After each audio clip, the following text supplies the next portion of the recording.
Hello, everyone. Omni-sensei here with What If I Was Reborn in Cyberpunk as Johnny Silverhand's son, Part 4. If you enjoy this content, please smash the like button. If you haven't already, please subscribe to the channel. Don't forget to check out the original story linked in the description. I hope you enjoy listening to it. 20 minutes before. A man stood in front of a skyscraper in District 0.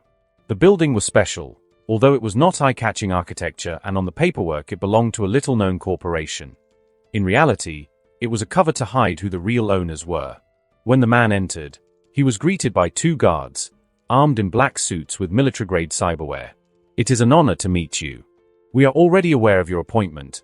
Please follow us," said the guards politely as they gave a small bow to the man who just entered the elegant hall of the building. The man was Musasha, and the building obviously belonged to Arasaka, who used it as an alternative and more secret base in Night City, which only the higher ranks of the company had access to or knew of its true owner. Even some shareholders were unaware of it. It was mainly used by direct members of the Arasaka family. "Thank you," Musasha said, politely, to which the two men only nodded and led Musasha in front of a special elevator inside the second floor of the building. "This is the private Kiji faction elevator," said one of the guards as he pointed politely.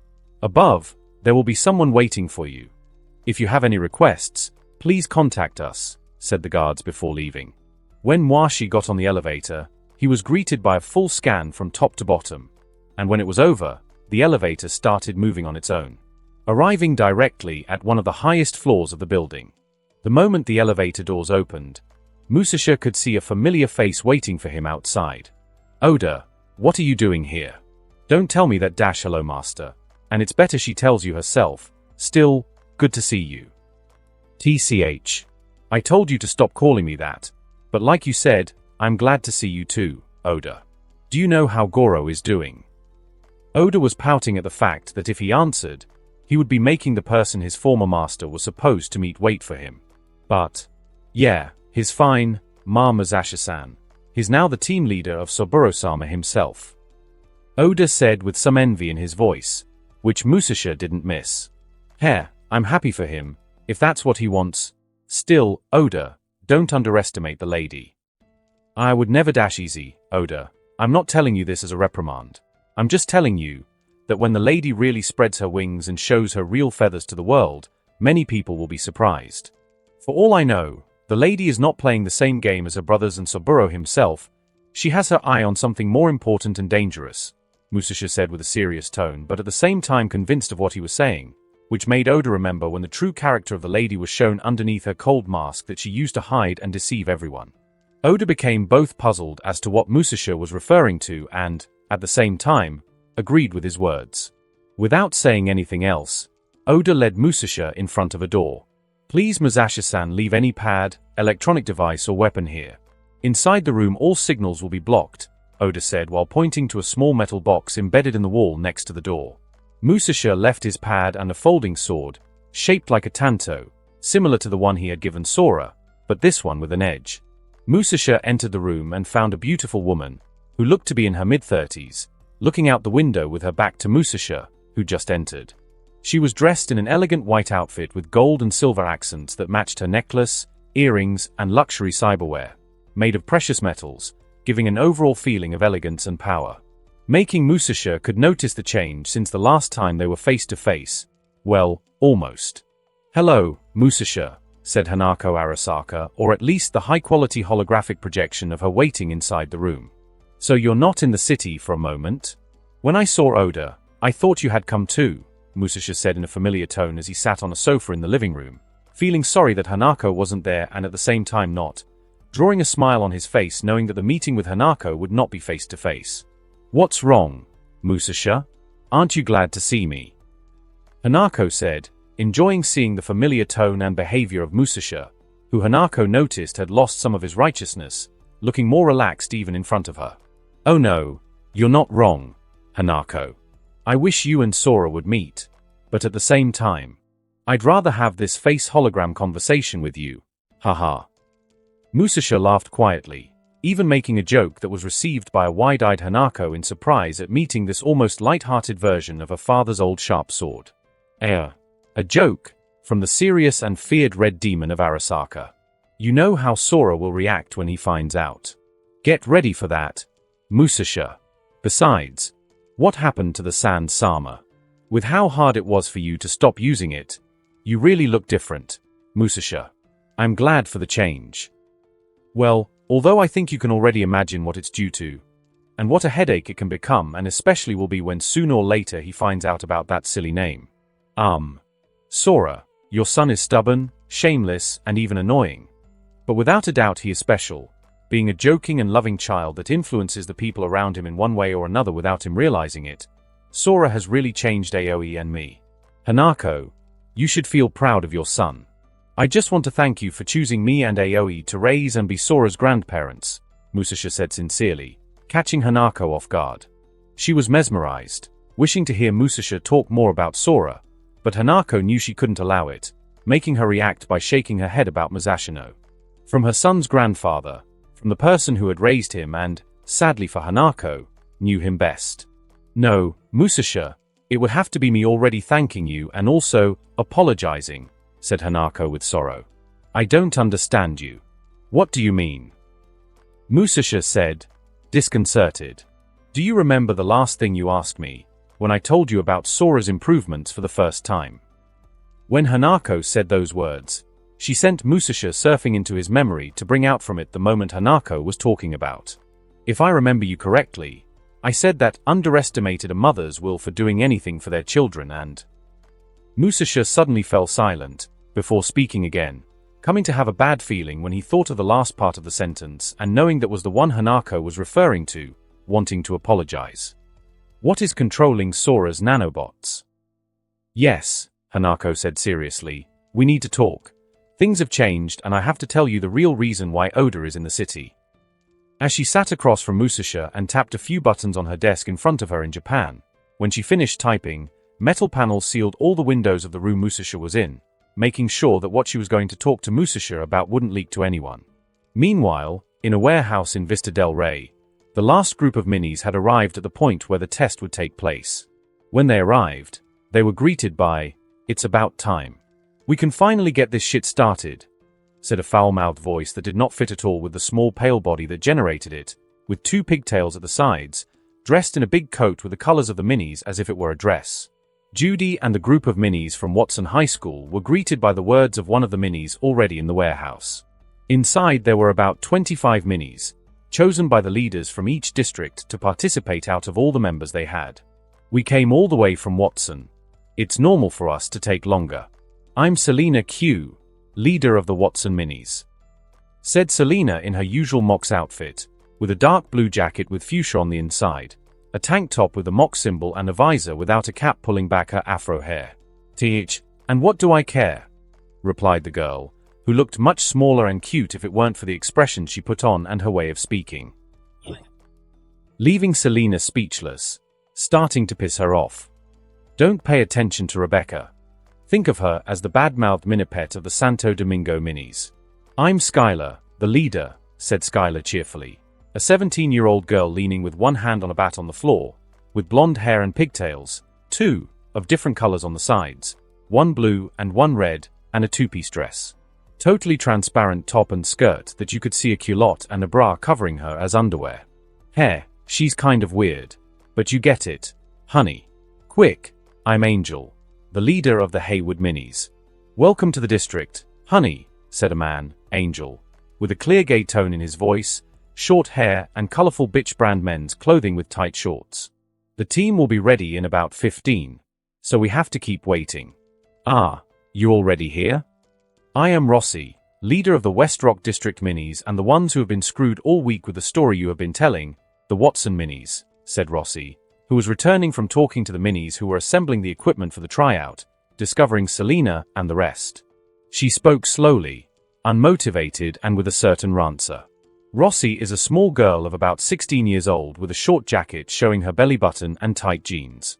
She was wearing a cap with her high ponytail coming out of it and a mask with a flowery-colored drawing of the MOX symbol on it, covering her face. Well, let's talk about that later. First, let's introduce our candidates and then let's talk about band issues, Selena said after hearing Ross's complaints. Sounds good to me, replied Skylar. Me too, along with Angel, whatever, and Rossi. I don't care. And for some reason, Rebecca spoke up again without anyone asking her. Well, since I proposed the idea, I'll start. This is Judy Alvarez. She is the one chosen by Watson's Minis. Other than being a brainiac in high school, I myself have seen the robot dog she programmed herself, and I believe, said Selena, trying to make Judy look good. Hi everyone. My name is Judy. The robot that Selena talks about was built by my boyfriend, and I upgraded the operating system. I think he is better at technical stuff, while I would say I'm better at coding and programming. Judy said, trying to clarify the inaccurate presentation that Selena had given, that Judy didn't imagine that anyone besides Selena would feel bad about what she had said. Why are you suddenly naming your boyfriend? You want to brag that you have one? Huh? You want to put those of us who don't in a bad light, or what? Rebecca said, annoyed. She interrupted again. No, I just wanted to, said Judy, being caught off guard by where the complaints were coming from. Stop it, Rebecca, said the girl next to her, who had caught Judy's attention, for 3 reasons. The first was that at Judy's age of 14 years old, she had never met any girl at her age who was equal to or better than her in tech and code, and Judy knew that this girl could become difficult to beat at the test if she remained interested in the job. Secondly, she was wearing a grey tube scarf with lights on it, but not the crappy one she'd seen on high school girls. This one was well made, looking like a real one, as if Judy herself had made it. Which annoyed her. And the third, and the one that bothered Judy the most, was this girl was dressing nicely, in a tight black t-shirt with black pants, a short jacket covering her arms, and matching pink sneakers. While she was wearing her usual comfortable clothes, the bottom part of a jumpsuit and a white tank top. Bothering Judy because she knew that this girl was not a mini. She definitely had to be someone who had been selected like her, and also Judy knew that this girl was good, even possibly better than herself.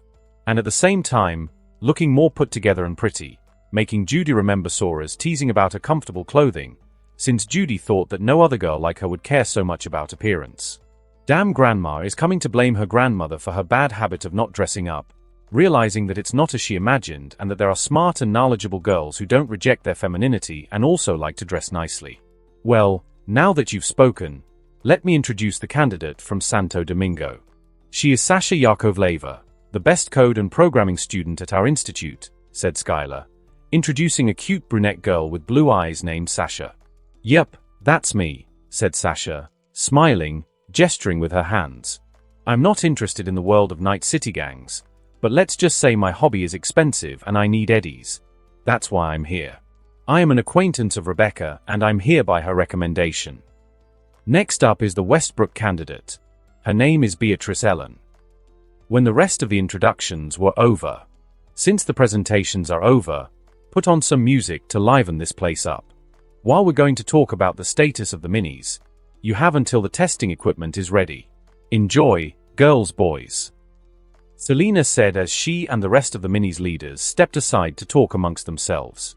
With those words from Selena, the rest of the minis from the different institutes began to talk to each other and others played music over the speakers in the warehouse, while some of the minis continued to prepare the equipment needed to carry out the test. After Sasha's presentation, Judy's attention was not drawn to any of the other participants from the other high schools they had chosen. She approached Sasha and Rebecca as they were talking to each other. You couldn't have said friend. We've known each other since freshman year of high school. It's annoying, you know, said Rebecca, complaining about how Sasha had presented herself. I've told you many times, Rebecca, that in this world we're on our own. Everyone has to make do, Sasha replied pragmatically. TCH. You don't have to be like that. Rebecca said, somewhat saddened by the loner mentality her friend, Sasha, had. Judy noting that they were done talking. Excuse me, I'd like to dash what? What would you like? Rebecca said in a bad tone, noticing Judy's intervention, still annoyed with Judy for her presentation earlier, and also annoyed with Sasha, both of them paying with Judy. Judy seeing Rebecca's attitude. If it had been before, she would have shut up and backed off, but now, Judy was different, coming to think, what would he do? I would like to ask if you are sunless. My friend saw a documentary about people living in Anchorage, the subterranean mining megacity in Alaska, and kept talking about it for weeks. When I saw your skin color, It reminded me of his comments about the Sunless. Do you mind? Judy asked, undeterred, blurting out the first thing that came to her mind, making something up, partly because of Rebecca's interruption, even though she had fabricated it a few years ago. Sora had watched a documentary about the Sunless and had told Judy about people who spent most of their lives in subterranean megacities, never seeing the sun. The documentary Sora watched was about the underground megacity of Anchorage, located in Alaska. The city experienced rapid growth due to the discovery of a large cobalt deposit in the 2020s, leading to extensive mining activities that gradually moved the city underground. It was the corporation's idea to construct underground housing for their workers to save time going up and down, thus increasing ore extraction. Over time, not only miners but also their families and various small businesses catering to them chose to live underground. However, the inhabitants of these mining cities are exposed to large amounts of toxic heavy metals. The corporations that operated the mine developed a more cost-effective treatment for exposure to these metals than dialysis. Instead of removing the metals from the body, the treatment involves relocating them to a less harmful area. The organ of choice for this was people's skin, causing the pale residents of the subway cities to gain a pale bluish or grayish hue due to the cobalt in their skin, a lasting effect resulting from the corporation's cost-effective solution to ensure the continued extraction of cobalt. Following this, subterranean mining cities thrived in various parts of the world, prompting other corporations to emulate the practices established in Anchorage. Humans with a variety of metallic skin tones began emerging gradually and are now considered a common sight. Some even claim to have developed a certain resistance to cyberpsychosis as a result. Rebecca was taken by surprise at the question and said, Well, it doesn't really bother me. Few people know or ask about it. But yeah, my brother Pilar and I are both orphans from Anchorage. When we had enough money, we got out of there and found a place with perpetual sunshine, ending up in NC. No. Wait, why am I telling you all this? Rebecca was friendly at first when talking to Judy, but then got frustrated when she realized she was revealing so much. And that scarf you're wearing is really great. It looks almost like the original, you know? Judy said, turning to Sasha, ignoring Rebecca's tantrum. Oh, how do you know it's not the original? Sasha smiled, amused at Judy's assertion. I just know, Judy said, smiling back at Sasha. A duel of glances ensued between Judy and Sasha, as if a rivalry had just been born. This left Rebecca feeling annoyed, yet simultaneously caught in the midst of the stares she couldn't participate in due to her short height. From that point on, Judy initiated conversations with both Sasha and Rebecca. She discussed tech and hacking with Sasha, discovering that Sasha was truly proficient in the latter. With Rebecca, they talked about the minis, and Judy was taken aback by how seemingly unhinged Rebecca was when she learned that Rebecca had joined the minis in the hopes of being able to harm someone.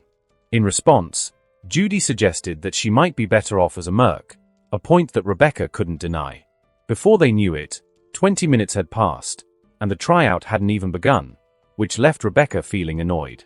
She left Judy and Sasha to approach the girls who were assembling the equipment and running late. When Rebecca left, Judy was about to speak again, but she fell silent when she saw Sasha's nervous expression, as if something had unsettled her. Sasha was checking the traffic cameras around the warehouse she had hacked into before entering as a security measure. On them she could see how a large number of tigers were approaching the warehouse with the intention of surrounding it. Instantly, when Sasha finished processing everything, she turned to Judy and said, "Run," without saying anything more, before trying to turn around to run away herself but was stopped by Judy, who grabbed her arm. Pissing Sasha off at this, who shook her hand violently to free herself from Judy's grip before stopping for a second. "What are you saying? What's going on? Are you going to run off and leave Rebecca?" said Judy, also nervous, not understanding what was going on but knowing it wasn't anything good. "TCH. You're wasting my time for that nonsense? Do you think Rebecca would listen to me to run away? Because a bunch of tigers are surrounding the warehouse? No. She will want to fight. Judy, you should run too. You are not a fighter. I am sorry, but I have things to accomplish as long as I live, and I can't end up here," Sasha said before starting to run towards the back exit of the warehouse, which, if she had calculated correctly, the tigers would not have made it yet, leaving Judy paralyzed by what Sasha just said, wanting to scream and alert everyone. But she knew it would be useless because of the loud music that the minis had played. generating a small rave. Judy, not knowing what else to do, did not hesitate any longer, and as Sasha said, she also started running after her, who had already reached the back door and had gone out through it. A few seconds later, when Judy came running towards the exit, the door opened by a tiger who was undoubtedly of age, who aimed Judy with his gun, but when he saw her, he lowered the barrel to point one of his limbs at her with the intention of firing. At the same time, the front door of the warehouse also opened, flooding the warehouse quickly with tigers, catching most minis off guard, who heard nothing apart from the song that had reached its loudest point, covering the tiger entrance, leaving very few minis able to notice what was going on, without much chance to stop what was about to happen, only watching in horror as the tigers raised their guns and threw several grenades where most of the minis were dancing, distracted by the music. Moments before chaos ensued. Meanwhile, in the back of the warehouse, a few meters from the exit, when Judy saw the gun in front of her pointed at her, she could only curse, cursing at what was about to happen. Feeling scared and panicked by the situation, amplified by the song that was playing. When the tiger saw the reaction of fear on Judy's face, he smiled, intending to shoot, but just before pulling the trigger, something interrupted him, distracting him. Clash! With the sound of glass shattering from one of the warehouse windows with great force, as if the window had exploded. Something landed on top of one of the old racks in the warehouse that the Mox had not finished dismantling. And without stopping, launching himself again towards the person who had a gun pointed at one of his creators and also the target he had been ordered to protect no matter what. Sora came to authorize Eco for the first time since he was created to enter combat mode. Eco, with his holographic hair standing on end and his ears up, making him more intimidating and dangerous, now looking more like a wolf than a dog, quickly lunged towards the arm of the tiger who was gunning for Judy, activating his teeth as fast as he bit his target, generating the sound of something moving before. The tiger that Eco was biting started screaming as his chainsaw teeth activated and pack, slicing off the hand of the man who had dared to point a gun at his maker. Eco! What are you doing here? How good to see you. Judy said with a nervous tone of voice, but at the same time with a touch of joy and surprise at Eco's appearance. Woof woof giachich woof. Exit quickly, combat protocol initiated, order generated ID, Sora protection ID, Judy top priority, Eco said, barking through his speakers, but at the same time sending some information in a message to Judy's IDN. Which, when Judy read, she couldn't have been more grateful to Sora. Even though she hadn't told him anything, he had been able to send Eco to make sure she was alright. Without wasting any time, Judy stepped over the injured tiger without caring about him or his bleeding arm, being able to walk out of the warehouse.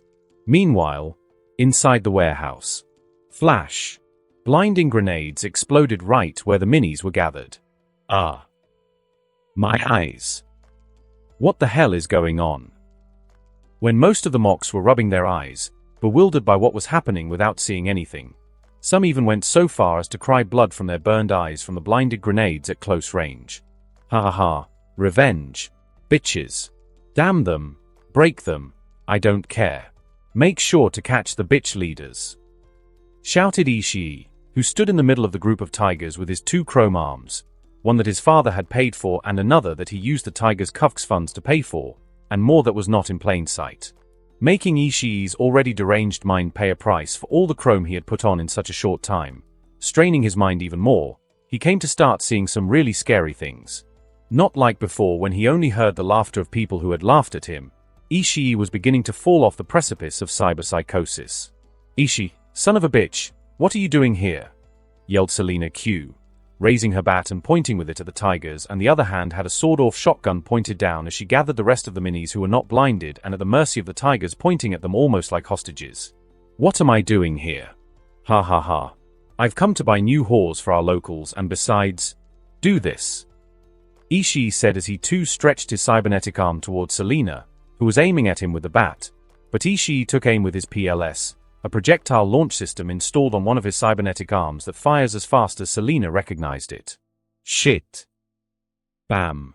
Ah. Blowing off Selena's arm, she had aimed at the tigers with her bat, dropping the shotgun she held in her other hand to grab what was left of the arm with it. How does it feel to be one arm short?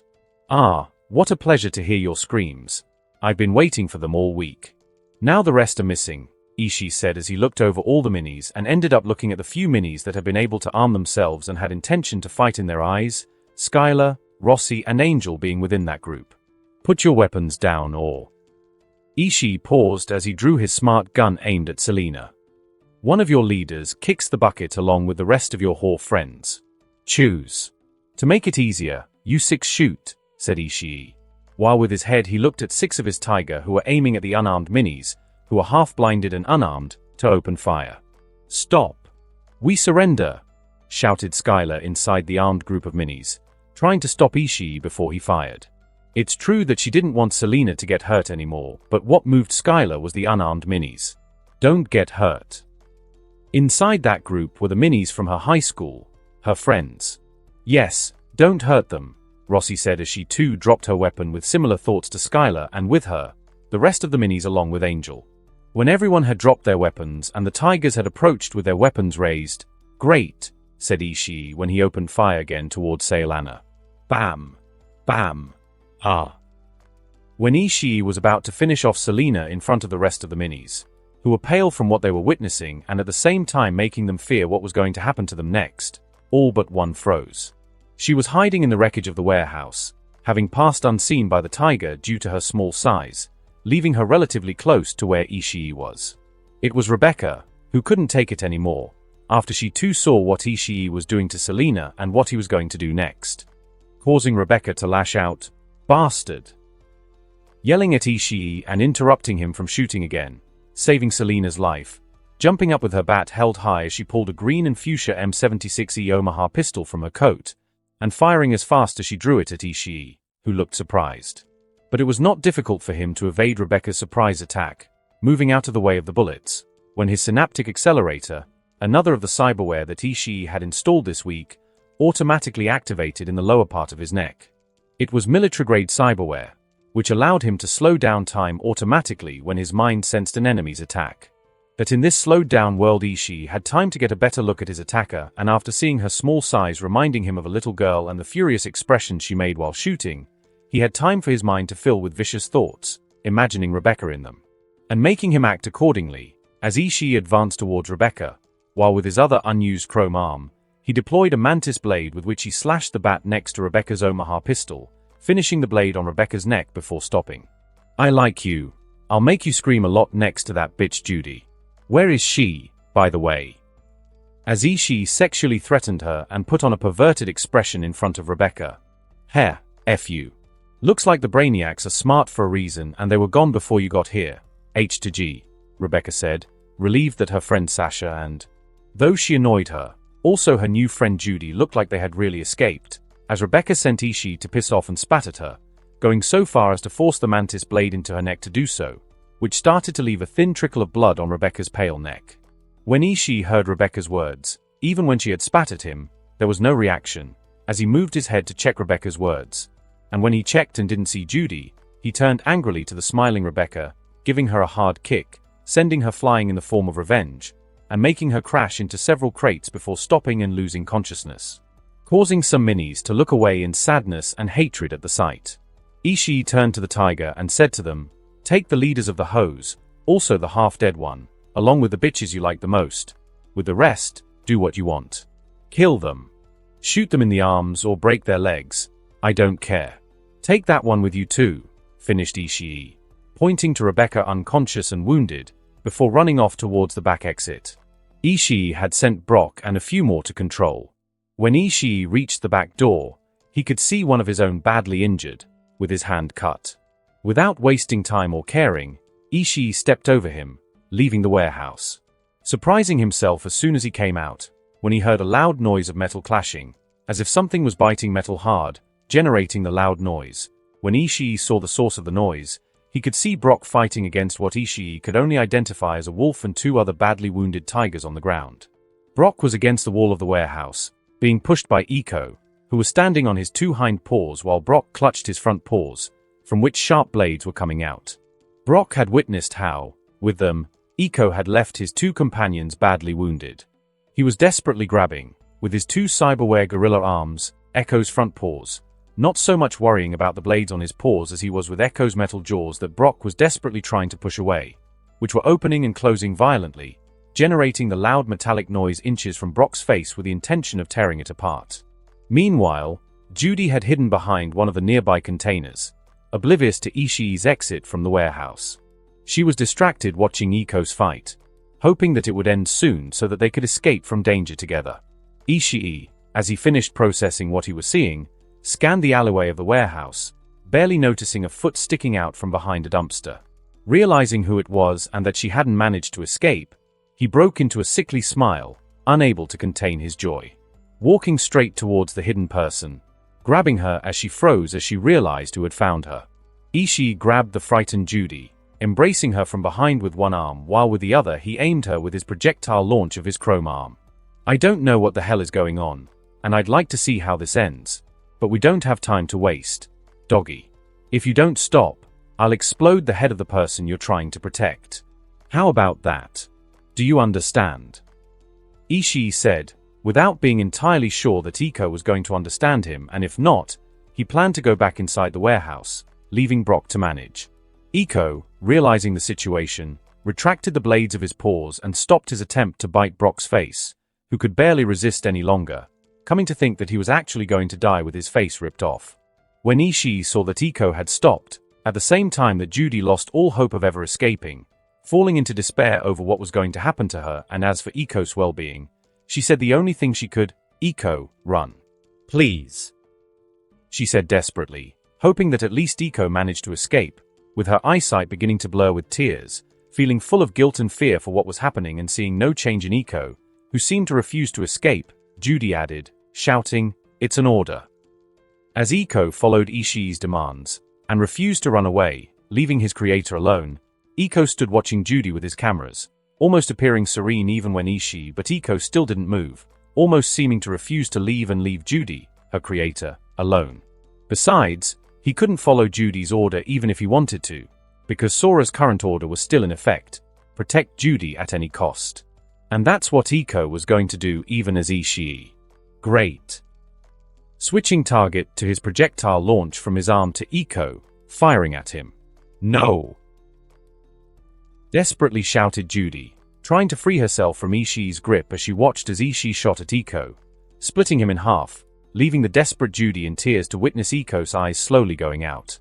Judy barely managed to free herself from Ishii's grip as he released her, only to grab her by the hair the next second, amidst the screams, tears and kicking of Judy, who was desperately trying to get closer to the rest of Iko without worrying about her hair or the pain she was feeling.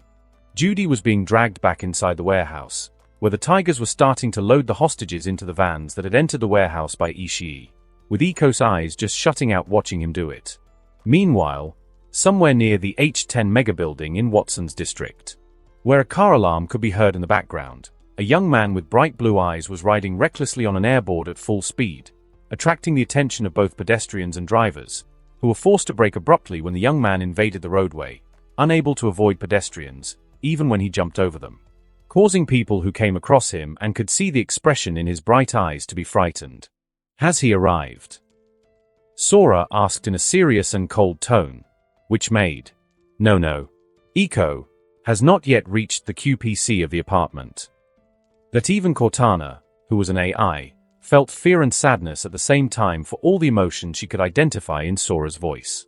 Sora, after borrowing a few things from Caesar's trunk, without loading himself too much to not lose speed, the first thing he did next was to contact Cortana as he set off towards Japatown to confirm Iko's status, which, according to what Sora had seen, was that Ishii had destroyed his hardware, worrying and upsetting Sora more than he already was after learning that he hadn't reached his QPC as he should have, making Sora think, why hasn't Iko arrived? He kept thinking about Iko as he moved as fast as he could riding his ebb, annoyed every time he had to lose speed to dodge pedestrians and cars on the road, making him lose time. If something happened to Iko's hardware, his protocol would have to be to go back to the QPC in my apartment. So why Iko? Thought Sora worriedly, distracting himself from his surroundings, generating hunk, screech. Damn it. That, at being distracted, his reaction slowed down to get back on the sidewalk and dodge a truck that was about to run him over, even though the driver was trying to stop the truck while honking in panic at Sora's sudden appearance on the road. In those moments of crisis because of Sora's distraction, his world slowed down to be able to react to the truck in front of him, which Sora neither thought about nor cared about. He only took advantage of it to jump on the hood of the truck, and when he touched it, he jumped again, doing a somersault to lengthen his jump and completely avoid the truck that was about to run over him, without enjoying the moment as he normally would have done. Sora continued sliding on his board at full speed, not caring about what he had just done, leaving the pedestrians who saw him, thinking they would witness a tragic scene of a boy being run over, speechless as their tragic expectations were turned around by the young man's reckless acrobatics as he dodged the truck with an impressive leap over it. Calm down. For now I have to concentrate on getting to the place where Ishii is supposedly headed, according to the restaurant's tiger. But what if Judy isn't there? Thought Sora, about the thing that worried him the most.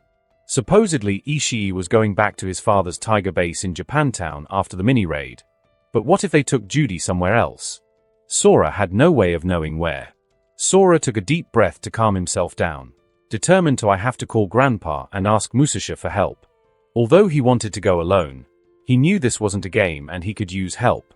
But the IDN he is calling is either blocked or out of range. Sora had just remembered that Musasha had the mysterious meeting with someone, making Sora curse and get angry at the memory. Knowing that he couldn't call his uncle Hiroyuki for help either, because according to his uncle, when they are in any Netwatch headquarters, they shut down most of their connections to the outside to avoid hacking. Changing his mind, instead of calling Grandfather, he sent him a message, warning him at least. Oja-san, I need help. The Tigers have captured Judd and destroyed Iko. I don't care what you tell me. I'm not going to stop, so don't bother. Sorry, Grandpa, but I can't leave Judd alone. When Sora had finished sending the message to Musasha, next to the Tiger base coordinates, Cortana spoke. I've got something. There's a device trying to contact the IP of the QPC. I think it's Iko. I'm patching it to your IDN. When Cortana said that excitedly, not knowing what exactly it was, Sora could see a few lines of text, almost like basic programming code in the form of an event log or log, on her IDN. Initiating compression protocol. Protocol created by the main programming of the ECO-AI software before compression. Mission: Protect ID, Judy at all costs. Executed by the ID master, Sora. The ECO-AI program, before losing its hardware, detected limited hardware in the nearby pad, Judy device. Initiates compression protocol to adapt to the device's hardware. Eco.ai, compression in progress. Removing non-essential functions.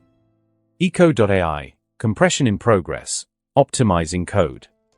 Eco.ai, compression complete. Pad, Judy is ready to run the ECO.ai program. Protocol started. Ping, 32 degrees 43 minutes 33.7 seconds north 117 degree 10 foot 01.1 W, 3 seconds later. Ping, 32 degrees 43 minutes 31.5 seconds north 117 degree 10 foot 08.6 W. Chico AI, position tracking protocol. Online. Updating position from pad, Judy, every 3 seconds. ECO AI continues its mission. It was a record of ECO's actions, or the name of the program, ECO AI. Sora was silent as he read ECO's message. As he processed it, he realized that Iko had created an action protocol to continue his mission to protect Judy at all costs, as Sora had told him, even at the cost of compressing himself into Judy's pad device. Cortana, are you reading the same thing I am? Sora asked Cortana, finding it hard to believe Iko's actions.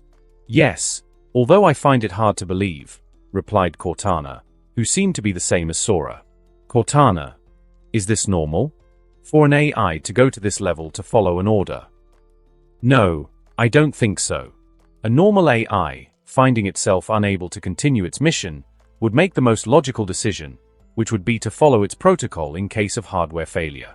But what Iko has done, I couldn't call it logical. He is Dash. Sora was going through a crucible of emotions over Iko's actions. On the one hand, he was angry at Iko for going to such extremes under the pretext of following the mission he had given him, making him feel worried and guilty. I know.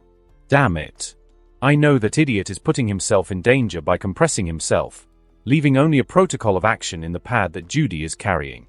If the pad is destroyed, Eco, in its compressed state, won't be able to get out, its code will be lost, but at the same time moved and proud of him, improving his altered state of mind, as Eco solved the biggest worry Sora had, not knowing where they would take Judy. He came to smile heartily as he said, "That idiot is putting himself in danger, but, even without a body, Eco is next to Judd. Now I know where they are, thank you, buddy." Sincerely grateful to Eco, who had refused to leave Judy alone, even risking his own life to do so. Infected Sora, who, feeling a little better, moved according to the master of an AI like Eco. When he suddenly changed direction into one of the city's narrow alleys, tired of wasting more time having to dodge people and cars on the road. When he got off his board, he grabbed it with his hand and ran with all his strength to jump against a wall and propel himself with it to launch himself against the opposite wall. As he climbed back up with one leg on his board to mitigate the impact and not lose speed, meanwhile with the other leg he propelled himself again, using the wall edges and air machines as bases to keep jumping and climb up to the roof of the building quickly, making him wish he had some sort of grappling hook when he finished his fearful climb to the rooftop of the low-rise buildings of the Little China and Kabuki subdistricts, sliding again on his board, deftly leaping or dodging the building's vents without losing speed as he made his way towards the location he had been given of the Tiger's base in Japortown, now without a doubt in his mind. Where, according to Eco's continuous position pings, they seemed to be heading to, arriving in Japortown from the Vista del Rey subdistrict. As Sora moved around the rooftops of the buildings, now with a lighter mind, and with his emotions more in check, he was able to think more clearly about what had happened.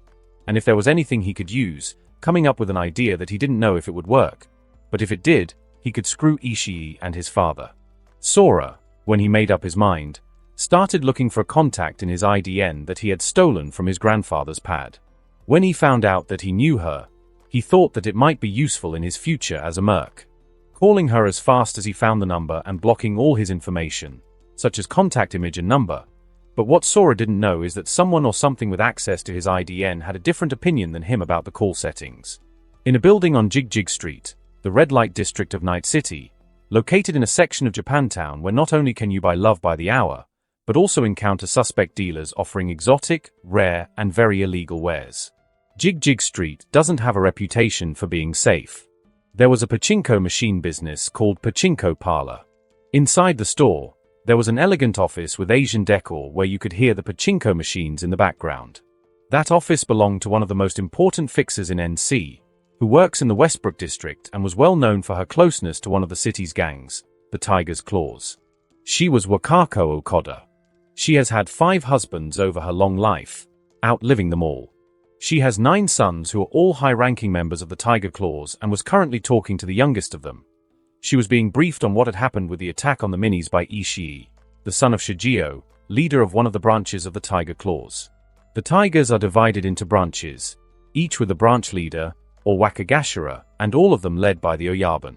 The Oyaban was a respected and feared figure for all Tigers. Even so, he gave total freedom to his Wakagashira or branch leaders, to act with total freedom.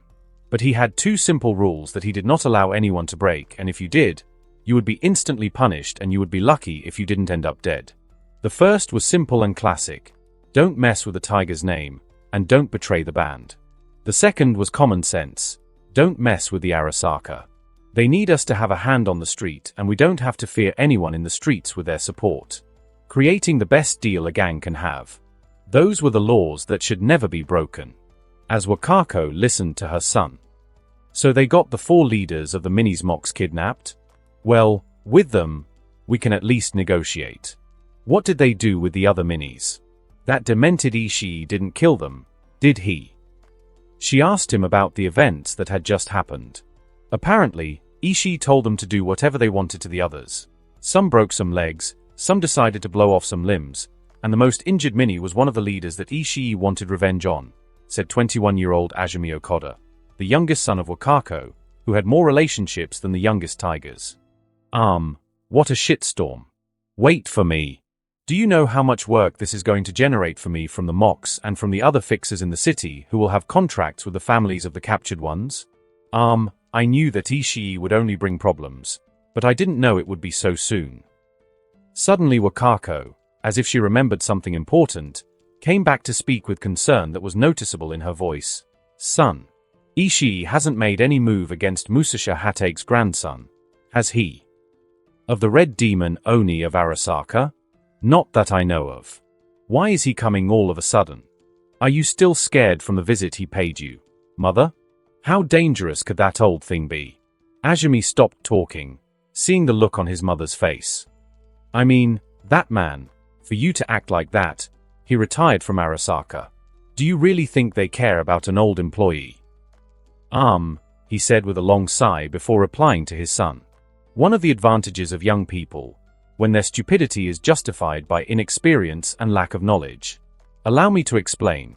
Do you know who was the one who was in charge of Arasaka's dirty jobs before Smasher? Why was Arasaka's name so feared in the Second and Third Corporate Wars? And why do Arasaka's top operatives wear red Oni faces on their helmets? Son?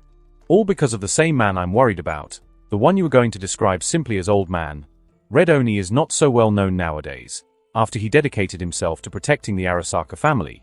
But Musashi Hate, along with Morgan Blackhand, Adam Smasher, and Rash Bartmoss, were all people that could turn the tide of a battle in the corporate wars in their respective fields, becoming well known in their times. Well, there was also that crazy rocker that you shouldn't underestimate either. But he, together with Moss, is dead. What I mean is, you don't know how dangerous it is to make enemies with that kind of people. So boy, don't come to ridicule or dwarf the fears and concerns of your mother so easily. Besides, as I have heard, Musashi still maintains a good relationship with the Arasaka, especially with the Kiji faction, so the Oyaban order still applies. I understand, mother.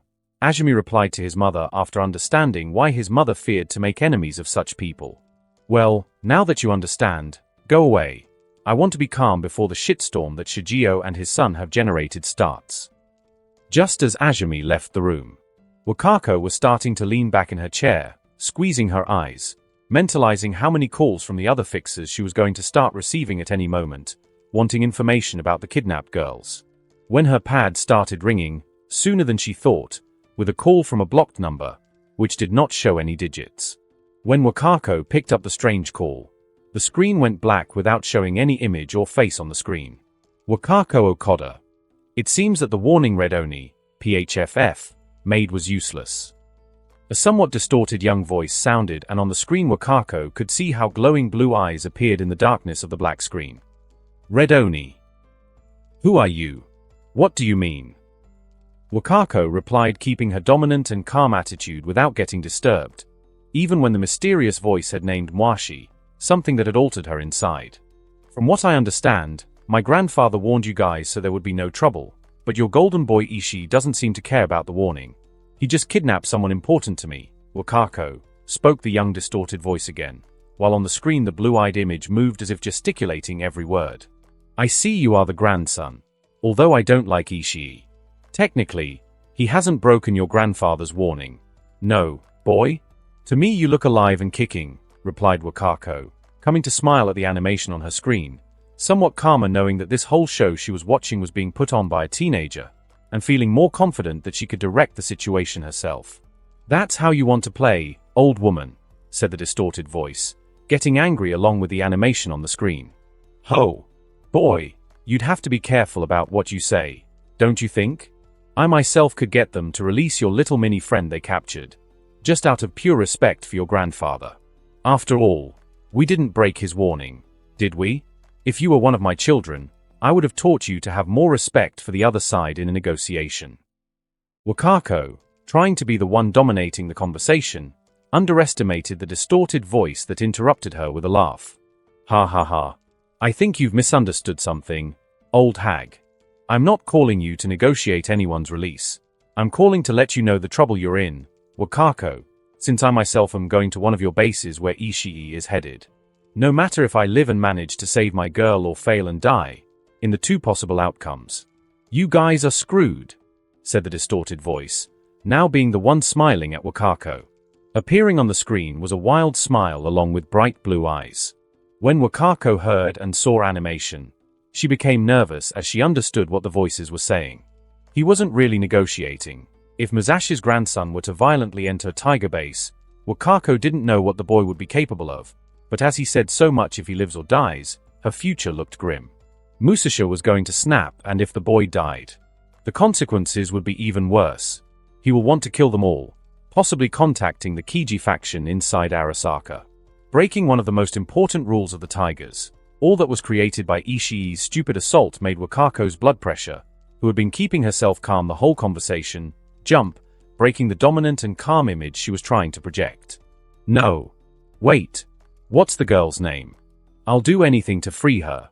Just give me 2 hours. We don't have to escalate the conflict. How about it? Wakako said, somewhat desperately trying to be the one who wanted to negotiate. Goodbye, Wakako, I hope you survive, said for the last time the distorted voice along with the blue-eyed animation, who was still smiling on the screen. No. Stop! Wakako shouted, trying to keep the call, noticing that the conversation was. Call ended, damn. Causing Wakako to yell out in helplessness and worry at how things had changed from what she thought would be more work to something that could end her life. Mother, what's wrong? I was just about to leave when I heard you scream, Izumi said, coming back inside when he heard his mother cursing loudly, something he rarely heard his mother do. Izumi, call your brothers to get off the streets tonight and go to a safe place. Things have changed. I have to speak with the Oyabun, Wakako said with a serious and nervous face, as Izumi had never seen her experienced mother before.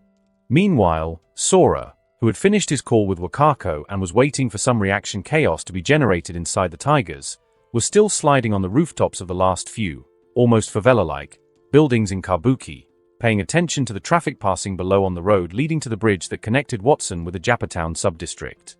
When Sora saw that a truck big enough to jump over was approaching, he did just that, jumping directly with his board from the roof of the building next to the access road, which was ascending to connect to the bridge, reducing the distance Sora had to fall in his jump, but which was still a 3-story drop. In order to land, he had to force his board to absorb all the impact as well as nail the edges of the board to the top of the truck to brake, generating a large amount of sparks a few inches away from falling. Sora's airboard was starting to heat up from the continuous pressure it was under from the way Sora was riding, which he himself had noticed and knew that, if he kept it up, the board's batteries would eventually explode. Sora, with a look of guilt, mentally apologized to his board for what he knew would be their last ride together, for how it was heating up, but at the same time, come on, babe, hold on a little longer, please, Sora requested and begged for his airboard to hold on. Seeing Iko's position ping the same coordinates repeatedly, it seemed that Iko and Judy had arrived at the Tiger base, unsettling Sora, mounted on top of the truck crossing the bridge to Japantown, because he was still a few minutes away from the building. Besides, Sora knew he was going to need help somehow if he was going to storm the Tiger-filled base and survive. He contacted again the only person Sora could depend on right now. Cortana, I'm giving you full access to the QPC along with access to the network. With those words, the blocks Cortana had were instantly removed inside the apartment's QPC, but Sora continued, I know this is going to be hard for you, but I need your help. I need you to use the demon programs I have in the QPC. In the Tigers building where they have Judd, said Sora seriously, knowing what he was asking Cortana. Sora, I'm sorry, but by design I can't participate or interact with any type of hacking program. I'm truly sorry, Sora, but I can't. Cortana replied, knowing that it would be impossible even if she tried to interact with any hacking program. Cortana, your code is no different than Iko's, literally Iko's code base. We copied it from your code. So Cortana, just like Iko, I need you to do something out of your programming, please. I can't. Answered Cortana in anguish, inside the QPC of the apartment, while she herself, inside the digital world, was in front of the folder where Sora had some demon programs saved, trying to get closer in the folder to be able to help Sora and Judy, wanting her to grow and not be limited by the lines of her code as Iko had shown, but at the same time, something inside her paralyzed her every time she tried. Just as Cortana was about to give up.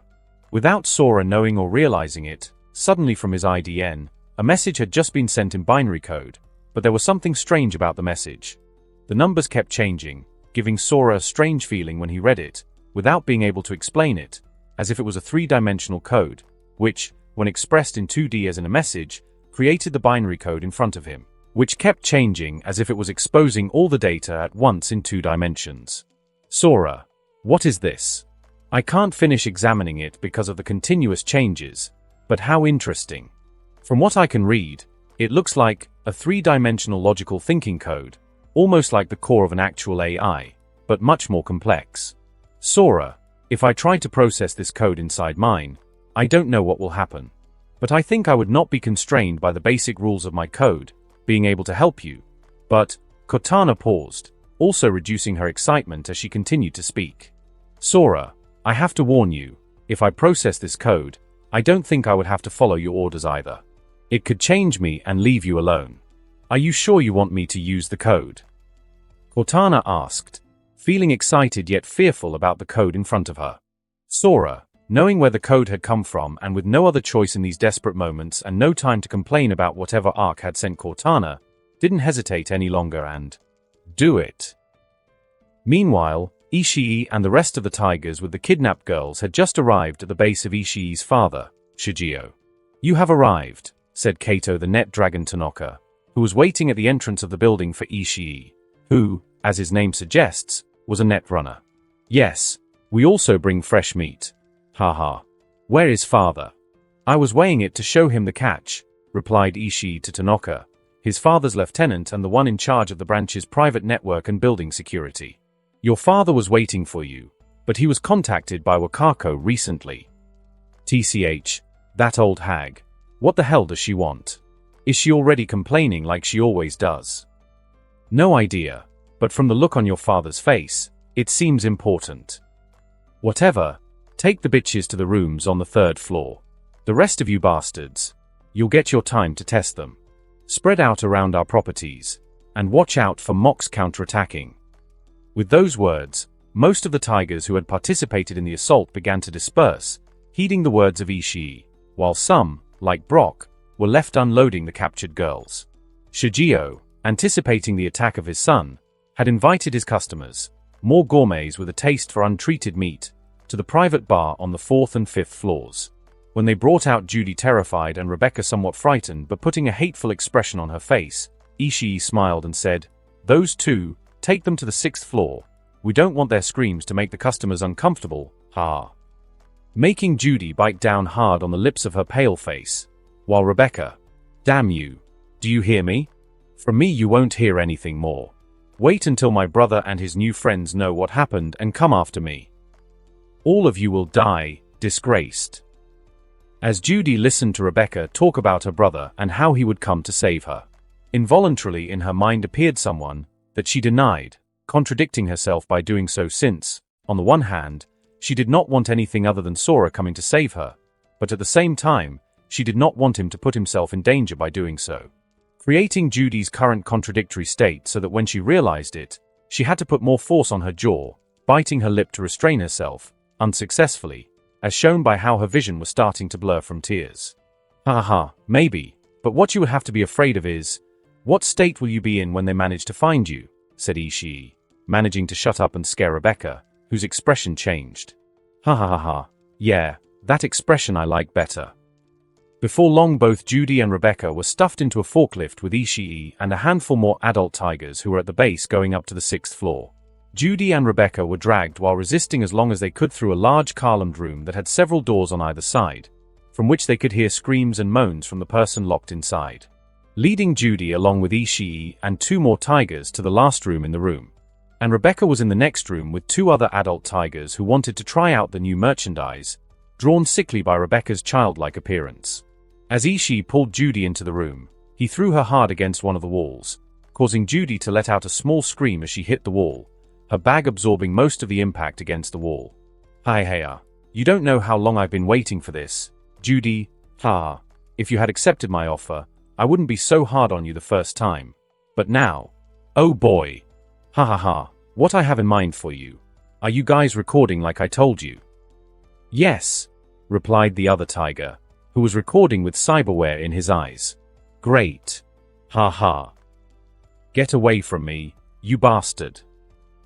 Judy yelled, desperately listening and watching as Ishii started to approach her. Ha ha, keep screaming, that's how I like it. When Ishii was about to touch Judy, someone knocked on the door and opened it. It was Tanaka, the current second of Ishii's father. Ishii, your father, wants to talk to you. he said as soon as he walked in, not caring about what was going on in the room. Tell him when I'm done I'll come, Ishii replied, annoyed that he had been interrupted once again after so much pain and time spent waiting. No, Ishii. Your father ordered me to take you to him right now. It's important, Tanaka said. He was not accepting anything other than Ishii not going with him. Damn it. Ishii began to curse madly and, with a deep breath, calmed down. Okay.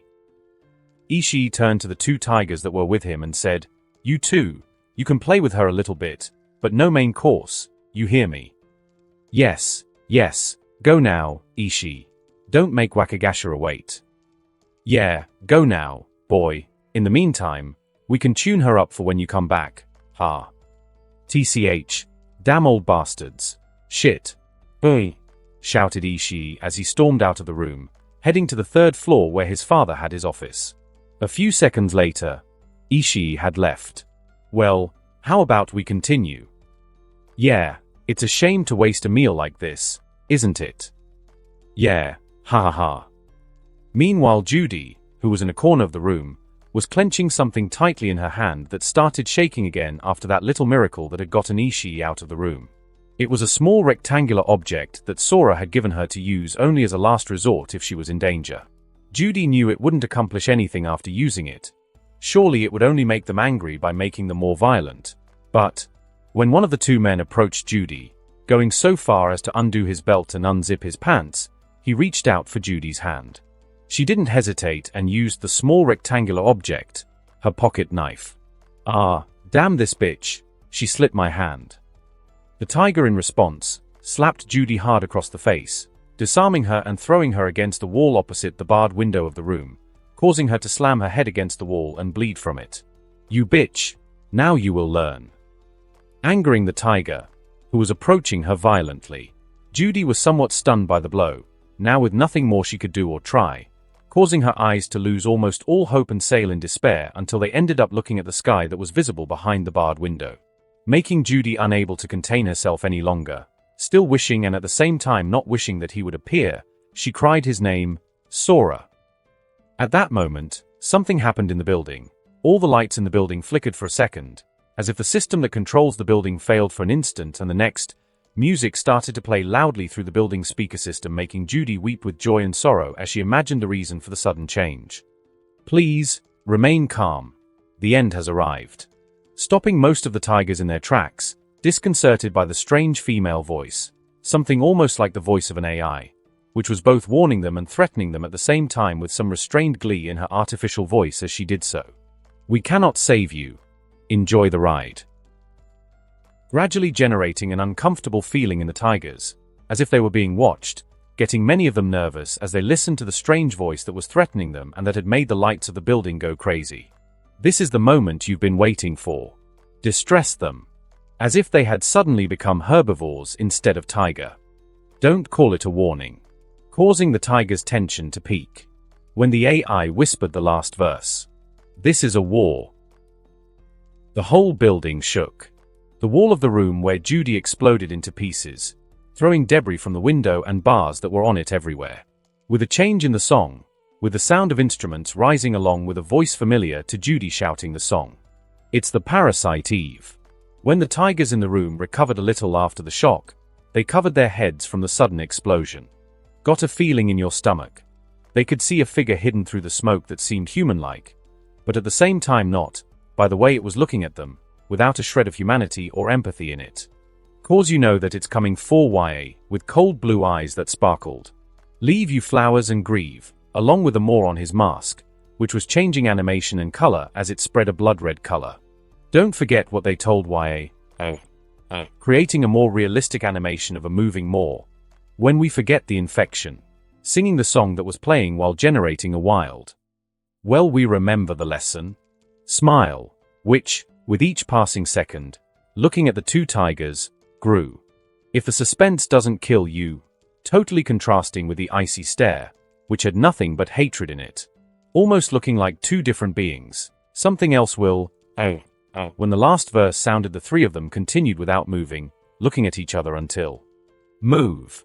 The figure moved as if it had been released by the phrase of the song, lunging towards the tigers. The figure was cruel. As the first tiger tried to extend his arm with his weapon, the figure that had now emerged from the smoke and the first tiger could see a young man who had jumped in front of him, with his sword forward, thrusting it into his shoulder, interrupting his attempt to aim at him, causing the tiger to scream in pain as he fell backwards, by the young man on top of him, with his sword thrust in his shoulder.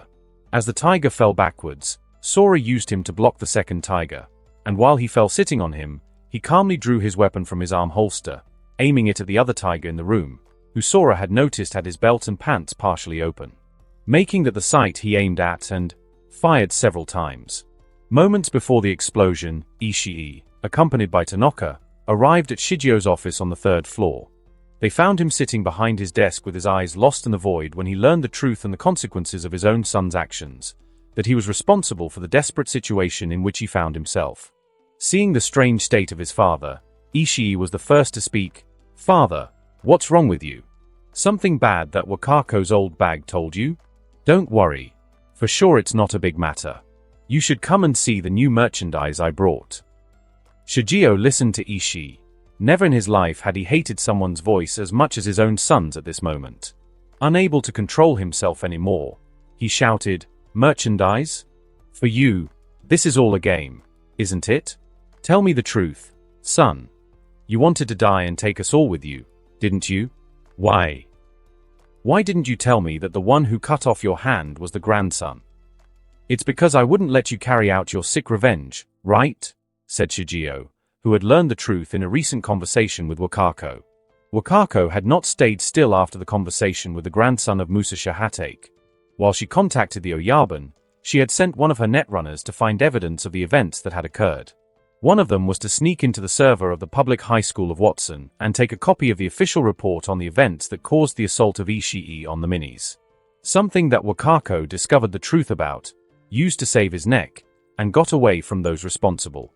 The Oyabun, by the words and evidence presented by Wakako, made the decision to not only finish off Ishii and Shigio alone to please the Arasakas, but to directly cut off the infection by cutting the entire branch and all the tigers on it, so that if the worst happens, pray that the demons will be pleased only with Ishii, Shigio, and the rest of the tigers on the cut branch. Ishii acted surprised at his father's words. "What the hell are you talking about, old man? Are you senile already or what?" Trying to act like he didn't know what his father was talking about, but knowing full well what he was referring to. "Don't play dumb. You don't realize what you've caused, do you? You killed us, boy. We've been cut off from the tigers. We're on our own. And you know what's coming for us? The Arasakas. The damn Arasaka. And it's all because of you." Shigio was enraged as he spoke, slamming his desk hard with every word. "The Arasaka? Why? He only has the protection of that old man." Ishii, unable to keep playing dumb, responded by starting to get agitated. Wanting to pull out a gun and kill his son for what he just admitted, Shigio spoke. "Ishii, you're a freaking idiot. Your revenge has caused the destruction of everything we have built. All the tigers below us are dead or hopefully on the run for the rest of their lives. The girl you were with, her boyfriend, and the guy who cut off your hand, is apparently on his way." Ishii looked at his father as if he did not understand what all this had to do with Arasaka himself. "He does not care if he dies or lives. Do you understand? Do you understand what the boy is threatening us with? The boy is out for blood, and whether he lives and kills us all or if we defend ourselves and kill him, we're in shit. Musasha Hatake, with his connection to Arasaka, will kill us all. Do you understand now? Damn idiot. That's why I told you not to mess with the kid, and look what you've caused. You've killed us all, Ishii." Ishii was stunned to hear his father's words. He couldn't believe that his revenge triggered all this, breaking his illusion of torturing Sora when he sends him the videos abusing Judy, along with his plan to kill his father and inherit his position, causing more pressure in his mind that, without him realizing it, was starting to have little spasms in the cyberware in his arms, causing that Ishii, when he realized it, to hide them in the pockets of his jacket. Squeezing a syringe with immunosuppressants inside his pocket, he was using. When he had a cyberpsychosis attack, like now without looking at Ishii again, Shigio turned to the other person in the office. "Tanaka, secure all the assets you can to our private server building. Also all the assets that give you time from the other branches of the city, before they cut us off from the tiger's network. If we want to be able to flee NC, we have to get eddies. We can go to New York. It is Militech land.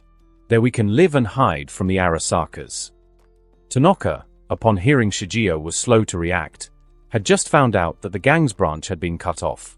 That meant all the tigers under Shigeo were screwed.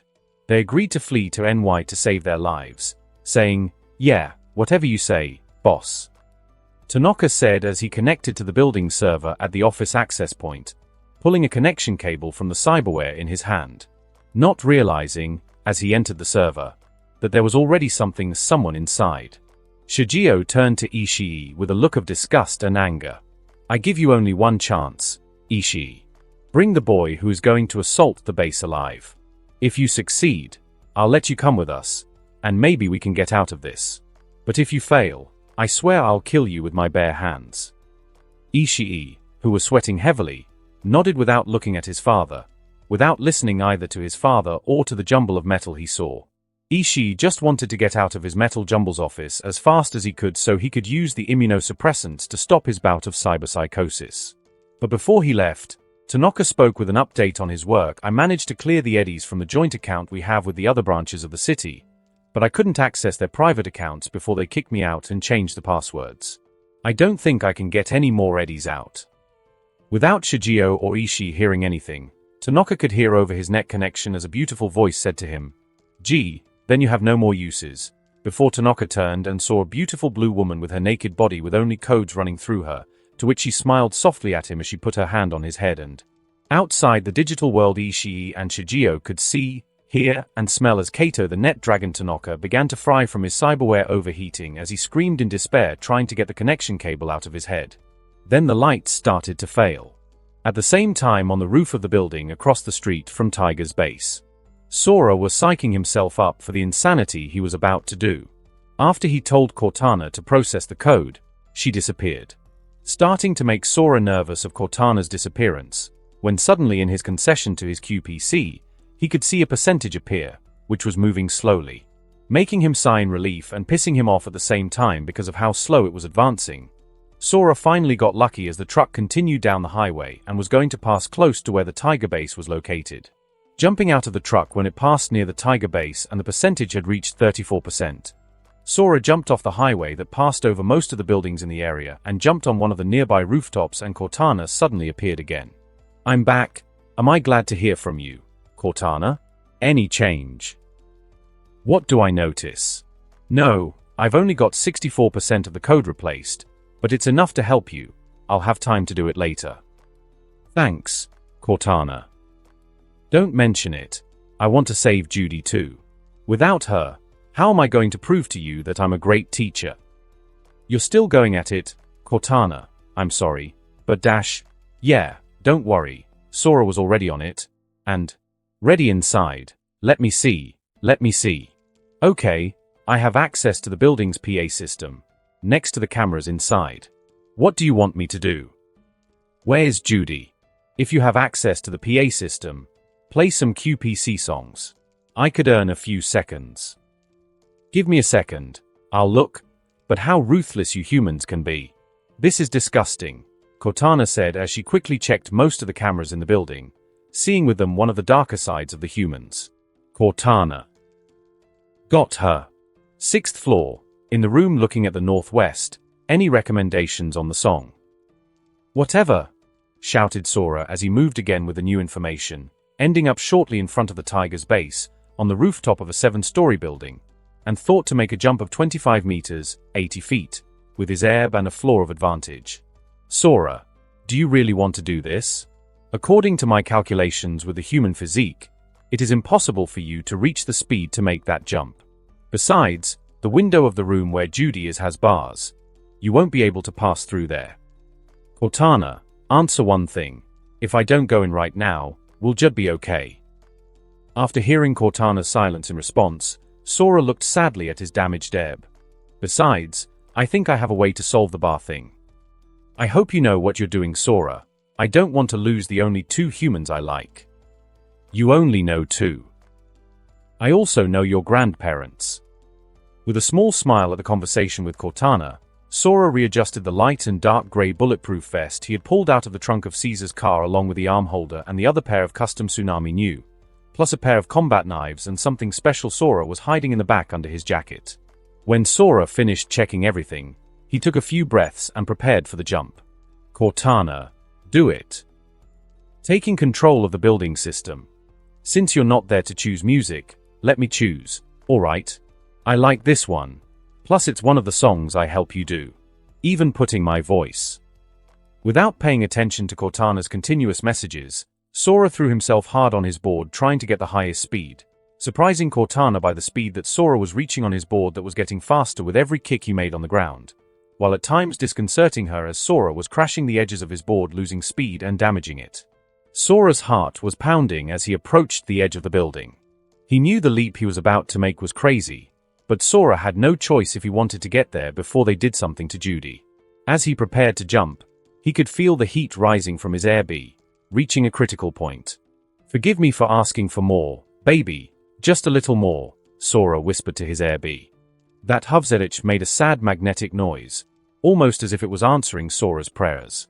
Holding Sora's air the entire jump from the rooftop of a 7th floor, crossing an entire street with several lanes, holding the flip to lengthen the jump, while receiving direct contact from Sora for the last time, as he grabbed the burning edge of his erb to facilitate the turn. At the last second, before landing, Sora released his erb moments before it exploded, just before impacting against a barred window facing northwest. Leaving Sora with no board to land on, he ended up landing heavily on his upper torso on the edge of the roof, listening to the sound of his ribs cracking from the impact and vomiting some blood that fell on his mask, dyeing a part of the mask lights blood red.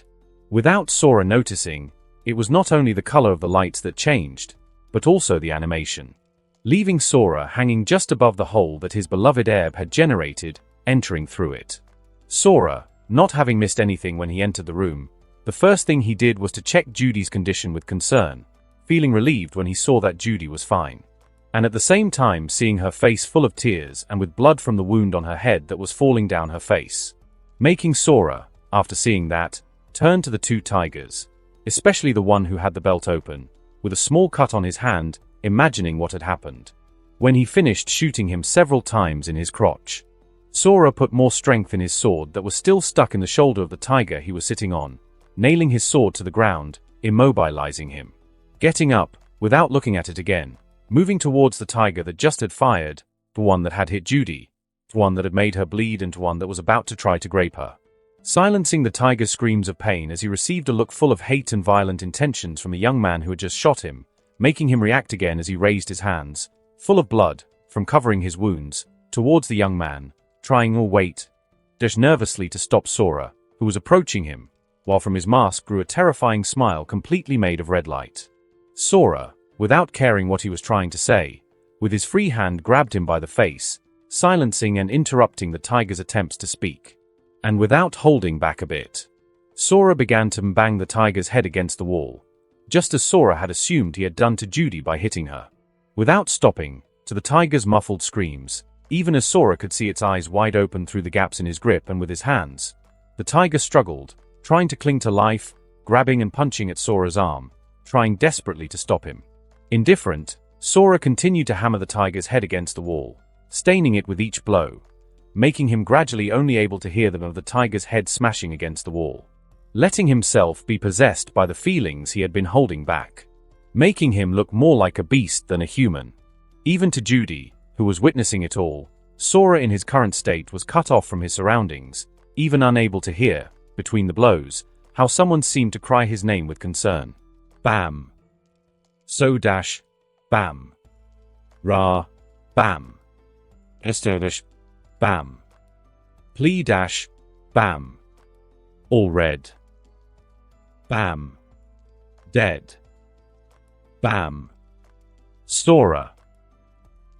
Sora only stopped when there was barely anything left to hold in his blood-stained hand to hit, aware that he had just killed someone by blowing his head off. But he didn't care. It didn't make him feel better either. Nor did it calm him down. Still immersed in that state, he turned towards the voice that was shouting his name. Like a hungry predator, he turned towards the next prey. Realizing in the next instant that it was Judy, he changed his expression, but it was too late. When Judy took a startled step back, she was taken aback by the current state of Sora, who had blood on his hands and part of his face, with his sclera completely black and a cold blue iris staring at her with no humanity in them. What Judy only saw for an instant before Sora noticed it, changing his expression and turning his head to avoid her, Sora being sadly aware of Judy's reaction, unable to help but think that it's normal for her to be afraid of me or see me as a monster. One of the things that worried Sora, although he made jokes and didn't think much of it because of how useful it was, is it his nanobot technology and the control he has over it? His mind is overwhelmed by anger and hatred, and he can't help but feel afraid of himself. Was he still human? Why did his mother put something like an AI behind the black wall in him? What does Ark want inside him? All of these things freaked Sora out. Wanting to come clean with someone, especially Judy, in the hope that she would simply tell him that everything would be well, even if it was a lie, but at the same time did not want her to worry or be afraid of him and walk away from him, like she just did, with that little step back. Knowing it was neither the time nor the place, Sora focused regretfully on the new change in his vision as he looked at the door to the room as if he could see what was going on behind it. Meanwhile, in Judy's mind, she is caught between fear and concern for Sora, not understanding what is happening to him and the reason for his state that Judy could only describe as monstrous.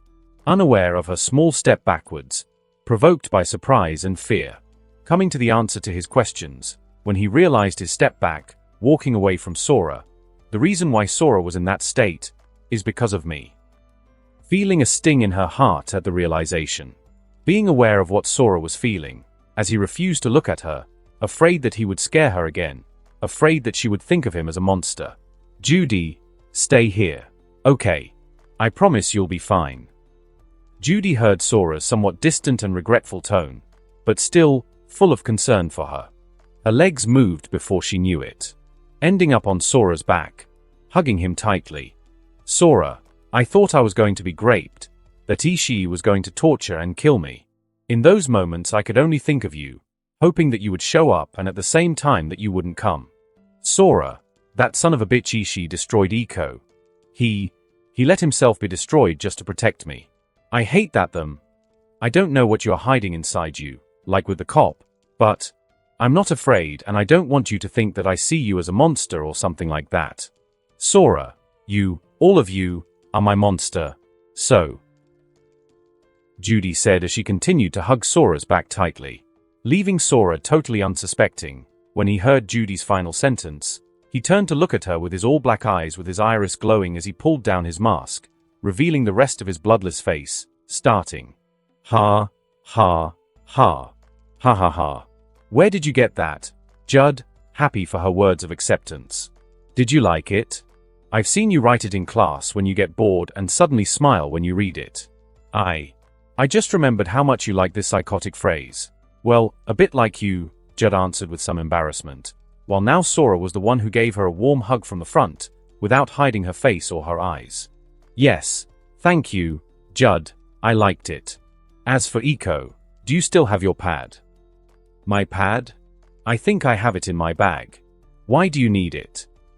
Give it to me before I tell you anything. Still not understanding, Judy reached into her bag, pulling out a damaged pad. Damn it. Sora said sadly when he saw it. Crap. Sora said sadly, looking at the broken pad, while in his head, don't despair, that the hard drive may still be okay. Yeah, maybe Eco is still interrupting himself, knowing he was fooling himself. Crap. Judy saw Sora's reaction and that he had started to swear and shout. She gripped Sora's arms tightly, with a pale face and worried expression. He's all right, isn't he? She asked in a high, urgent tone of voice. Sora hesitantly told her the truth. It's nothing. Don't worry. He didn't get to finish lying when suddenly, Buf, he vomited a little blood, as with his hit when he landed, but now without his mask to absorb it, falling on the broken pad, smearing much of it, even getting into the broken part of the screen. Judy, with furrowed eyebrows and a look full of concern. Sora, are you hurt? Quickly grabbing one of Sora's bloody hands and with her other hand checking Sora's body looking for any wounds. Sora wiped his mouth and affirmed to show that he was okay to the worried Judy, but quickly focused on the pad. His eyes widened hopefully when he saw a small light blinking in the corner, indicating a connection to the network. He nervously squeezed Judy's hand unintentionally, hoping his suspicions would come true. Smiling as part of the pad's broken screen lit up again, going crazy, displaying hundreds of windows with codes quickly appearing and disappearing, repeating that process until the pad began to smoke, shutting down completely seconds later. Not completely sure if his suspicions had come true, without wasting a second, Sora contacted Cortana, telling me you got it. Yes. I got it. I don't know how you did it, but I got Eco. The eco.ia file has been securely transferred over the net to the QPC in the apartment. When Sora found out that Eco was safe. Hell yes, he shouted, euphoric about the good news, even without weighing it, kissing the bewildered and worried Judy, who still didn't know what the hell was going on. Before Sora's sudden happy kiss, which caught her by surprise, but she didn't take long to join him, infected by the good news, which, although she didn't know, she felt it. Sora, what happened? Eco is well. Aha. Now I can tell her. Judy, Eco, he's been with you the whole time. He compressed himself into your pad to send me your location. If it weren't for him, I don't think I would have made it in time. Shocked, Judy grabbed Sora's arms again as she was moved to know that through all this horrible experience, she has never been alone. You're sure he's okay, right? She asked again, seeking confirmation from Sora, staring fearlessly into his completely black eyes except for his glowing pupil. Yes. Don't worry. Cortana has confirmed to me that he has arrived safely at the apartment QPC. Meanwhile, Cortana carefully decompress Eco, okay? Yes, you don't have to worry, but Eco was currently going through the same code replacement process as me. It looks like a different version of the code you sent me. This is all happening while it was compressed, so it will be a longer process until it is operational again. But Sora, you would have to worry about the humans that were abusing other humans on this floor. The rest I'm blocking from going up, but I can't do anything about the ones already on the floor. 3 of them are about to enter. Be careful. I know. Ever since Sora felt the stinging spread throughout his eye, he has been able to see the holographic shading of the tigers as they moved out of the room, but it would only appear for a few seconds before it disappeared, as whatever Ark is doing, he couldn't keep it in its current state, knowing Sora perfectly well what he had to do. Sora, preparing for the imminent entrance of 3 tigers, picked up a piece of the debris and threw it towards the light in the room, damaging it and leaving it tinkling, darkening the gloomy, dimly lit room, with some of the streetlight coming through the hole, which was beginning to light up now that the sun was setting. As Sora signaled Judy to hide in the corner with most of the debris for cover and to close her eyes so she would not see what was about to happen, which was answered with Judy's middle finger, as she hid in the corner Sora had pointed out, being the only thing she heeded. Rolling his eyes at Judy's response, Sora didn't forget about the tiger, who was still immobilized, with Getsuga pinned to the ground and over his shoulder, who hadn't opened his mouth since he saw how Sora burst his partner's head against the wall, making him twitch every time he remembered. He didn't speak even when Sora put a piece of his dead partner's bloody shirt in his mouth to gag him, leaving him in the middle of the room pinned to the floor, unable to move, like bait. Sora slipped quickly into the shadows of the room, ending up in the corner closest to the door, his heart pounding as he waited for the tiger to enter. In those seconds before the chaos, his mind took a breath that allowed him to process everything that had happened. Feeling proud and calm at the thought of Eco, grateful to Cortana, and relieved to know that he had made it in time, before they did something horrible to Judy. Grateful and with a lighter mind, he prepared himself for what was to come, knowing that he was surrounded by valuable beings around him, and whether he wanted to or not, he had to start trusting them. In particular, Ark. I'm sorry. I've been denying that feeling I had inside, fighting it, because I was afraid. But like I said that night, I'm glad to have you, partner.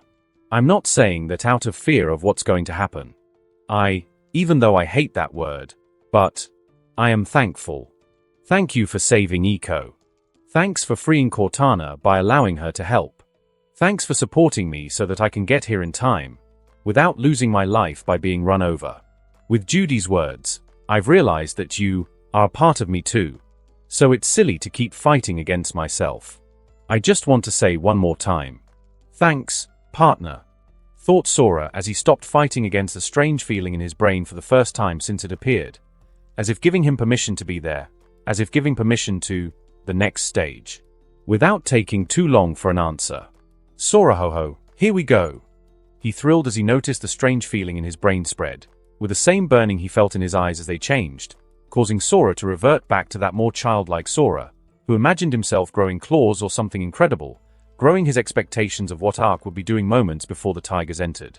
When Sora noticed that the burning ended and his expectations reached their limit. His entire vision darkened, leaving Sora unable to understand what had just happened, causing him to unconsciously tilt his head, confused by Ark's actions that had blinded him in a situation like this, in which Sora crouched blind in the shadows of the room. Shit. Crap. Damn it. Ark. Damn it, bastard, give me back my sight. He shouted nervously to himself as he heard the door begin to open. Meanwhile, Sora shouted to himself, hiding in the shadows. The three tigers entered a dark room in which they could barely see anything due to the lack of light between the continuous tinkling. The first thing they encountered was one of their companions, who was staring desperately at them with a sword stuck in his shoulder and making noises with his gagged mouth, as if trying to warn them of something. The companion cocked his head several times, pointing to one side of the room.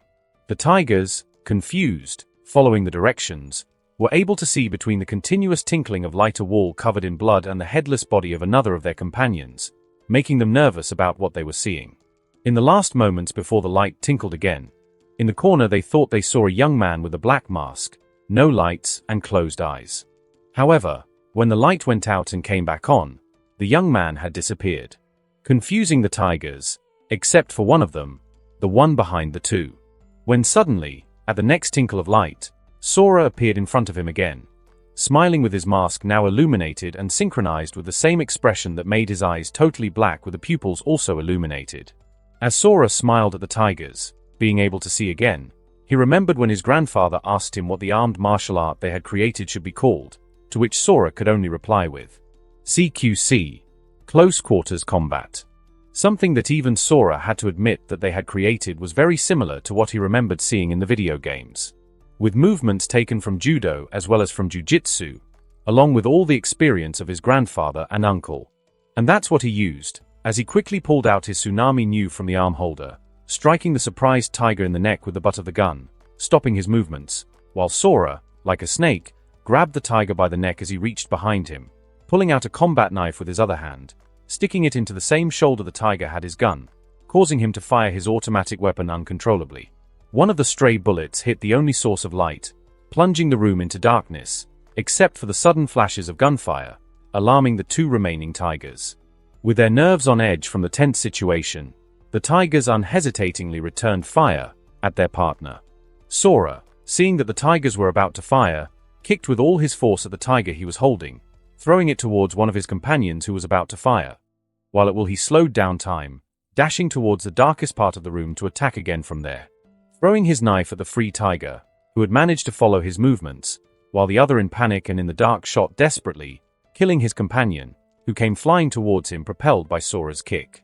With the knife stuck in the tiger's arm interrupting his attempt to open fire, Sora took advantage of those moments to throw himself towards him, managing to put his pistol under his jaw, shooting as soon as he placed it, and blowing the tiger's head off.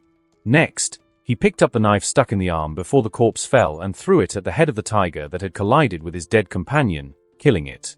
When Sora was done, he bent down to pick up the knife from the dead tiger's head and turned to the only survivor, the one with Getsuga nailed to it. "What's the matter, little noisemaker? You look like you're dying to warn your comrades, don't you? Let me help you," he said as he grabbed Getsuga's hilt. The tiger, the sole survivor again, was trembling, a puddle forming under him as he anticipated the young madman's intentions, with a wicked smile in his mask. Aware that whatever that deranged individual had in mind, it would not be good for him. "What the hell is going on?" asked one of the tigers, who was taking cover behind a column in the hall that connected all the rooms used to educate the merchandise, in which 7 tigers stood surrounding and pointing at the room where 3 of their companions had entered, but none had exited. "No idea, damn it," exclaimed another tiger. "Finally it's my turn to educate, and I'm stuck in this shit." Despite his bewilderment and anger, he was nervous, as were most of his companions, who pointed into the room, clenching their weapons tightly. especially after his companions went in to investigate, hearing shortly screams and gunshots, only for it to go quiet again and they didn't come out. "Tsh," muttered one of them as he took cover behind the frame of some doors. "My situation is worse. I was just about to taste one of the newly captured pieces, only to be interrupted as soon as I finished tying it up," said one of the tigers as he looked towards the next room they were aiming at. "Humph. Come on." Meanwhile, in the next room, a childish-looking teenage girl, wearing a long coat-like dress completely open, leaving her underwear being the only thing covering her, with her 4 pale limbs bound and stretched out towards each corner of the bed, due to her continuous attempts to fight, punching, kicking, and even biting the tigers who had locked her in. They even had to gag her. "Humph, which didn't stop her from talking or bad talking. The girl, it was Rebecca, trying to take advantage of being left alone in the room, struggling with her restraints trying to free herself, as she looked worriedly at the entrance to the room that had been left open by the tigers when they left, alarmed by someone's sudden assault on the base. Whoever it was, he had saved her when loud music began to play, interrupting and confusing the tigers, who had finished tying her up and were about to grape her. A song Rebecca recognized, "Parasite Eve," was one of the few songs she liked by Jackie, that trendy singer who to her was overrated and whom she didn't particularly like, but who had now thrust like a rocket into her favorite song. Raking after it helped her through one of her worst times, even when she lived in the subterranean megacity of Anchorage. Seeking solace in her memories, she was determined to get out of this desperate situation, as she had done before. Remembered when she was still living in the subway city of Anchorage, where life was much harder and more depressing than in Night City, which made Rebecca laugh at people who said NC had no if that was so. Then her hometown had no present. In Anchorage, it was normal to see abandoned children scavenging through garbage, trying to get food on most city streets. It was common for parents, unable to support themselves, to abandon their children to their fate. Even becoming socially accepted in the city, as long as the child was old enough to walk and talk, they at least had a chance to survive. This happened after the mines began to dry up, and the city became less important to the corporations, leaving the millions of people in that city isolated and underground, slowly rotting away. Making Rebecca remember when she was 4 years old and her older brother Pilar was 11 and they were abandoned by their parents. And in order to survive after being abandoned, they made an oath or a shared dream in order to have a hope or goal to hold on to in those difficult times. Which was to gamble everything, their body, their soul, everything they had in their short life, in order to escape the depressing mining town of Anchorage and stop being a sunless.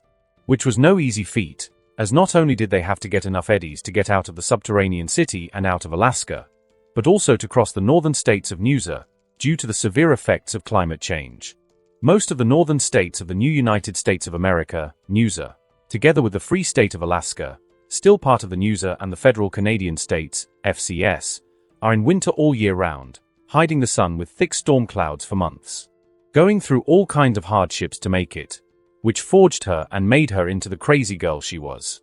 That's why Rebecca could be stubborn, foul-mouthed and violent, but it was the only way she had learned to survive her tough childhood. Besides, she wouldn't abandon anyone she liked, as she didn't want to be like her horrible parents who abandoned her and her brother. So when she regained consciousness inside an unfamiliar van and saw Judy in it, even though she had just met her, she was saddened to learn that, contrary to how she had thought, Judy had not managed to escape like Sasha. As Rebecca finished strengthening her resolve not to give up or despair, a smile was drawn across her gagged mouth as she felt one of the bindings on her arm begin to loosen. But a joy that was interrupted by a strange scream of pain, coming from the room next to hers, where Judy had been put, and Rebecca from the open door could see the nervous tigers aimed at it, causing them to be pinned motionless when the doors to the room opened again. And out came one of their tiger companions with a broken knee, with which he could barely walk. The tigers, when they saw their partner walking away as fast as he could, dragging his wounded leg, put on an expression of surprise and doubt, as he was not any of the three that had just entered the room without realizing because of the tense situation. On the leather jacket he was wearing was the symbol of the samurai band, which no self-respecting tigers would wear, as it was a band hated by them. But who began to notice something was wrong when, "You stop. Don't come any closer," shouted the tiger leader, trying to stop his wounded comrade by pointing his gun at him, increasing the tension in the room, making it palpable as the rest of the tigers looked at each other, unsure how to handle the situation. While the wounded tiger kept making noises with his gagged mouth as he kept moving forward, starting to cry in despair, as if he had no choice but to keep moving forward if he wanted to survive. But he was forced to stop when the makeshift leader, with some reluctance to kill one of his companions, shot in front of him, stopping him relatively close to the rest of the tigers, a thing that, when the wounded tiger stopped, he paled, wanting to look back wondering if he was going to die, but managing to restrain himself when the leader of the group approached him, pulled out a knife and cut the gag. "Speak!" Surprising the wounded tiger by the behavior of his companion, who had not killed him but had approached him to free him, making harder what was about to happen, when he could barely be able to speak with his broken voice. "Sorry," he said through tears as suddenly the jacket he had been fitted with remotely shut off, turning off the lights on his collar along with a samurai symbol on his back, also turning off the magnetic attachments that the owner of the jacket installed to hold his hobby, dropping 3 silver spheres, causing the tigers to react as quickly as they identified them, trying to shield themselves behind cover and if they couldn't, at least cover their eyes before they exploded in a loud burst of light and sound, momentarily disorienting and blinding the 4 tigers within range, especially the leader, who was just below them. Being the leader of the group, he was able to see moments before the grenades exploded, as his partner, who had just betrayed them, curled up on the floor like a frightened animal, and from the door he had exited, something was smiling at him from the darkness of the room with a red smile and blue eyes. Moments before he was completely blinded, and soon, forever. When Sora left the room as soon as his flashbang grenades exploded, he kept them handy in case Ishii wanted to take revenge on him outside the institute, shooting the disoriented group leader and killing him as soon as he left. Taking advantage of the cover of the columns in the room as he fired where he could, killing or disarming and immobilizing the tiger as the situation dictated. Prioritizing his shots at those who were not blinded, to interrupt their attempts to shoot him, causing them to take cover, while Sora charged towards the blinded tigers in the center of the room, at the same time using them to hide and shield him from the tigers attempting to shoot him. And with Getsuga in one of his hands, he slashed at the legs, arms, or neck of the blinded tigers, neutralizing them as fast as he could. When Sora had managed to neutralize the 4th and last blinded tiger, the 3 surviving tigers had repositioned themselves, surrounding him, forced by the action of Sora, who used the bodies of his now dead or severely wounded blinded comrades to cover, making them unable to get a clear shot. But now that they had him surrounded, the 3 tigers fired mercilessly at Sora, with nothing he could use for cover or hiding, making the tigers think they could at least avenge their dead comrades. Without panicking, Sora, from his new blue HUD from his IDN, which had been upgraded by Arc, now allowing him to see his nanobotic activity in his body and choose where to use them, turned up the maximum setting he had in time perception, managing to slow down his time at will. Sora used it to dash towards the nearest tiger while dodging the shots with minimal movements, like tilting his head to dodge a shot coming towards his head from behind, now without the need to see the shots to react to them. Because now he could feel them in his body. As if each holographic trajectory of colors he saw through his vision were now accompanied with a sensation in his body, with different levels, from danger to approaching bullet, which Sora used to dodge the bullets, not due to the speed of his body, but thanks to his new sense and his slowed down perception, which when put together allowed him to move at the precise instant before he was shot, making it seem like he was dodging bullets in real time. Getting the tigers surprised, seeing that his attack was not successful, they involuntarily made his shots less accurate, which gave Sora enough freedom to return fire. When he raised his arm with his new on it and started firing blindly without turning his head, he interrupted 2 of the tigers that were shooting at him while he kept charging towards the closest one, causing one to take cover, while the other Sora managed to wound him in the shoulder, causing him to drop his weapon and fall to the ground. The tiger, who fell to the ground wounded and unarmed, lay motionless and stunned by the scene before his eyes, staring at the blood-stained surroundings and the bodies of most of his dead comrades. The few that were still alive cried out in pain, clutching their missing limbs, before reacting again. He was only looking for his missing weapon, like a soldier who loses an arm and starts looking for it without realizing that he is bleeding to death. He was in shock, refusing to accept reality, making up his mind to find a way out, escaping reality. And his mind chose to look for his weapon as a method of escape, as if by finding it all his problems would be solved. But his fear and confusion increased when he found his weapon and the situation did not change. He looked up, not wanting to face what was happening, just when Sora had managed to get close to one of his companions. The tiger witnessed his companion's head being cut off relentlessly as his assassin covered himself with the now free cover his once living companion was using while reloading his weapon slowly, not caring about the life he had just taken. Leaving, the tiger looked at Sora when his companion's head fell near him, looking at him with a terrified expression still on his face. Tightening the metaphorical rope of the tiger's sanity, seeming on the verge of snapping. Listening as in these moments of panic someone was screaming at him, he turned his pale head towards the sole remaining survivor. The same tiger he was just talking to about what an annoying situation had interrupted them from their turn to grape the girls they had locked up. The tiger was yelling at him to get the two of them to come out at once and attack again. But the moment the tiger came out of cover, he was shot in the head. Sora, being perfectly capable of seeing when it was going to come out of cover and acting accordingly, blew his head off, leaving the tiger, who was searching for his weapon, as the sole survivor. Ha ha ha.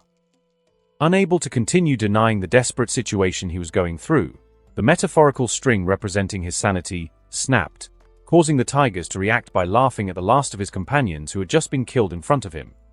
Now with his sanity broken, he was able to escape his terrible reality through the door of madness. Ha ha ha ha ha. Laughing at the awakened situation, with his eyes roaming lost, he ended up in the room he had been longing to get back in to abuse the girl who was hitting all his strikes with her childish body, causing him, as he laughed like a madman, to drop his gun as he ran out, waxing inside the room where the girl who had been wanting to abuse her had managed to free herself from most of her bonds. That when he saw her, he didn't erase his crazed smile as he pulled out a knife and said, "At least we'll leave together, ha," as he approached Rebecca, who was sitting on the bed trying to untie her last bound leg. "Get the hell away from me, you crazed bastard," replied Rebecca. "If you hadn't been such a violent girl, I could have at least tried you once." As the crazed tigers were about to reach the bed where Rebecca was lying, from the other side of the door they could hear a verz huzz. Loud and characteristic sounds of something charging electromagnetically, Rebecca being a big fan of firearms, being able to recognize the sound, which the tiger also heard, turning his gaze back to the door and shit. With his sanity back for his final moments, he said his last words. Before, bam, being pierced by 28 pellets from 2 consecutive shots from a Rostovich DB2 Satara electromagnetic shotgun, fully loaded, capable of penetrating walls easily, in the chest and head, splashing blood to the girl tied to the bed tied behind him. Within seconds when the door opened, Rebecca was startled when she saw a young man with black hair tied in a short ponytail. The lower half of his face was covered by a tube-shaped scarf with a red animated beast maw. He was wearing a short black t-shirt with a dark grey bulletproof vest over it and brown pants that narrowed below their knees, who was staring at her while holding a Rostovich DB2 Satarakan on his shoulder, with his all-black eyes and glowing blue pupils making Rebecca's skin crawl. Still, for a moment, she seemed to catch a glimmer of affection or concern in them before they turned cold and made her shiver. Who are you?" asked Rebecca with a certain nervousness and a strange formal tone generated by the fear she did not feel even with the tiger for the person who had saved her for the second time today, which she could not explain, but her instincts, which have never failed her, were screaming at her to be careful with him, as if she were encountering a beast or a dangerous animal rather than a human. The thing was that when Sora heard the polite tone, which didn't fit Rebecca, he laughed softly, demonstrating in his mask that he was totally in sync. "Hi. Don't kill me, please." The thing that scared Rebecca, making her look smaller by her little fearful snort, which Sora struggled to contain, was approaching and treating Rebecca like a cat, starting to pet her head. But as she was half naked, it would not be the best first impression.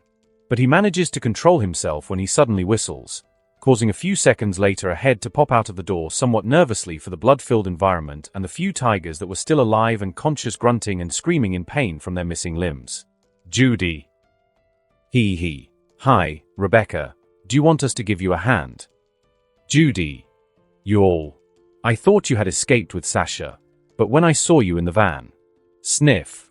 I'm not crying, damn it, I'm just glad to see you," Rebecca said as she wiped the tears from her eyes. All this time she had been holding back her emotions from being overwhelmed by them.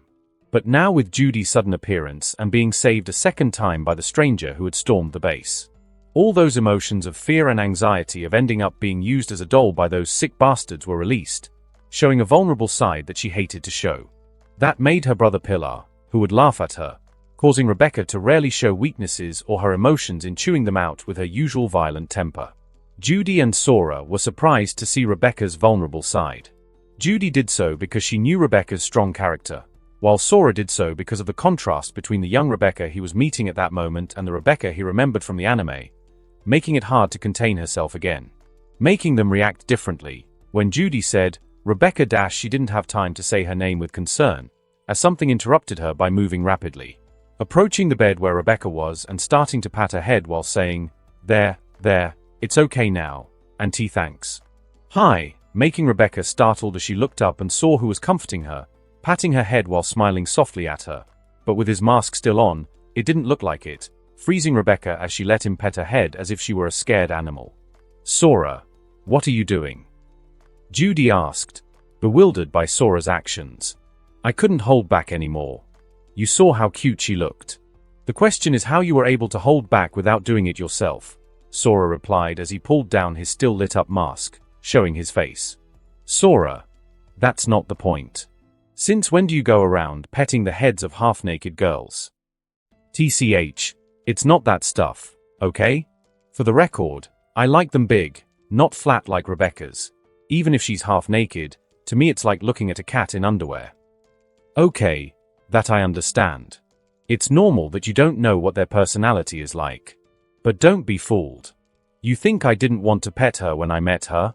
But she is wait. Do you like them big? Judy asked, putting on a surprised expression at the new information about Sora's tastes that she didn't know and unintentionally lowering her gaze to her developing scrawny chest. Yeah, but don't worry either. Ever since you've been eating Aoyo Basin's bentos at the high school, I've always hoped those little ones would grow bigger. Ha ha ha.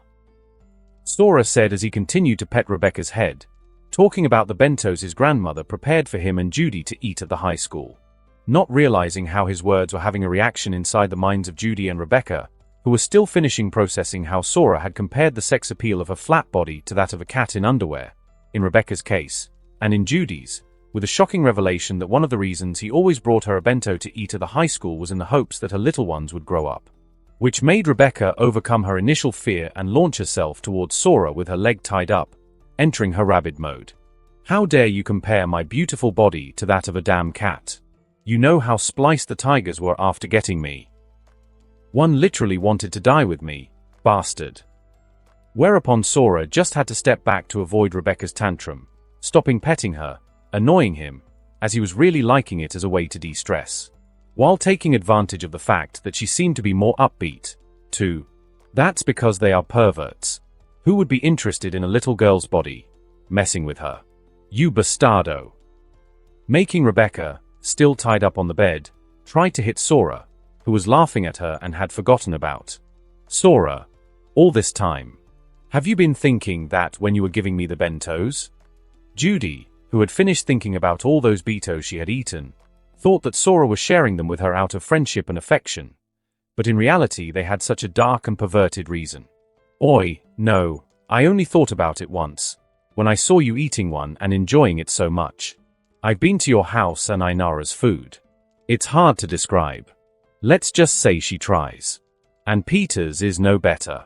So I thought maybe they were small, because of the lack of. Sora paused as his speech slowed further and his statement became a question. Proteins. Watching as Judy moved closer to him, with every second getting more and more pissed off, reaching a hand into his pocket and saying, No, wait. Why are you pulling out the knife I gave you? Judd, stop. You don't need to get violent. You bastard. I'll enjoy it because your grandmother cooks 1,000 times better than mine, not because I lack proteins. Come here, you bastard.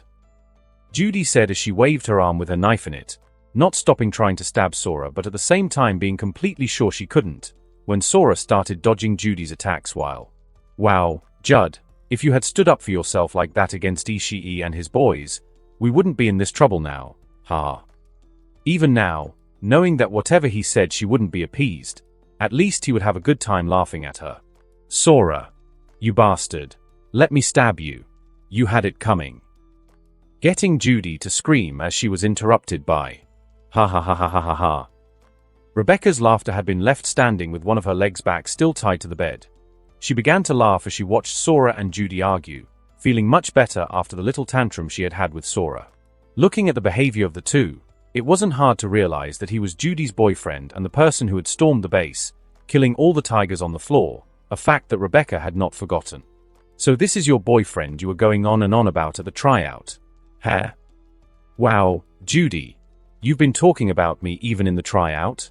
I am flattered, ha ha ha," replied Sora, smiling. "Shut up, Rebecca," Judy said, holding a hand to her face, knowing what was coming. You should have seen her first introduction in front of all the minis. And the first thing she mentions is her boyfriend. She even made some of the girls who were listening get mad at her. Ha ha. Rebecca said with a friendly tone to Sora as if they knew each other. Ha ha ha ha ha ha ha. Making them laugh together as Sora heard about Judy's performance in the tryout. "Rebecca, if you were the only one who got mad," exclaimed Judy, unable to contain her embarrassment, with her face turning red. "Well, I'm somebody too, aren't I? Well, are you going to help me untie myself?" asked Rebecca as she continued to enjoy watching Judy state. Judy reluctantly walked over to help free Rebecca, but stopped for a moment when she saw Sora staring sadly at the wall. "Sora, is everything okay?" she asked. Yeah, it's nothing. Don't worry. Judd, help Rebecca. I'll wait for you girls outside, okay?" replied Sora, forcing a smile as he left the room without waiting for an answer from Judy. Judy, knowing that something was bothering Sora, remained submerged in her worries until she was pulled away from them by NC calling Judd, "Are you helping me or what?" Rebecca, who smiled at her, annoyingly. "Don't call me that, you snitch," Judy replied, frowning. Sora left the room, heading to the hall where the battle had occurred. As he walked, he was still testing all the changes that had occurred to his IDN, so he was wasting time joking with Judy and Rebecca. Sora had been using that time to test and get used to the settings that Ark had unlocked in his IDN, which had dyed the color of his IDN's interface to a light blue, replacing the red that had been with him since it was installed when he was 3 years old and made him smile and appreciate his new life every time he saw it by being just like the one in the game, and now he was able to see it inside his head, with what that entailed. However, the changes were more profound than just a simple color change. He now had a tab on his IDN interface that allowed him to see the activity of the nanobots in his body and control them. It had different settings, physical support, allowing to send nanobots to the muscles and cardiovascular system to improve their performance. Sensory affinity, allowing him to adjust the sensitivity of his senses, as well as his perception of time. There were also the settings of new senses, such as the one he felt when he was being recorded. Synchronization with other devices, in which currently only Cortana QPC appeared, which Sora has not yet been able to test due to the latest and most extensive option. Viewing modes, for which Sora was surprised to find over 20 different options. These ranged from wave frequency-based visions, such as thermal vision, to special visions, such as echolocation or night vision. Sora was still trying out all kinds of visions, like when he tried echolocation inside the room. He was able to see by the noise of her heartbeat how Rebecca had 2 broken ribs and 1 fractured from the fight when she was captured, and also the thing that upset Sora, when he looked up and saw through the walls, being able to see the state of the girls that the tigers had locked up, making Sora pout and wanting to check their condition, but if he did and saw them, Sora wasn't sure if he would be able to continue with his plan to escape. Stopping himself in front of the door to the room he had seen through the echolocation, remembering his priorities, he hadn't come here to kill the tigers or save the captured people. He had come to save Judy, and that he would do. Convincing himself, the best thing is for me to escape. I can go back, accompanied by grandfather and uncle. Yes, that's best. He thought as he walked away from the door, annoyed by his decision. When Sora turned around, he saw something moving in the middle of the room, which, when he recognized it, made him want to recover his jacket, heading towards the tiger curled in a ball in the middle of his dead companions, while inside his head, "Freaking wimpy bastard!" he yelled at himself for the decision he had made in walking away from the room. Sora approached the tiger and spoke with some annoyance in his voice. "Oi. Good job. As promised, I'm not going to kill you. Give me the jacket before you get piss all over it." Thank you. Here it is. Thank you for not killing me," answered Tigers on his knees, relieved to hear that he wasn't going to be killed, as he nervously handed back the jacket with which he had helped murder his companions, betraying them. "But before you go, answer this. You do realize that your eyes are still recording, don't you?" Sora smiled with his uncovered face, commenting on the annoying feeling of being recorded he felt from the tiger's eyes. And even without covering his mouth, his mask was still in sync with him and smiling as well, but without any mirth in his gaze. That made the relieved tiger, who thought that at least he wouldn't die in this nightmare, turn pale again when he saw Sora's current expression, smiling, but at the same time, not. I am not recording you on purpose, I swear. I'm going to erase it, okay? Look, it's already erased. I had activated the recording mode before you arrived, and due to the sudden chaos of the situation, I didn't realize. The tiger said desperately, thinking that Sora had been pissed off because they were recording his now uncovered face, before being interrupted by, I see. The coldest tone he had heard from the guy who had managed to kill or leave half dead all 12 tigers on the floor without getting a scratch on him. So you were going to record my girlfriend being raped, when I suddenly interrupted you, huh? Sora said, drawing his gun again and pointing it at the kneeling tiger's head. No. No, it was Ishii's orders. I didn't want to. Please don't kill me. You promised. Please, shouted the tiger, throwing himself to the ground, desperately begging for his life. While Sora aimed his new, thinking about what to do with this piece of shit that on one hand had promised him to let him live, but on the other hand, pissed him off. When he was interrupted by a faint sound behind him, causing him to move his gun to where the sound came from by aiming at a woman in her 20s, in a deplorable state, blonde with messy tousled hair, with slight wounds and bruises all over her naked body, barely covered with a blanket she was using to cover herself, with her arms and neck full of puncture marks from the drugs the tigers put on her, who had just come out of one of the rooms. While staring at Sora with an unfocused look in her grey pupils, even when she was being pointed at with a gun, she looked at it for a second before raising her gaze back to Sora without changing it, as if she wasn't afraid of being shot. On the contrary, it seemed from the way she stared at Sora as if she was searching for it. Without a glimmer of hope in her eyes, wishing that the stranger who had killed every man in the room, including the leader of the group that was using her, would give her peace in her hateful life. Sora being able to recognize the woman's gaze, making him remember when he had a similar look, and was shot twice. Moments earlier, when Sora had left the room leaving Judy and Rebecca in it, Judy, still thinking about what had upset Sora, used her pocket knife to cut Rebecca's bind. Rebecca being released at last, she began to move her leg happily without stopping until she put a hand to her upper stomach in pain. Are you all right, Rebecca? Judy asked. Yeah, I just moved too fast, Rebecca replied, trying to change the subject. Looking out the open door and seeing Sora approaching the sole surviving tiger. So that's your boyfriend, huh? If I had one like him, I'd bring him up in every conversation too. Haha. Yeah, very funny. He's Sora. I've known him since I moved to NC.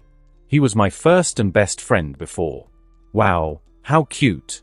But you know he's crazy, don't you, Judy? Well, yes, sort of. I don't mean it as a bad thing, but for someone our age to be able to do something like this and then make jokes like it's nothing, it's weird, don't you think? Yeah, but he would never, Judy said, alarmed at the insinuations Rebecca was making, before she was interrupted. I'm not saying I'm a psychopath, but I know those types of people. They can be loving and joking with their circle, but something messed them up, usually in childhood, creating and twisting something inside of them that gets released at times like these. And each time asking to be liberated more and more. He wants to be a merc or something like that, right? Yes, replied Judy, somewhat saddened, wondering herself what might have happened to Sora, if Rebecca's words were true. I figured as much. It's the same for me too. I think it's because of my childhood. Wait, Rebecca, are you interested in Sora? Judy asked with some annoyance and nervousness in her voice at the attention Rebecca was showing towards Sora. No. You're crazy. That's what surprises me so much about you being his girlfriend. You seem like a calm person who wouldn't hurt a fly. But you're a little twisted yourself, aren't you, Judy? Besides, I like the melancholy, quiet ones. The ones who seem lost and need a big sister to help them. Yours is too much for me, girl. Well, to each his own, Judy said, trying to remain calm. Sora is an amazing person and I love him for who he is. It doesn't matter what anyone else thinks. Haha, how cute. But I still think Rebecca didn't get to finish her sentence when she was interrupted by 2 gunshots, accompanied by screams of pain. Mad. Judy and Rebecca ran out of the room after hearing the 2 gunshots and screams of pain. Arriving in the room, they found Sora kneeling down, covering an unknown half-naked woman with his jacket, while a tiger next to him was screaming, clutching with one hand his good knee, not so good anymore, and with the other his crotch, also wounded. That they did not care much, turning their attention to the woman that Sora was holding in his arms, who, judging by her appearance, must have been one of the women who had been locked in one of the rooms. Seeing the woman's condition, both Rebecca and Judy got goosebumps at the thought that they could have ended up the same way, rejoicing at having been saved. Sora, with his memories of his past life still present in his mind, after recognizing the woman's familiar look, with no hope or fear, only pain and looking for death, like the one he had when. Sora didn't miss the expression with concern and with some joy of Judy and Rebecca not ending up like the woman in his arms, which made Sora unable to help but remember the hateful looks he was getting on his sick body, pitying him on the outside but deep down with relief that it wasn't them and at the same time joy that there was someone having a worse time. Making him sigh with the thought, not thinking worse or bad of Judy and Rebecca. After all, that's how humans are. Sora. Who is she? Is she okay? Asked Judy, totally unaware of the things Sora was thinking. I don't know her name, Sora said as he held the woman in his arms. She's weakened and in the early stages of starvation. Her kidneys seem to be failing, part of her liver is dead and her stomach seems closed. She also has several sexually transmitted diseases and traces of various drugs in her body. I can't tell how many. Sora spoke with a serious tone in her voice, startling Judy and Rebecca by the detailed examination Sora had done of the woman, almost seeming to them that he was able to see inside her with his creepy eyes, at least to Rebecca. Sora's eyes closed momentarily, as if concentrating. When he opened them, now with some restrained sadness in them. There's something strange about her brain too. It looks like she's been implanted with something. Sora paused, taking a deep breath and releasing it in the form of a sigh as he shook his head at the reason behind the implant. Making Judy and Rebecca exchanged uncomfortable glances, imagining in that short pause what kind of chip the tigers had implanted in her. It's a tricked-out doll. Chip. Sora, what do you mean by tricked out? Judy asked in a shaky voice, having a bad feeling, recognizing the sad tone in Sora. Knowing what that kind of technology was capable of. What difference does it make if it's tricked? If she has a doll chip implanted, why the hell are they abusing her like this? Exclaimed Rebecca angrily, not realizing that the situation was much darker than she imagined. The chip doll was originally created for military use and sold to protect soldiers' minds from the horrors of battle as therapy for post-traumatic stress disorder by erasing traumatic memories. But in reality, its use was much more than that. The chip doll, initially called the Karen chip, it was created with the intention of guiding and controlling soldiers in battle, even to their death. Inspired by the underworld boatman, its main function was to influence the minds of soldiers by altering moods and emotions, with some of BD's technology, controlling the guilt, fear, and doubt of the soldiers, implanting or reducing certain emotions, and reducing their fear at certain times, in order to accomplish the mission. Or in case of doubt when killing, implanting a sense of panic in the brain by flooding adrenaline, making the soldier become a killing machine and then erasing everything that happened. In the future at the time of the game, the doll model of the chip would have an AI added to it to protect the conscience of the users and not just alter it and erase the memory afterwards. Possibly, making the Karen model also able to take similar measures. But currently it only altered the user's mental state so that he would endure his job and then immediately erase the memory. But the Tigers' tricked-out chip was just the opposite. I'm not the best at reading code, but the chip seems to be recording as if it were a BD, her state, traumatized. That when activated, Sora left to himself the purpose of the chip he imagined from what he was able to read from its code. Shit. Judy replied, perfectly understanding the emptiness in Sora's words. Imagine the worst and you'll get it right. Damn it, she thought as she. I don't get it. You, Judy, said you were better than him at coding when we met, didn't you? You could read the rest, couldn't you?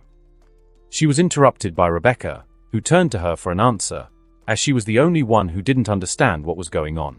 Judy did not need to confirm the use of the chip, but she still wanted to read the code. As far as she knew, the programs to record BDs needed to be turned off carefully. If done forcibly, it could harm the user. She wanted to help the woman in Sora's arms, who was barely covered with a dirty blanket and Sora's jacket, which he had put on her. "Show me," Judy said as she looked into Sora's totally black eyes lit up with a blue light in them, which she knew was the reason Sora could read the code of a chip inside a person's head. The first thing that came to Sora's mind was to call Judy's IDN, sharing his vision that, thanks to his echolocation together with the scanner mode, he was able to get information from what he saw and he was able to read the code of the chip inside a person's head. But when the call was starting, it was cut off, or better said, something cut it short, automatically activating the last setting that he had not yet tested. Synchronization with devices. Darkening Sora's consciousness until... Sora! What are you doing here? He hears a familiar voice call out to him in surprise. Cortana. The same one? What the hell are you doing here? How did you get in? You don't have a neural implant to get into cyberspace. What the hell are you doing in the QPC? Oh. So this is the cyberspace. I imagined it more black with 8-bit style, but this is incredible, said Sora, looking at the cyberspace of the QPC.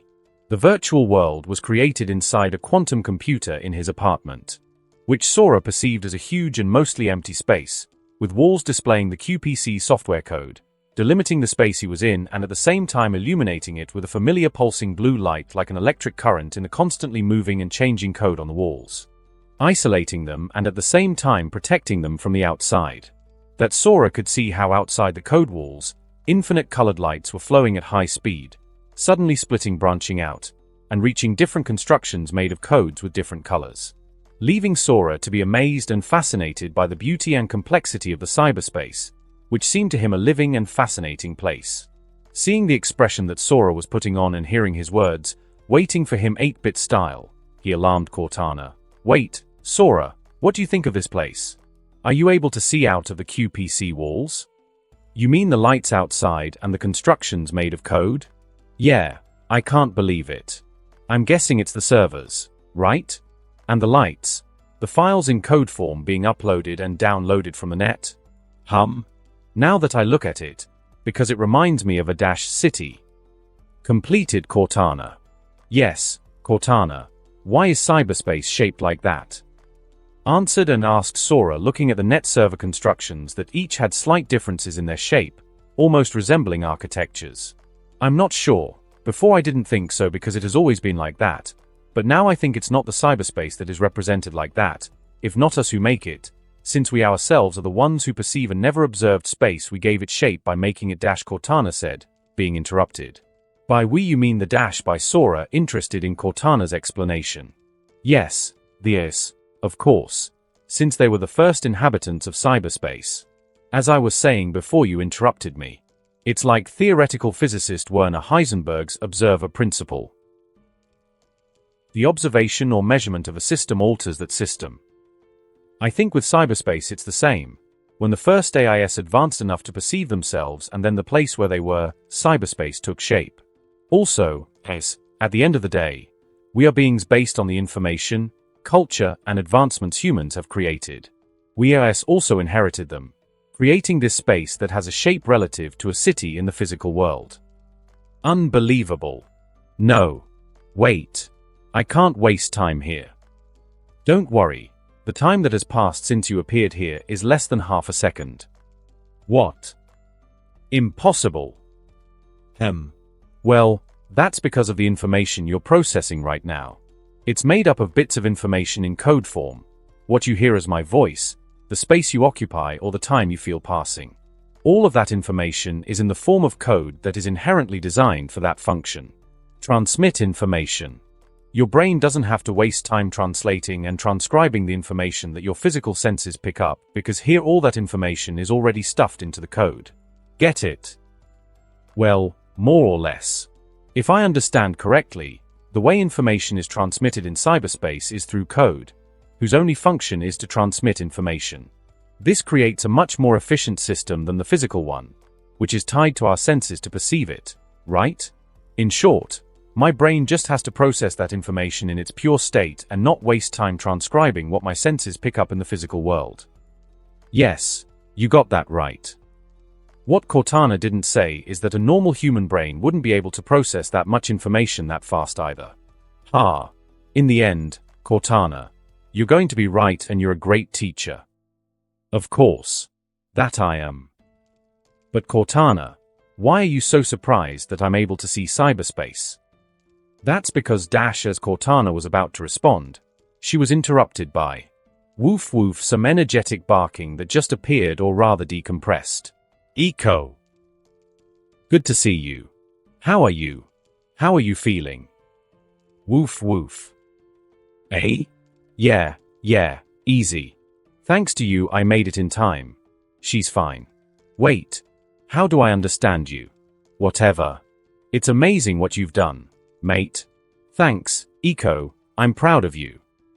Sora said as Eco jumped towards him, unable to contain his joy at his master's words. Eco had stopped the replacement of his code, which had already advanced far enough for Eco to run.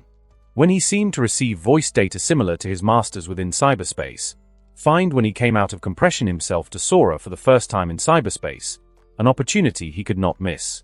Woof. Making the already animated Eco unable to control himself anymore as he received his master's words of gratitude and praise, launching himself and pulling Sora to the QPC's floor, making the code glow at the parts where their bodies touched, as Eco licked his face with his warm, smoky tongue, ironically seeming more real here in cyberspace than in the physical world. Watching the emotional scene of man and animal, human and AI, master and pet, Cortana couldn't help herself. Wow, here you have to grow a tail for them to value your work. Look. Puff disappeared in a smoke she had generated, and she reappeared with her body made only of code like always, but now with a tail and two droopy dog ears on her head in the same style as her blue body. What do you think? Now there is no problem for you to tell me good job and to be proud of me too, right? See Cortana, what did you wear? What do you like? That's not the question. Who for a projection you can even turn red. TCH, I don't know what you're hiding, but the technology you're demonstrating along with the code you gave us. What are you, Sora? What are you talking about, Cortana? Are you the one who knows more than me what's going on? Projection?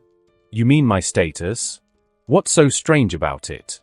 We have cyberware that allows anyone to enter cyberspace.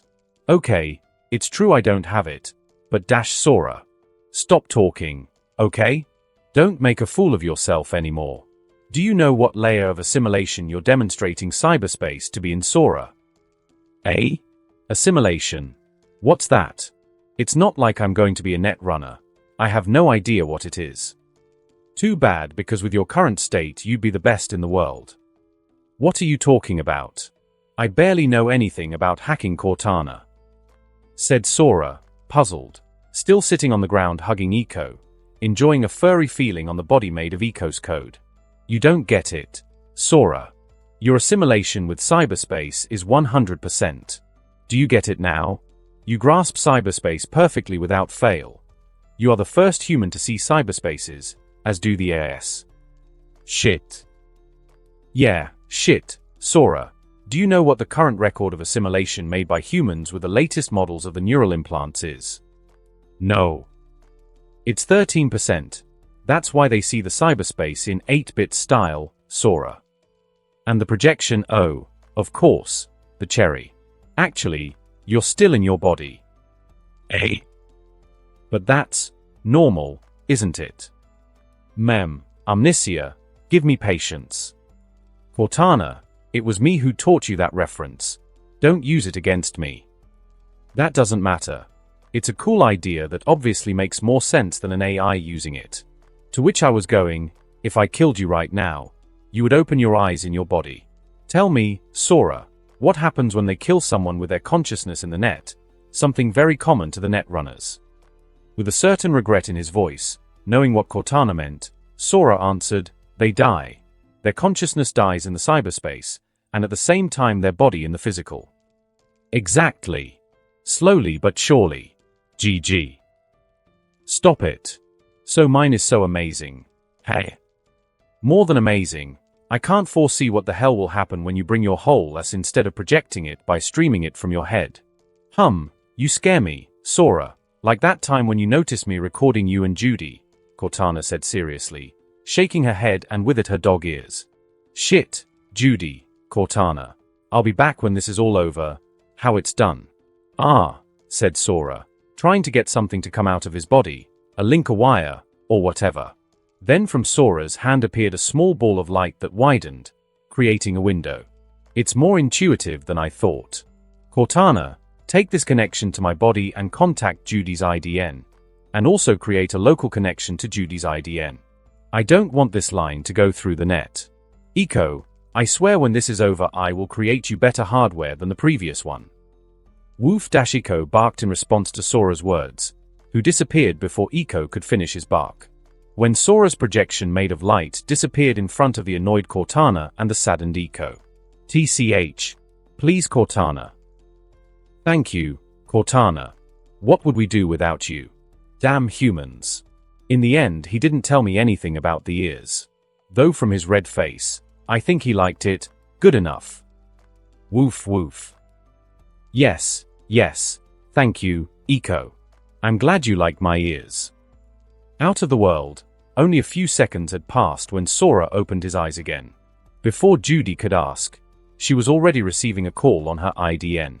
Surprising herself when a window opened on her IDN, allowing her to see the world through Sora's eyes, she stared at him in disbelief for a second before reacting again, focusing on the code.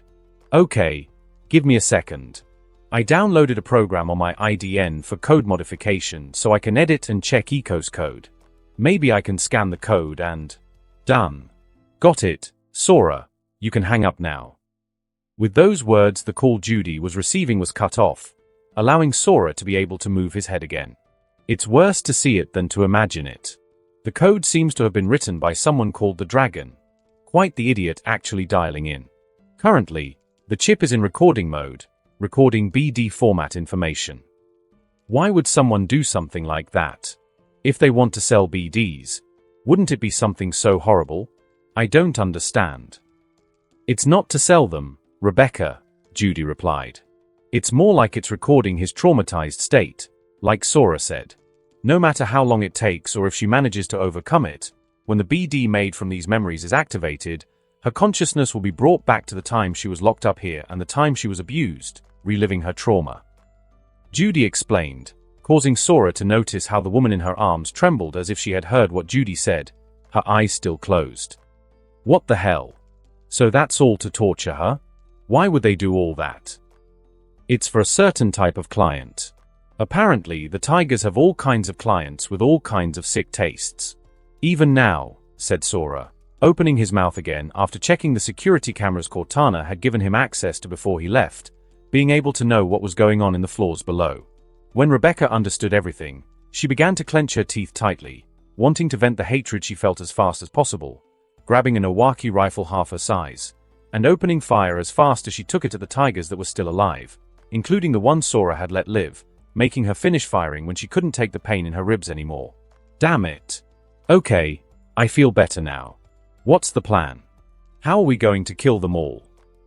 Rebecca asked, hiding her pain. The plan hasn't changed. No weapons will be needed, Sora replied. What do you mean? Rebecca asked as Judy focused on reading the code so she could turn it off. Most of the Tigers are locked up on the 4th and 3rd floors. I have access to the freight elevator. I'll activate it again and will use it to get to the warehouse part of the building and get out that way, Sora explained. Wait, how are we going to rescue the other minis? Rebecca realized that Sora's plan was to think about abandoning them. I came here for her, Sora replied, pointing with a finger at Judy. And Rebecca, I'll be honest with you, saving you was a happy accident. Rebecca, annoyed and angry at Sora's cold words, planned to leave the rest of the people to their fate. And what about her? Are you planning to abandon her too? Rebecca reproached, pointing at the woman still in Sora's arms, who started to tremble, waiting for Sora's answer, afraid to open her eyes and that the little hope she had that her terrible nightmare would end would disappear. Sora looked at Rebecca, not caring to look like a hypocrite. No, she's coming with us. You damn hypocrite. Why her yes and the rest no? Because she's out and you've seen her? You know what the Tigers are capable of doing with those implant dolls and more to them that are minis, Rebecca said, pissed off. Enough! Judy shouted, interrupting Rebecca, as from around her neck she pulled out a chip that she had erased its contents from and put an alteration to the dragon code on and put it on the woman. This will do for now. I have managed to stop the record mode and erase the saved data. I also have the installation data. When she can talk, I think I could erase all the time she has been locked up. Judy, convince your boyfriend to do the right thing and help us save the rest, Rebecca said, hoping that Judy would support her, but Rebecca, I'm not going to oppose whatever Sora decides. Surprising her when Judy refused to convince Sora, even Sora himself was surprised, since a part of him. What? You don't care about them either, Rebecca. Let me cut you off there. It's true I don't want anything to happen to them and I wish I could do something to save them, but I care more about Sora's well-being than any of their lives. If Sora decides to gamble his life to save them, I wouldn't like it, but at least would be doing something good, and if he decides it's best to escape, so be it. I can't believe you, but it would be another thing if, hypothetically speaking, a member of the Minis in such a moment of crisis offered a generous reward for helping her, which I could use to provoke my hypothetical boyfriend in this hypnotic scenario, telling him that since in the future he wants to devote himself to something as dangerous and stupid as being a merc, let him prove it. Let him prove that he is capable of living that life, which I do not agree with. Judy said, making Sora stare at her for her words. Wait. I can be that Mini. Understanding what Judy was referring to, Rebecca wasted no time. Sora, if you help me, I swear I will make the Mox pay you. Please help me. I don't plan on running away and abandoning them. I know this is selfish, but despite your words, my gut tells me you care about me, not like you do Judy, but sometimes from your creepy eyes I feel worry in them. So please, Sora and Judy, help me. Whatever you decide, I'm not going to run away and abandon them. Sora, after looking into Rebecca's eyes after she asked her for help like that, he looked back at Judy, the cause of all this, calling her over so we could talk in private. Judd, what the hell is that all about? What's up? I totally trust you, and that you're capable of getting us out of this. Plus we've got some eddies. Judd, this isn't a game. Of course it's not. Sora, I know you. I'm freeing you. I know perfectly well that you don't want to leave just like that, let alone without saying hello to Ishii. Besides, I know you want to save her too. Judy said while looking at the woman in Sora's arms before looking at Sora again. You should see the way you look at the woman in your arms. It makes me jealous. I know the only thing holding you back is me. That's why you have to stop doing it. If the worst happens, I'm sure you would save me, right? Judy said, drawing a smile on her face as she spoke, demonstrating not only with her words but also with her actions the confidence she had in Sora. What other choice do I have?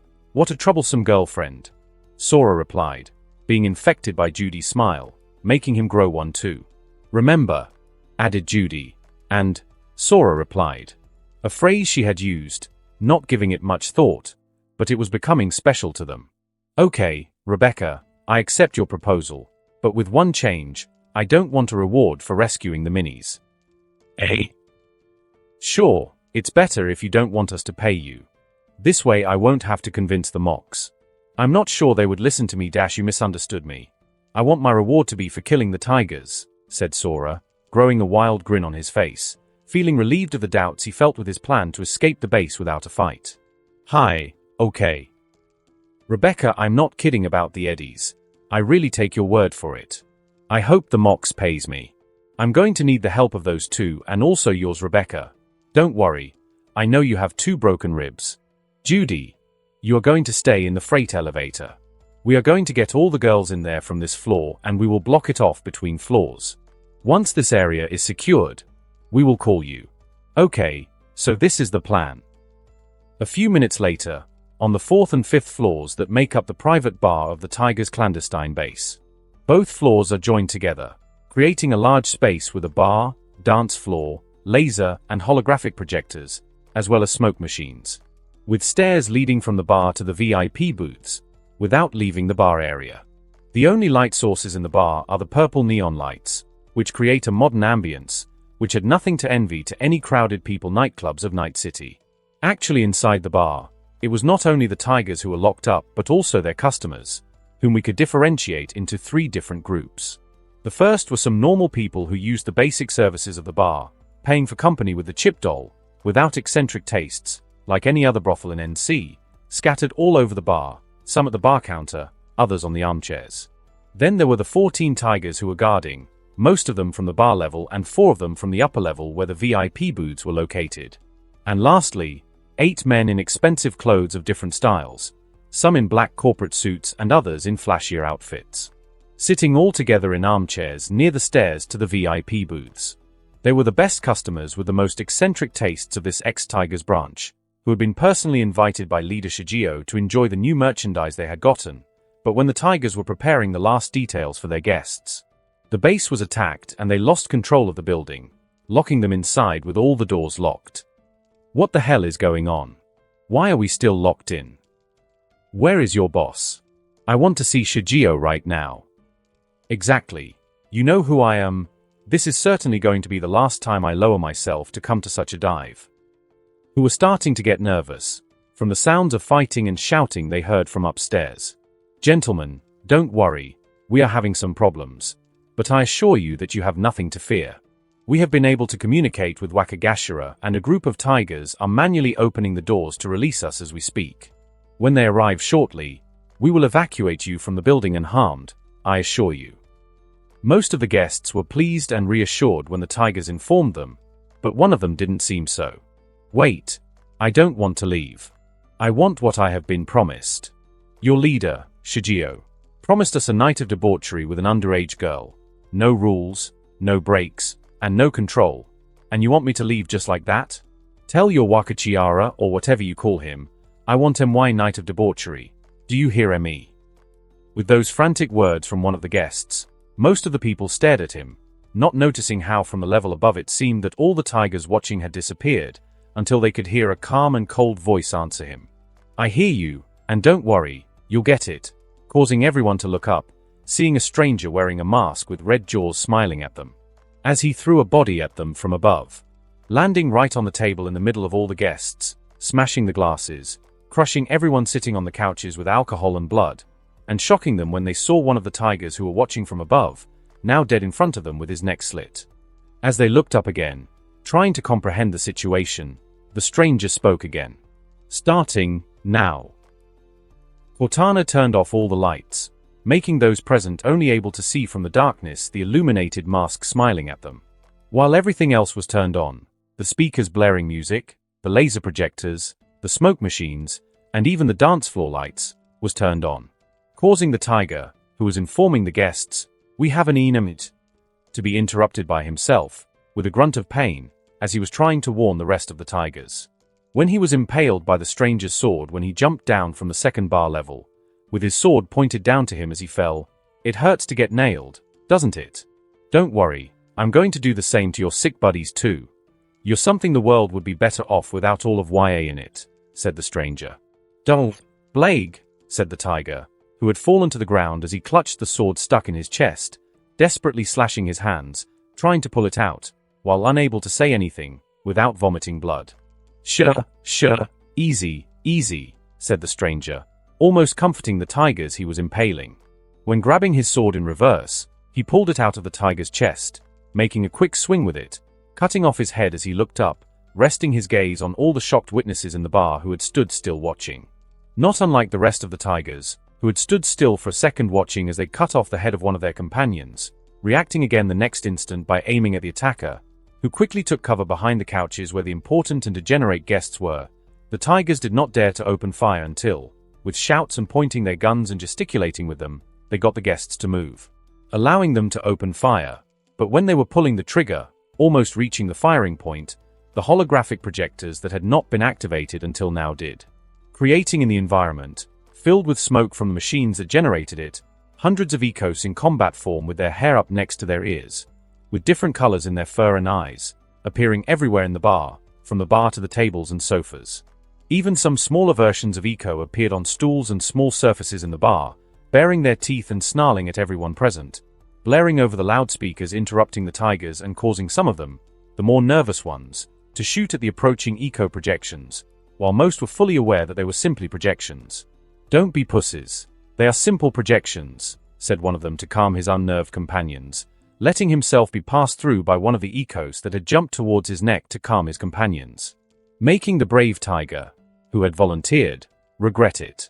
When he threw his head back, pierced by something, and fell dead at the moment the hologram attacked him, his companion was unable to see his body because of the layer of smoke on the ground. "What the hell?" Making the surprised tigers. "Aren't they holograms?" Seeing something they couldn't explain. "What's going on?" Fell into a panic, not realizing they had been misdirected into thinking there was only one attacker. And they didn't see the little teenage girl with ponytails on her sides hiding in the second-level catwalks, who was firing away, covering the noise of her shots with the bass of the song and the flashes with the laser projectors that kept moving. As a result, most of the tigers grouped together, believing they were being hunted by the wolf projections, and started to fire in panic at any of the projections that came near them. This led to accidents, such as when one of the ecos jumped over the bar and startled one of the tigers, causing the tiger to fire without seeing that there was a fellow tiger behind the projection. Adding to the chaos and confusion of the situation was when they started taking friendly fire casualties. Still, it didn't stop them from firing at the projections. In their focus on the larger and seemingly more dangerous projections, they let the smaller ones get too close. One of them that looked like a puppy jumped with all its might at the knee of one of the tigers, who, when he saw it jumping even in such a moment of crisis, couldn't help but think it was cute, slowing his reaction. From the cute appeared a blade with a snow-white edge and the rest dark as ebony. That cut him off at the knee. Being able, as he fell due to the sudden loss of one of his legs, to see his real attacker, who ran ducking, hiding among the projections and smoke as he hunted down the frightened tigers one by one. In the midst of the chaos, one of the tigers, who had been attacked by one of the projections, felt a shot in the shoulder, causing him to uncontrollably fire his weapon. In doing so, one of the projectors was hit, causing the system to malfunction and a portion of the eco-projections to shut down. Realizing the simple solution that had not occurred to him because of the tension, he shouted to the rest of his comrades who were still alive to fire at the remaining smoke machines and projectors. As the projectors and smoke machines were destroyed, the situation began to clarify, and the tigers were able to see their true enemies. Managing to see a young man in a mask with lights, who shook his sword to remove the blood of the dead tiger beneath his feet from it before quietly putting it back into its sheath. Crossing his arms immediately, pulling out his two new from his arm holsters, and shooting with them as he darted behind the bar, while from the second level of the bar a young woman with two ponytails subtly stopped shooting and opened automatic fire, covering her partner with cover fire while screaming like a maniac. Changing the hunt to a fight between the two attackers and the 6 tigers that remained alive. Meanwhile, in another bar in Night City, with some of its lights in the same green color as its holographic name at the entrance. The bar itself was decorated in a practical way, which could be described as a cross between a country western bar and a motorcycle guild hall all mixed up with a cyberpunk touch. The sound system played a variety of rock tech music and gothic rock, and the closest thing to dancing, apart from the go-go dancers in tubes, was the occasional brawl. But this is a pros club. No one needed to prove themselves. Their presence was proof enough. Any brawls were strictly for fun. Yet the bar still retained equipment from its former use as the NC morgue. Back in the old days, mercs would gather in the morgue to bid farewell to their dead comrades with a last drink. A tradition that grew so long, and there were so many dead among the mercs at the time, that the morgue looked more like a bar than a morgue. But it wasn't until 2045, after the Fourth Corporate War, when the current owner took over, that it gained its current reputation as the quintessential gathering place for all Night City pro-mercs. When the legendary merc Rogue Amendiez became the owner of the Afterlife, gaining its current fame. Rogue was currently on her usual couch, surrounded by people, looking from the outside like a group relaxing and talking over a drink, but in reality they were all Rogue's assistants, and what they were talking about while drinking was work, about what was going on in the city. Like the Tigers' attack on the Mox subsidiary gang, which, in Rogue's experience, could lead to another gang war in the city between the Mox and the Tigers. But something had happened within the Tigers that had given a chance to fix all this shit, hopefully, before another gang war broke out in NC. And so Rogue had called out to the 3 who were approaching when they were stopped by one of the mercs standing guard nearby. Let them pass. Nodding, the merc let the 3 in, who sat around the table. It's good to see you again, Rogue. I didn't think we'd be hearing from you so soon. Shut up, Maine. I wouldn't be calling you if it wasn't for our last exchange. I received a job and you are related to it. That's why I called you. Besides, the gig would not be accepted by just any merc. Rogue said as she lit up an annoyed cigarette, making it clear that she hadn't forgiven Maine for the screw-up on the last job. What do you mean? What's the job? Last time I talked to you, it was to get information from this guy, Maine replied, trying to get straight to the job to avoid Rogue's cold attitude, as he pointed to the new member of his team. Wait. You asked her for information about me? What dark times we live in. Where are those old values of trust and camaraderie? What a boomer, he, said the new team member who loved to joke around. Shut up. Shut up, said Maine and Dorio at the same time, demonstrating by this pyramid of telling each other to shut up the hierarchy of the members of the conversation. What is the job, Rogue, and why wouldn't everyone take it? Asked Dorio. First, let's start with what has happened. Just this afternoon, the Tigers assaulted and captured a bunch of girls from the Minis, the Mox affiliate gang, in some sort of revenge from a guy named Ishii, the son of Shigeo, one of the Wakagashira of the Tigers. TCH, those perverts. Huh?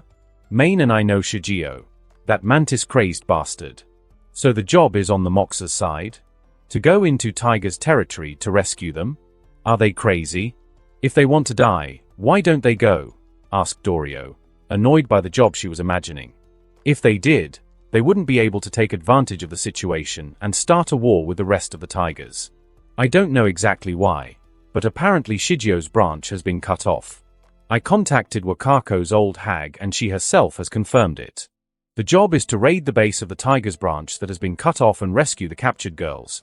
But obviously the Tigers won't let a bunch of pissed-off Mox into their territory.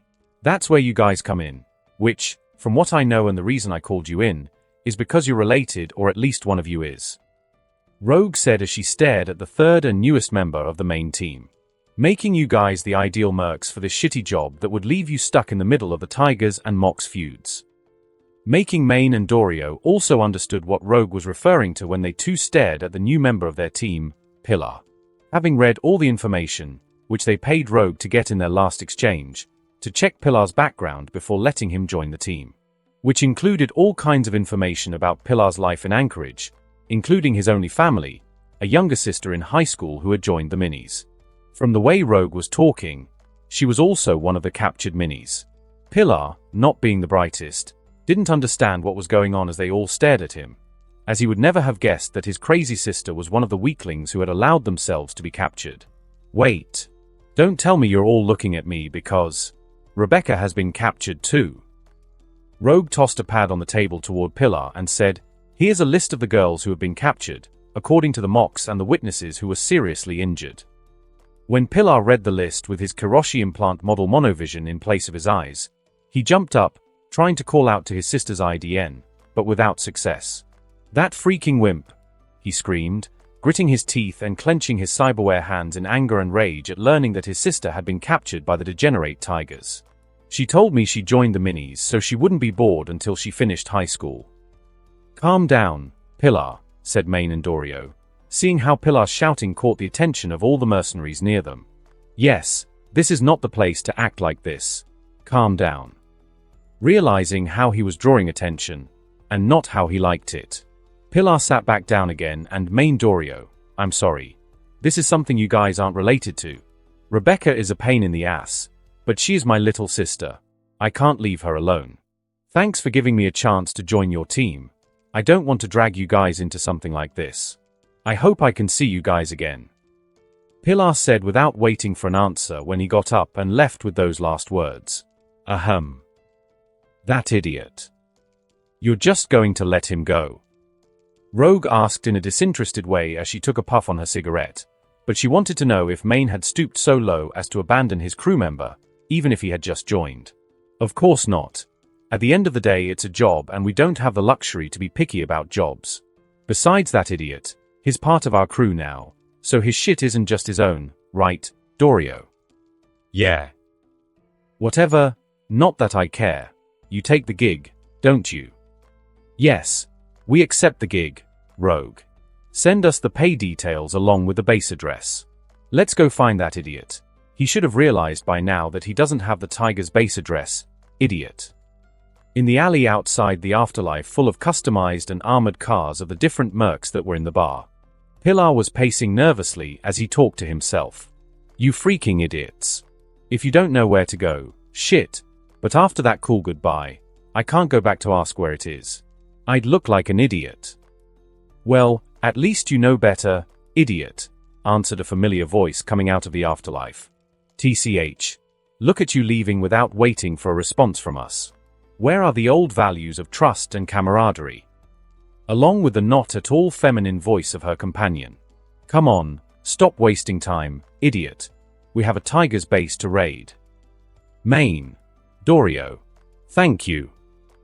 Being answered by the grateful Pilar, who had never liked more to be called an idiot as at this moment. While hold on little sister, he was thinking about saving his little sister, both in height and age, imagining her captured, and while saying the name, his older brother scared, but the truth. Die. Die. Die. Die. Die. Ah ha ha ha ha. Die, scumbags. Ha ha ha. She was not the one who needed help, but the tigers, at whom she was shooting like crazy, leaning her Nawaki rifle on the second floor rod, avoided as much as they could the charge in her ribs while shooting. Of the 6 remaining tigers, soon there were only 4 of them, taking advantage of Sora's side when they moved in their covers, leaving some part of their body unprotected, and Sora being able to see the moment in which they would leave out a knee, foot, elbow, or crown, shot them, killing them in the last case or wounding them in the rest, leaving them unprotected from the ground, now without smoke, so that Rebecca without compassion would finish them from above. When Rebecca hit one more tiger, there were only 3 tigers left. Sora emerged from behind the bar and launched himself towards the surviving tigers, being fully aware of what was about to happen and who he was about to. As Sora charged forward, he shot at one of the tigers that was on his left side, causing him to take cover as he ran towards the tiger that was enchanted in the middle of the 3, while Rebecca shot at the third one to Sora's right, leaving Sora to be an easy target for the tiger he was charging towards, watching him as he raised his gun to shoot him, seizing the moment before the front door of the bar that had its back to the tigers exploded, surprising everyone present by the sudden explosion, momentarily stopping the combat by the entrance of the tiger reinforcements that had just arrived. Or almost all of them, with Ishii at the front of the 9 tigers that entered the bar, surrounding him, who decided to use explosives after hearing the gunshots inside the bar. Being greeted upon entering, seeing how the attacker had orders to capture. He had taken advantage of the explosion to get in front of the tiger, who was aiming at him and who had been distracted in such a moment of crisis due to the sudden explosion behind him. Having lost sight of the young man he was aiming at, he was now in front of him, staring at him moments before he impaled him in the head with his sword. Turning to the tigers that just entered and looking at them as he tapped his shoulder with his sword to remove the blood from the end, calmly as he finished looking at the tigers, finally resting his gaze on Ishii, smiling at him and saying, "Good to see you, Ishii. It's about time you came out to play, isn't it?" Making Ishii couldn't help but be surprised at the person smiling at him with a mask, knowing it was supposedly Sora, but now seeing him with his all-black eyes minus his blue pupils, Ishii couldn't help but remember the strange shadow he saw in Sora moments before he cut off his hand. This made him clutch his chromed hand, which had begun to tremble again after the immunosuppressants stopped working. Sora, without missing Ishii's reaction, with a wicked grin. "What's up, Ishii? Do you need another shot to keep your shit together? Hee hee. Or are you already freaking out seeing things? Tell me how you see your fellow tigers around you. Like weapons or maybe like pieces of metal colliding, I've always been curious about cyberpsychosis," said Sora, who was aware of the reinforcements and Ishii in them, as well as Ishii's little secret. With Cortana's access to the building's security cameras, Sora came across the amusing images of Ishii leaving his father's office quickly to shoot some immunosuppressants to stop the cyberpsychosis attack he was having. Making Sora's words cause some of the tigers to look sideways at Ishii, thinking that if the stranger's words were true, then they would explain a lot of Ishii's behavior. Ishii, with the urge to kill someone, hearing how Sora was laughing at him and seeing how the tigers around him were looking at him sideways, went back to his bad habits, falling for Sora's provocations. Shoot. But Ishii, following the orders of Waka without waiting for any kind of debate or retort on his orders, Ishii put his arm under the head of the tiger that was trying to remind him of Shigio's orders, activating his arm's projectile launch system and blowing off his companion's head. Shoot! He yelled again as he had blood from his fellow tigers he just killed on his face. Making the tigers surprised by the demented behavior of Ishii, who had just killed one of his companions because he was reminding him of his father's orders, having no choice but for the 3 remaining tigers armed with firearms to aim at Sora and the 5 with swords to unsheathe them, with the original plan of using them to cut off some of Sora's limbs, whom they had ordered to be brought alive. That in doing so they could see the smile on the Sora's mask grow when they began to hear a loud hammering-like noise quickly making its way behind them. With each blow getting closer and closer, the closer it felt, the less it sounded like a hammering and more like being the moment they realized, the moment the bullets pierced the ground with 2 different trajectories coming from the floor below, killing 2 of the tigers that were targeting Sora. Using Sora's last ace up his sleeve, which he had planned when Cortana gave him control of the building, which also controlled the 2 turrets that were on the 3rd floor in front of Ishii's father's office, Sora had used them to have them fire much of their 6.5 by 52mm ammunition so that they went through ceilings and walls, attacking the surprised tigers from 1 floor above from behind. Using the surprise attack and chaos to close in on the group of tigers while putting all his settings on maximum and slowing down his time as much as he could. And Rebecca, following her instincts, had been able to read the situation well, waiting and taking advantage of the chaos as well. Pilar was pacing nervously as he talked to himself. You freaking idiots. If you don't know where to go, shit. But after that cool goodbye, I can't go back to ask where it is. I'd look like an idiot. Well, at least you know better, idiot, answered a familiar voice coming out of the afterlife. TCH. Look at you leaving without waiting for a response from us. Where are the old values of trust and camaraderie? Along with the not at all feminine voice of her companion. Come on, stop wasting time, idiot. We have a tiger's base to raid. Main. Dorio. Thank you. Being answered by the grateful Pilar, who had never liked more to be called an idiot as at this moment. While hold on little sister he was thinking about saving his little sister, both in height and age, imagining her captured and while saying the name, his older brother scared, but the truth. Die. Die. Die. Die. Die. Ah ha ha ha ha. Die scumbags. Ha ha ha. She was not the one who needed help, but the tigers, at whom she was shooting like crazy, leaning her Nawaki rifle on the 2nd floor rod, avoided as much as they could the charge in her ribs while shooting. Of the 6 remaining tigers, soon there were only 4 of them, taking advantage of Sora's side when they moved in their covers, leaving some part of their body unprotected, and Sora being able to see the moment in which they would leave out a knee, foot, elbow, or crown, shot them, killing them in the last case or wounding them in the rest, leaving them unprotected from the ground, now without smoke, so that Rebecca without compassion would finish them from above. When Rebecca hit 1 more tiger, there were only 3 tigers left. Sora emerged from behind the bar and launched himself towards the surviving tigers, being fully aware of what was about to happen and who he was about to. As Sora charged forward, he shot at one of the tigers that was on his left side, causing him to take cover as he ran towards the tiger that was enchanted in the middle of the 3, while Rebecca shot at the 3rd one to Sora's right, leaving Sora to be an easy target for the tiger he was charging towards, watching him as he raised his gun to shoot him, seizing the moment before the front door of the bar that had its back to the tigers exploded, surprising everyone present by the sudden explosion, momentarily stopping the combat by the entrance of the tiger reinforcements that had just arrived, or almost all of them, with Ishii at the front of the 9 tigers that entered the bar, surrounding him, who decided to use explosives after hearing the gunshots inside the bar. Being greeted upon entering, seeing how the attacker had orders to capture. He had taken advantage of the explosion to get in front of the tiger, who was aiming at him and who had been distracted in such a moment of crisis due to the sudden explosion behind him. Having lost sight of the young man he was aiming at, he was now in front of him, staring at him moments before he impaled him in the head with his sword.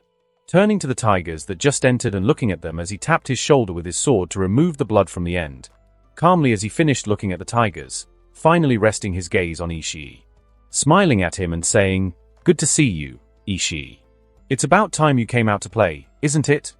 Making Ishii couldn't help but be surprised at the person smiling at him with a mask, knowing it was supposedly Sora, but now seeing him with his all-black eyes minus his blue pupils, Ishii couldn't help but remember the strange shadow he saw in Sora moments before he cut off his hand. This made him clutch his chromed hand, which had begun to tremble again after the immunosuppressants stopped working. Sora, without missing Ishii's reaction, with a wicked grin. "What's up, Ishii? Do you need another shot to keep your shit together? Hee hee. Or are you already freaking out seeing things? Tell me how you see your fellow tigers around you. Like weapons or maybe like pieces of metal colliding? I've always been curious about cyberpsychosis," said Sora, who was aware of the reinforcements and Ishii in them, as well as Ishii's little secret. With Cortana's access to the building's security cameras, Sora came across the amusing images of Ishii leaving his father's office quickly to shoot some immunosuppressants to stop the cyberpsychosis attack he was having. Making Sora's words cause some of the tigers to look sideways at Ishii, thinking that if the stranger's words were true, then they would explain a lot of Ishii's behavior.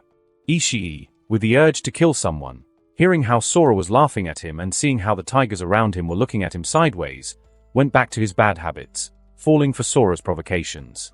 "Shoot." But Ishii, following the orders of Waka without waiting for any kind of debate or retort on his orders, Ishii put his arm under the head of the tiger that was trying to remind him of Shigio's orders, activating his arm's projectile launch system and blowing off his companion's head. "Shoot!" he yelled again as he had blood from his fellow tigers he just killed on his face. Making the tigers surprised by the demented behavior of Ishii, who had just killed one of his companions because he was reminding him of his father's orders, having no choice but for the 3 remaining tigers armed with firearms to aim at Sora and the 5 with swords to unsheathe them, with the original plan of using them to cut off some of Sora's limbs, whom they had ordered to be brought alive. That in doing so they could see the smile on the Sora's mask grow when they began to hear a loud hammering-like noise quickly making its way behind them. With each blow getting closer and closer, the closer it felt, the less it sounded like a hammering and more like being the moment they realized, the moment the bullets pierced the ground with 2 different trajectories coming from the floor below, killing 2 of the tigers that were targeting Sora. Using Sora's last ace up his sleeve, which he had planned when Cortana gave him control of the building, which also controlled the 2 turrets that were on the 3rd floor in front of Ishii's father's office, Sora had used them to have them fire much of their 6.5 by 52mm ammunition so that they went through ceilings and walls, attacking the surprised tigers from 1 floor above from behind. Using the surprise attack and chaos to close in on the group of tigers while putting all his settings on maximum and slowing down his time as much as he could. And Rebecca, following her instincts, had been able to read the situation well, waiting and taking advantage of the chaos as well. To go back out from cover, reopening fire, focusing her targets on the 2 surviving tigers from the bar who were about to shoot Sora in the back. Making Rebecca panic trying to stop them before they did it, managing to stop one of them by shooting him, but when she went to aim at the other one and shoot him down, it was already too late, having given him time to shoot Sora in the back, making Rebecca bite her lip helplessly as she hastily assumed Sora's death before a shot that was heading towards his head from behind that Rebecca thought it was impossible for Sora to have noticed or to be able to react to in time.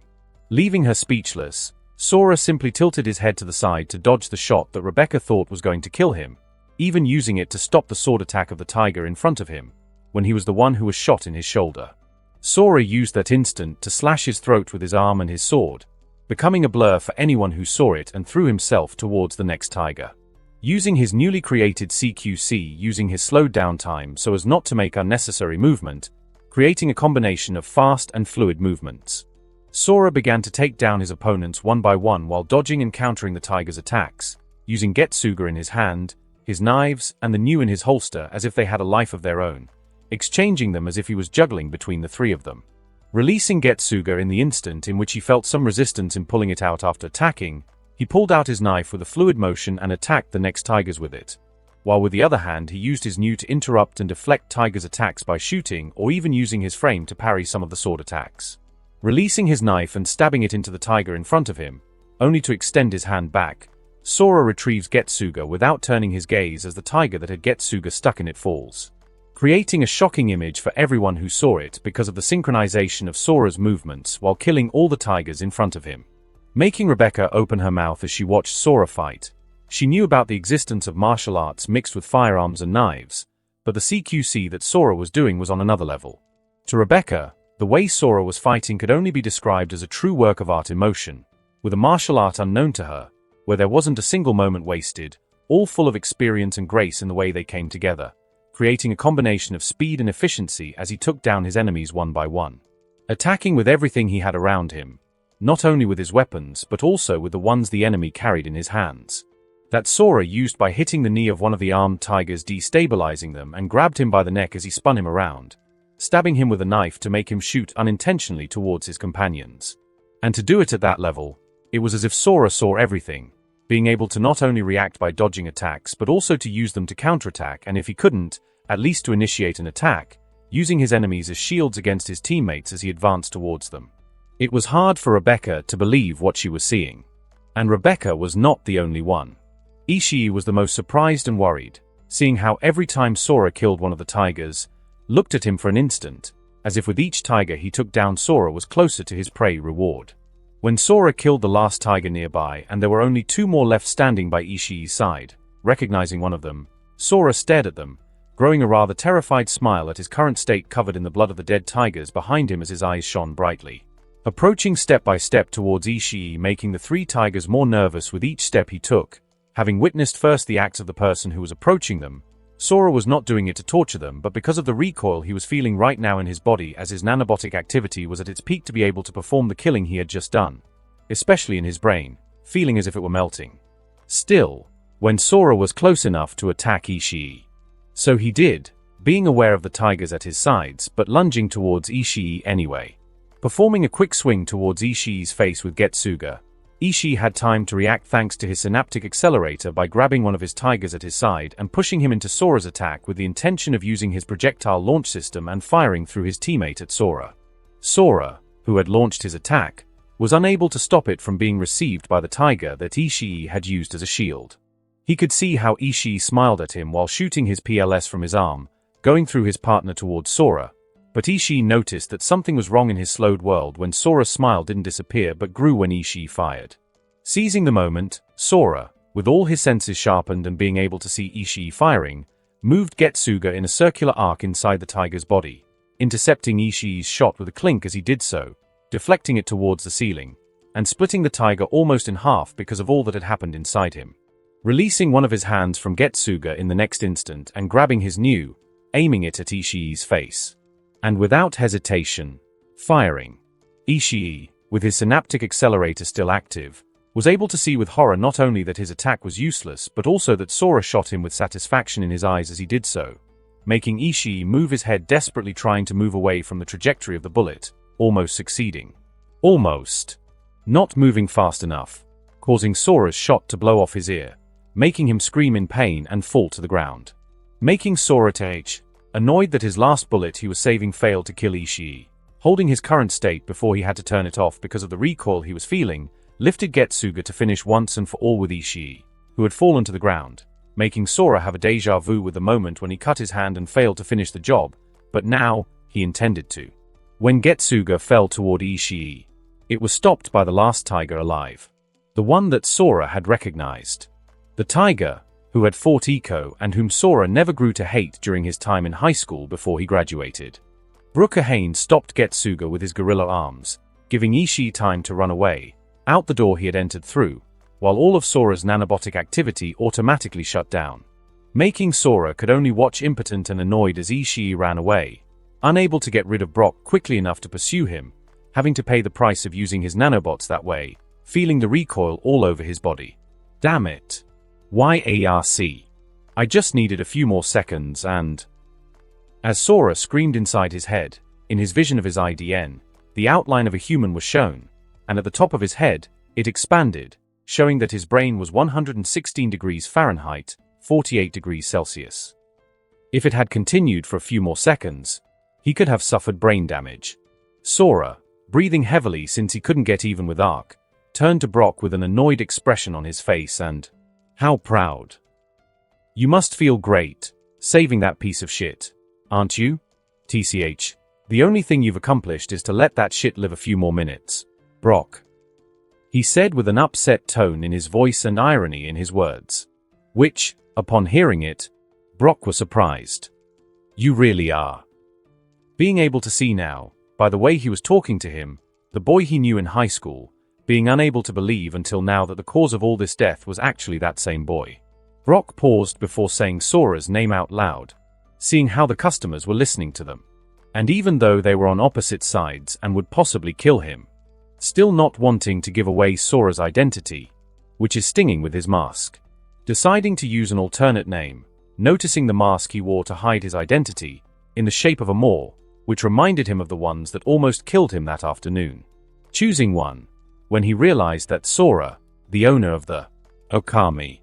I really find it hard to believe that a person still in high school is capable of so much destruction, Brock commented calmly as he looked over the corpses of the few tigers that were still alive, clinging to their wounds, causing even some of the customers to be surprised to hear him as he shouted out loud, "What?" in the middle of the bar upon hearing how young Sora was. Feeling really uncomfortable when doing so, everyone stared at him, even Sora. Sora, when he looked back at Brock, didn't change the expression on his face. He kept looking seriously at Brock, while in his head, he thought, "Tsh, I hate to admit it, but I like the name." Brock said nothing more, lowered his arms and smiled.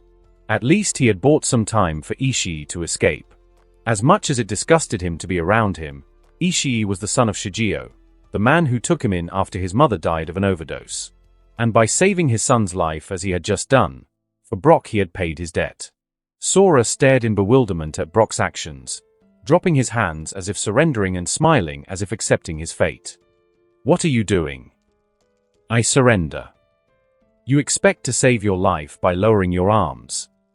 "No, I knew this day would come, after all we've done. I knew that someday, we would have to pay for it and I'm fine with that." Sora, not caring no shit about Brock's moral epiphany, still upset that, because of him, Ishii had escaped, without hesitation lifting Getsuga towards Brock's unprotected neck. Stopping at the last instant, creating a thin line of blood on Brock's neck, staring at him for a few seconds. "Do you want me to kill him?" hearing Rebecca ask as she walked down the stairs. "Maybe, but give me a second. I want to check something," Sora replied with his sword still on Brock's neck. "The 6th floor, have you used it?" "Cortana, I'm sending you a picture. Why isn't it marked like the others?" One of the things Sora asked Cortana was to differentiate the tigers who had used the 6th plant from those who hadn't. Which didn't do much good because almost all the tigers Sora had encountered so far had done so. Though there were some who certainly got off, like the one who found cute one of Eco's projections, who had passed out after some bar customers gave her first aid. Well, if he's not marked like the rest of the tigers, that means he hasn't even used the legal doll. When you asked me to mark the tigers, I checked the cameras on the 6th, 5th, and 4th floors. The tiger you sent me the picture of is the only one who didn't use any of the girls, Cortana replied. Brock was silent and puzzled when Sora stopped his sword at the last instant and surprised when he asked him that sudden question but understanding what he intended to ask and why he stopped his sword. Smiling, "Of course I used them. I'm a tiger, aren't I? If you're done asking, finish your work too." Saying something that, although it was a lie, didn't make him a better person either, and Brock knew it, even though he had never laid a finger on any of the girls. He had helped capture them. "I see." Being accepted by Sora's cold tone. When Brock heard it, he closed his eyes as he focused his attention on the cold metal of the sword on his neck as he thought about what he believed would be his last moments. "It's time to pay for my sins." Finally being interrupted when he noticed the cold sensation on his neck disappeared. Opening his eyes and saying, "What are you doing? Why? Why don't you kill me like you did with Dash if you want to die? Have 2 balls and do it yourself. I'm not here to do justice. I'm here because I'm pissed off, and I'm taking it out on rapists and psychopaths. Don't use me to assuage your bullshit guilt. I'm also not going to tell you to live and help people to make up for it and all that shit. This isn't that kind of story." "Here," said Sora as he kicked a bloody gun. "If you want to die so bad, use it." Stopping at Brock's feet. "Otherwise shut up and stop messing around." While Rebecca had stood beside Sora. "Then, we don't kill him." "No, we don't. TCH, when you told me you were going to mark some to not kill them, you had me worried, but seeing." Rebecca paused to look around the bar, full of bodies of the dead tigers and a few live ones. "How has it ended? I shouldn't have done it." "Yeah, I didn't think there were so few." Yeah, whatever. "Hey you, where are they?" As Brock stared at the bloody gun on the ground, not daring to pick it up. "What?" Rebecca walked over to him, oblivious to the conversation with Sora, who, upon seeing her, went to the bar counter, jumping back inside and starting to spray bottles of water over his head as he contacted Judy to check on her condition. What? Duh. Do you have to be dumb to be a tiger, or what? Where are the minis you captured, you bastards? Asked Rebecca, irritated, having to look up to talk to Brock, jabbing her gun into Brock's testicles to make him fall to his knees so he was the one who had to look up. Well, sort of. Brock was tall and being on his knees, he stayed at the same height as Rebecca, causing Brock to reply as he gritted his teeth and with his hands his beaten genitals. Most on the 3rd floor, but we brought some for the guests. There are the VIP booths on the 2nd level. Saying loudly something that caught the attention of one of the tiger's guests, who moved quietly in the back of the room. So Okami. Fahaha. Come on. Help me. Ha ha ha ha ha. Sora annoyed seeing how she laughed at the name he liked. Yes. I'm coming now, Your Honor. Screw you, Rebecca. I want to rest. Take Brock with you. He still has arms, doesn't he? Cutting off her laughter. Hey. He's a tiger. So what? Even if he says he did it, he's clean. He didn't touch any of the girls. Possibly he's a virgin even. Point the gun at him and get ready. And Brock, don't mess around. It would be a shame to die a virgin, believe me. Replied Sora, looking at Brock with a deep look created from experience. Not dash yeah, whatever, move your virgin ass. Rebecca said as she pointed her rifle at a stuttering Brock. Hey, you are too, aren't you? Rebecca asked, pointing it at him. Sure, but mine is normal. Yours is sad. What are you, 30? I'm 18, bastard. Don't lie. You look like 30. With that conversation, Rebecca and Brock went up to the 2nd floor of the bar to release the captured minis. While Sora lay down on top of the bar to rest, draping a wet towel over the top of his head, feeling better, and noticing how the temperature was dropping, drawing the attention of frightened customers and guests who didn't know what was going to happen to them. One of the customers approached him and, in a respectful way, asked, "Excuse me, Okami, but what do you plan to do with us?" Who, although he was a teenager, was also the one who killed most of the tigers in the room. "I'm not going to do anything. You're just perverts. My job is to kill tigers. So don't give me a hard time. Most of you should be fine." "Most of us are referred to," spoke the customer again. Sora, instead of answering, lifted a part of the towel he was using to cover his face, showing one of his eyes glowing blue again, looking at the group of guests, making many of them more nervous, and cursing Shigeo inside, who wouldn't let them bring their escort to his base, fearing what the young man watching them was planning. Sora, noticing something wrong, sat up at the bar, noticing that one of them was missing, the one who had promised him a night of debauchery. "Oi! Be careful. One of the perverted guests is on the loose. Don't kill him. Surely he has trauma team insurance. We don't want those suckers falling around here. Do you hear me?" Yeah, only to hear Rebecca from the 2nd floor, answering without paying much attention, again. A few seconds later, gunshots were heard, accompanied by, and the curses of Rebecca, who came back down, now unarmed, helping Skylar, one of the Minis' leaders, who seemed drugged, to walk. Along with Brock, who was guiding a girl and an angel, the only male leader of the Minis who could barely walk too, all this while being pointed at from behind by one of the guests with a gun as he covered himself by pervertedly grabbing Rossi, another of the Minis' leaders. They all went down to the bar floor while Sora sat at the bar watching them as a spectator, until the armed guest said, "You psychopath boy. I don't care why you are attacking the tigers. I have nothing to do with it, but they have promised me something, and I will get it. Do you understand? You don't reach my heights in the corporate world without securing what you were promised, so I'll take these two and you can have the rest," he said, pointing his gun at the Rossi he had in his grip and Skylar. "Ah yes, the negotiator. A classic. How about this? At first I was thinking of killing you all because of your sick sexual tastes that are the reason behind the 6th floor nonsense, but then I reflected and changed my mind. And now that I've killed a few tigers, I'm in a better mood, so how about this? I break the legs of all of you, and all is settled. A word of advice, value it because this is me being good." Sora replied while smiling kindly at him. "You don't want to find out what the alternative is?" "Wait, us too?" asked one of the normal customers, who was getting anxious at Sora's words. Getting Sora to turn to him and ask, "Do you want to?" Being answered by a quick and sincere no. Then shut up.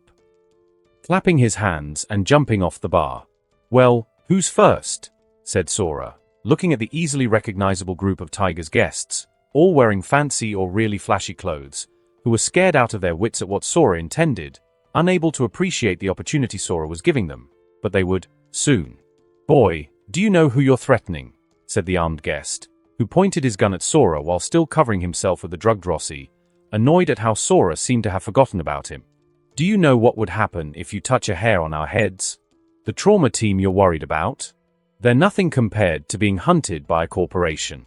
Do you know who I am, kid? I'm the assistant to the sector representative of Arasaka's Tarkar faction," he said, hoping to intimidate Sora, but being answered. "Fancy way of saying secretary. At least I'm glad you're not from the Kiji faction," said a bored Sora, who for a moment had actually forgotten about the man aiming at him. "Kiji? Who would want to be the faction of that bitch, who doesn't let her men have a good time? Not like Yorinobu, he does know." "Wait, how do you know those names? Don't tell me." Shutting up, feeling his skin crawl as he saw how Sora was looking at him, beginning to understand why they were calling him Okami. Watching as his Maud mask began to move in conjunction with the expression he was making. That now it was Sora who was falling into his bad habits after hearing how they had called his mother. Changing his expression to a cold one, before he. Meanwhile, on the elevator, Judy was deactivating the last dragon code of the 8 women they had taken out of the rooms by mounting them on the elevator.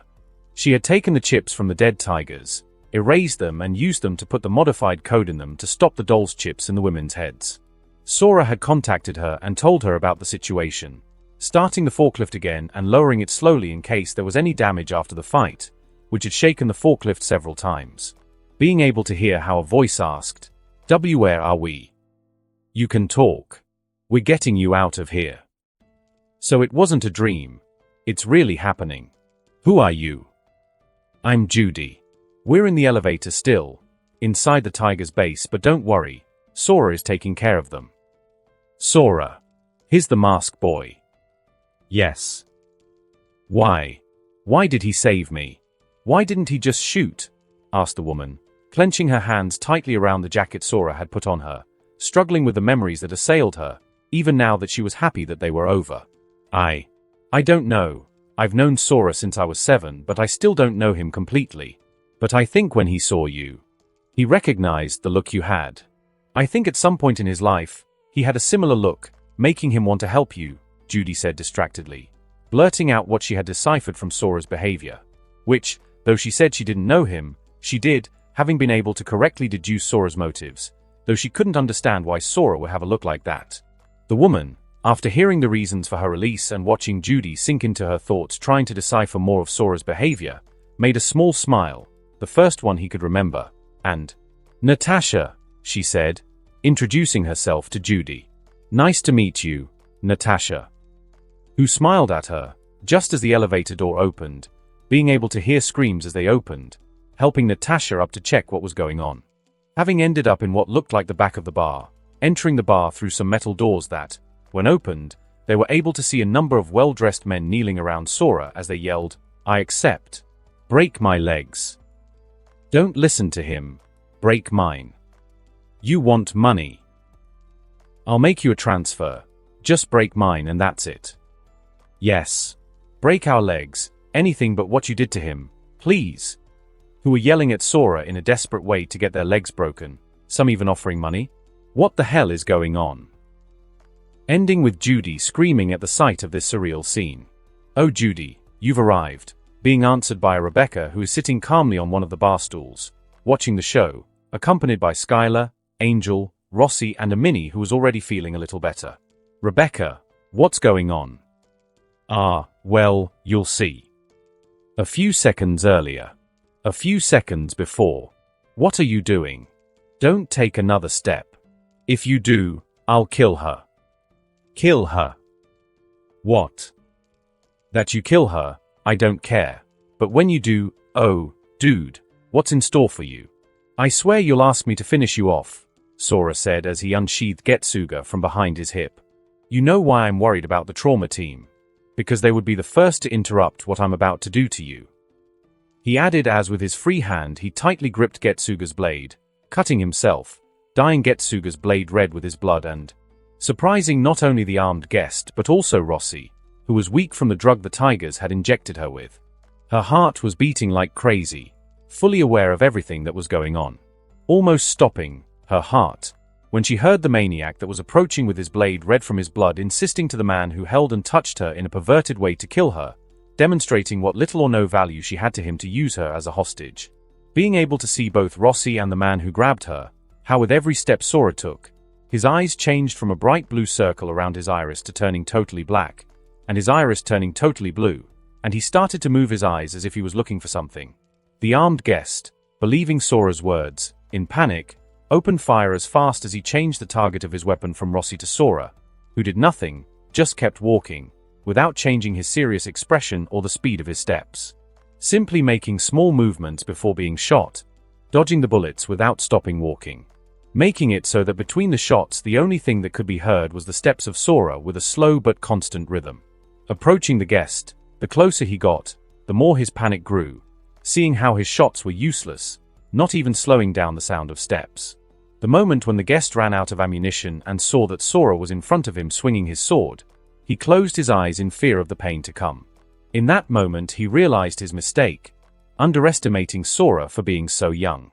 He had reasoned that he could get away with it, despite the fact that Sora had killed most of the tigers in the room. Only to open his eyes again when he didn't feel the pain arrive, not understanding what had just happened, only knowing it was nothing good, as he watched a creepy smile begin to form from the jaws of the mask, not yet realizing how his IDN's Team Trauma app was disconnected, as if someone had literally cut it off.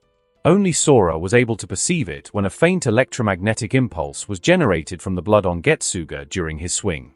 Sora was currently using his frequency vision mode, that he had renamed as Freakin' Vista, which made him feel the most dizzy, as Sora could see all the signals in the air of the different frequencies, filling his brain with information as the air was saturated with them. But he was able to identify the trauma team signal that was broadcasting the guest's vital data in real time from the IDN in his brain. And from his strike, he could tell that the generated pulse was vibrating and moving at the same frequency as the trauma team signal, cutting it off and preventing it from reconnecting.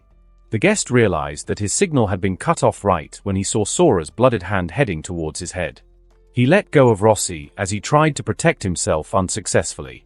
Sora had another deja vu moment where he could see the guest's desperate eyes between the grip of his fingers before he slammed him into the ground with all of his strength. Meanwhile, at the Night City Medical Center, in the trauma team's user tracking control room, filled with screens displaying the health status data of all the trauma team's insurance clients. One of the workers turned to his supervisor when he noticed something strange on one of the signs. "Boss, the user 51241KA. His signal has been cut off. Is that normal? Should we send a team? Was there any indication of injury in his data before it cut out?" "No, just an elevated heart rate." "TCH, don't worry then. He'll be married and will have turned off the app tracking on his IDN to not leave evidence behind when he cheats on his wife." "Does that happen?" "Yeah, you didn't hear about it? A Corpo's ex used her husband's trauma team app data in their divorce trial to prove he was cheating on her, winning the trial and leaving him with empty pockets. Since then we occasionally have clients cut off their signals." "Oh, the things people do. Hope is having a good time, Back to the tiger's base. Sora, still clutching with his hand the head of the guest lying on the floor. With the hand with Getsuga, he crossed it over his other arm, thrusting it into the guest's crotch hard until it too dug into the ground, generating a loud scream muffled by Sora's hand, releasing the grip of both hands, causing the muffled scream to stop being muffled. The scream of pain was so loud that even the tigers on the third floor, who had barricaded themselves at the entrance of Shigio's office, could hear it.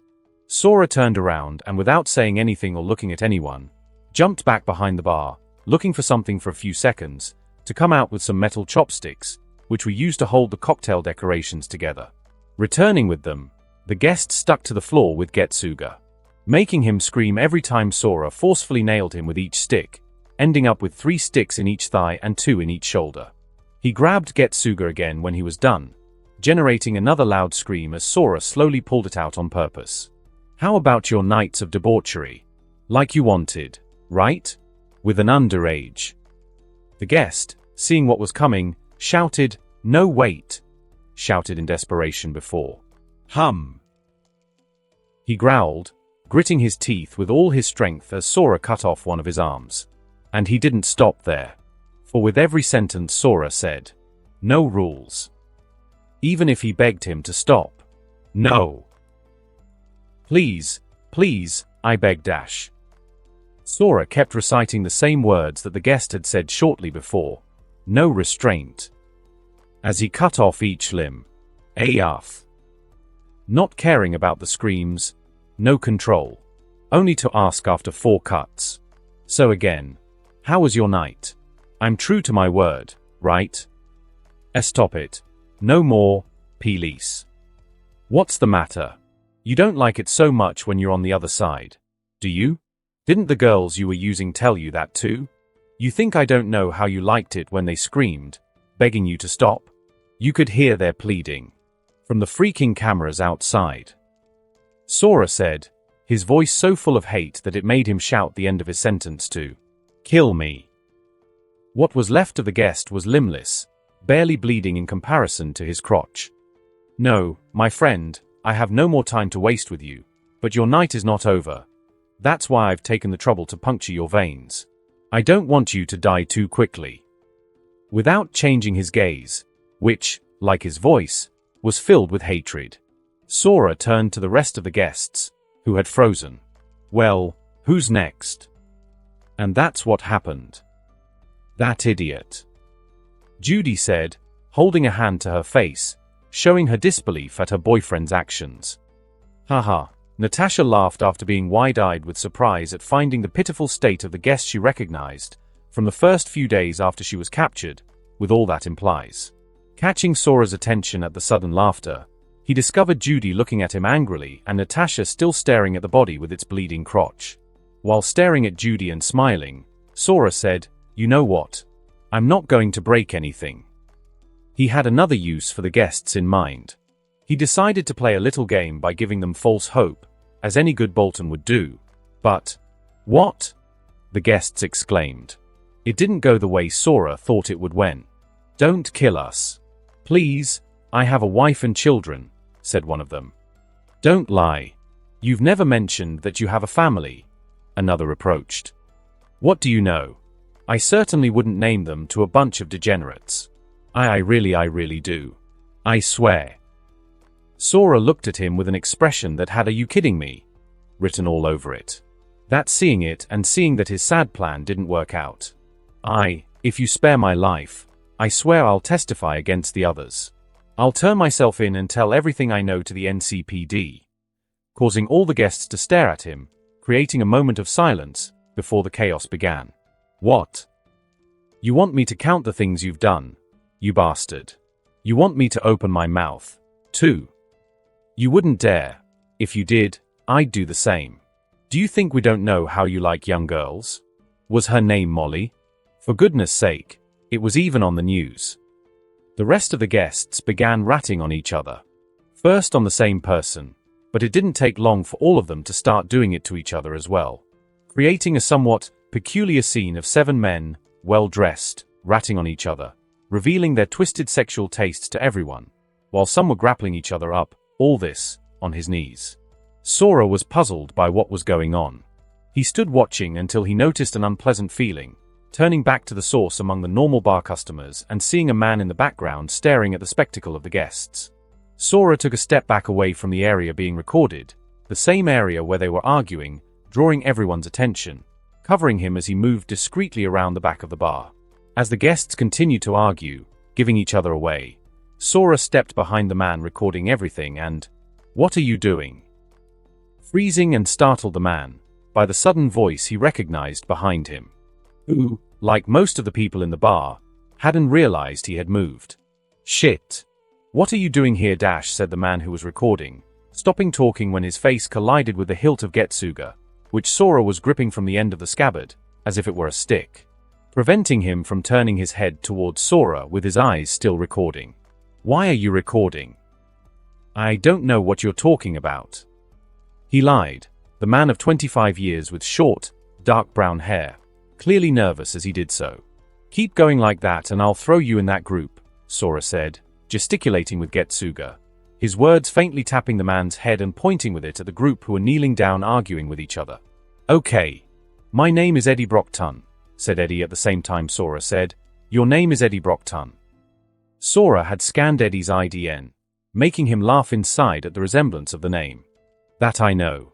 The last time I asked you, why were you recording Eddie? Yo, hold on please. I work for News 54, a partner I respect. Oi, wait. Your name is Eddie Brockton, and you're a journalist. Yeah, is something wrong? You wouldn't happen to know a Peter Pakerson or anything like that, would you? Asked Sora in a joking tone, not expecting any answer, but, Peter? Of course but being answered by Eddie, who didn't get to finish his sentence. No shit. By the sudden interruption of the unbelieving Sora. No man, I don't know anyone by that name. I was just pulling your leg. TCH. Don't play with people's expectations. What expectations? I was just going along with the joke, going off the tone of your voice. By the way, who is P? Forget it. Go on with your story. Eh? Oh yeah.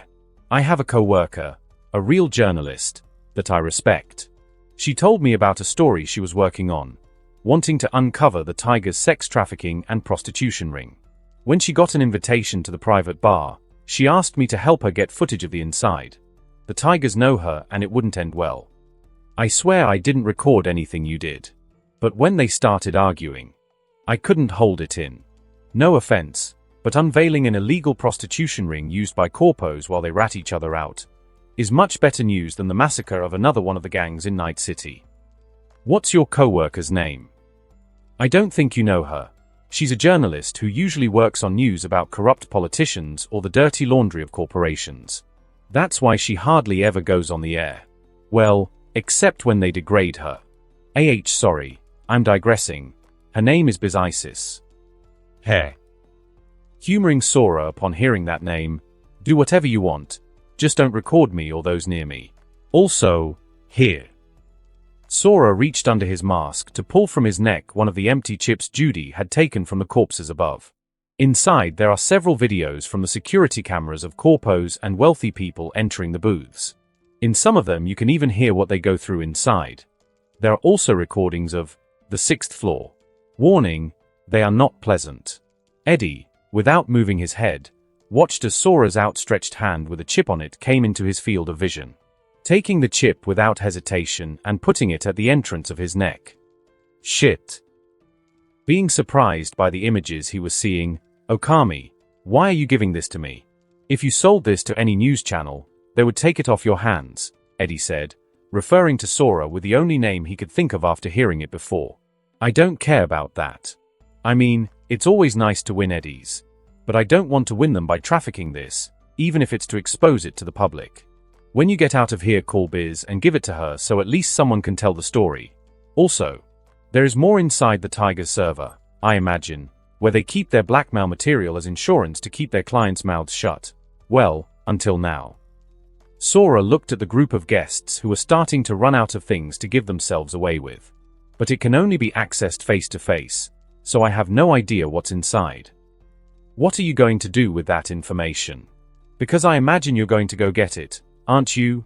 Asked Eddie, still looking ahead, though he had felt Getsuga moving away from him. Maybe. What are you offering me? $. But from what you've said before, I didn't know what else I could offer you. Can I turn around now? I've stopped recording, Eddie said when the guests had also stopped discussing, hopefully not seeing Sora around, only to be replaced by little Rebecca pointing her rifle at them. Judy, who had noticed Sora's movements, was coming towards them with Natasha behind her. Sora had something he needed help with since he found out who his father was. It doesn't have to be money. You and Biz are good at finding stuff, right? He said to Eddie, who had turned around. I don't get you, but yeah, Biz has all kinds of contacts, she says from her rocker days, whatever that means. Smiling as he listened to him, He took advantage before Judy could hear them. I'll give you all the information I find on the server if you guys look for a person for me. Who is the person?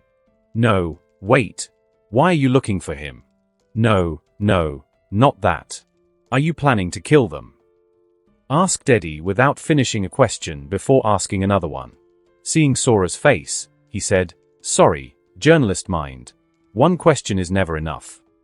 I'm looking for him because he has something of mine by inheritance. To your question if I'm going to kill him. Freaking yes. Sora said, creating a violent grin on his mask. What's his name?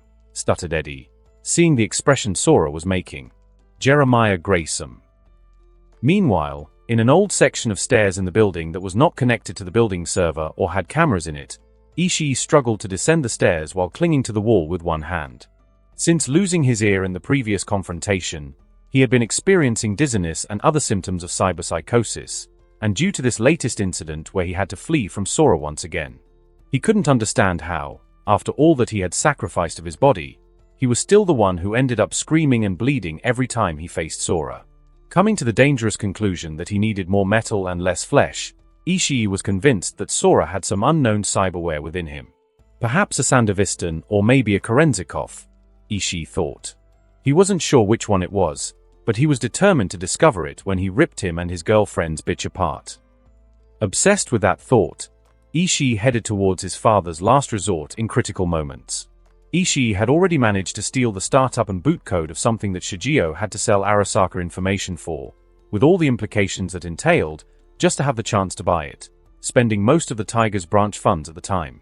But, upon testing it, he felt that it was worth it, feeling like he could take down even the likes of Smasher or Musasha Hatake with it. And now, Ishii planned to use it. Ishii could hear the shots upstairs with his only functioning ear, which made him pick up the pace, while, just wait, the next time, I won't be the one bleeding, he. On the third floor, where gunshots could be heard, the guests walked hand in hand as they made their way down the hallway toward Shigeo's office. This caused the Tigers, upon seeing and recognizing them, to not dare shoot and instead decide to fire at their feet to stop them. One of the guests, unable to bear it any longer, pleaded, please, they're going to kill us, looking up at the person behind them, who was following behind them and aiming at them. He replied, choose, either they might kill you, or I guarantee that I will. You're crazy. Damn it. If we get wounded, the trauma team will come for us. Do you want that? One of them exclaims, oh, of course, like they came for him, right? Sora retorted, looking at what was left of the guest with his 4 severed limbs, which Sora was dragging by the hair across the floor. If you're finished, shut up and move your damn pedophile asses. Sora created doubt in the guests about the effectiveness of Trauma Team, using the mutilated guest as an example. He was toying with them, not repeating the same trick with Getsuga and his blood to cut off the other guest signals. So if they were injured, Trauma Team would really come, but now Sora didn't care if they did. When the group of Tigers who were barricaded in front of Shigeo's office started shooting again at the group of guests approaching them, holding hands. Please, don't shoot us, the guests pleaded. Don't move, don't get any closer, one of the Tigers yelled. We can't deal to hat, insisted another guest, looking sideways at Sora, pointing a gun at him with a smile on his mask. Seeing some of the Tigers still pointing towards them, one of the guests tried something new, saying, we are Shigeo's guests. We are here to talk to him. Haha, good one, let's see what they say. Ha ha ha. Making Sora laugh at the silly try, which caused most of the guests to turn to Sora and urge him to shut up. Desperately, and the few who didn't thought it. I'm not going to repeat myself, stop or the next time we shoot, it won't be a warning, warned one of the Tigers again, shouting towards the guests holding hands. Wait, st-, which was responded to by one of the guests trying to stop them but being interrupted. One was interrupted by Sora, who, from behind them, shouted, all you do is bark with no bite. Come on, shoot already, at the Tigers on the other side of the hallway. Who are you hiding behind you? Alarming the Tigers, who were now all aiming at the guests. What the hell are you doing? Do you want us all to get killed? Exclaimed another guest with disbelief at Sora's actions, turning towards him. Do you still have to ask that? It would be shit if none of you lost an arm or a leg. You know you deserve more than that. Besides, I wonder what stupid thing you'll say next? Ha ha ha. Sora said, laughing at the complicated position of the nervous guests. No, Oni, please, don't shoot. While another of them was responding to the tigers.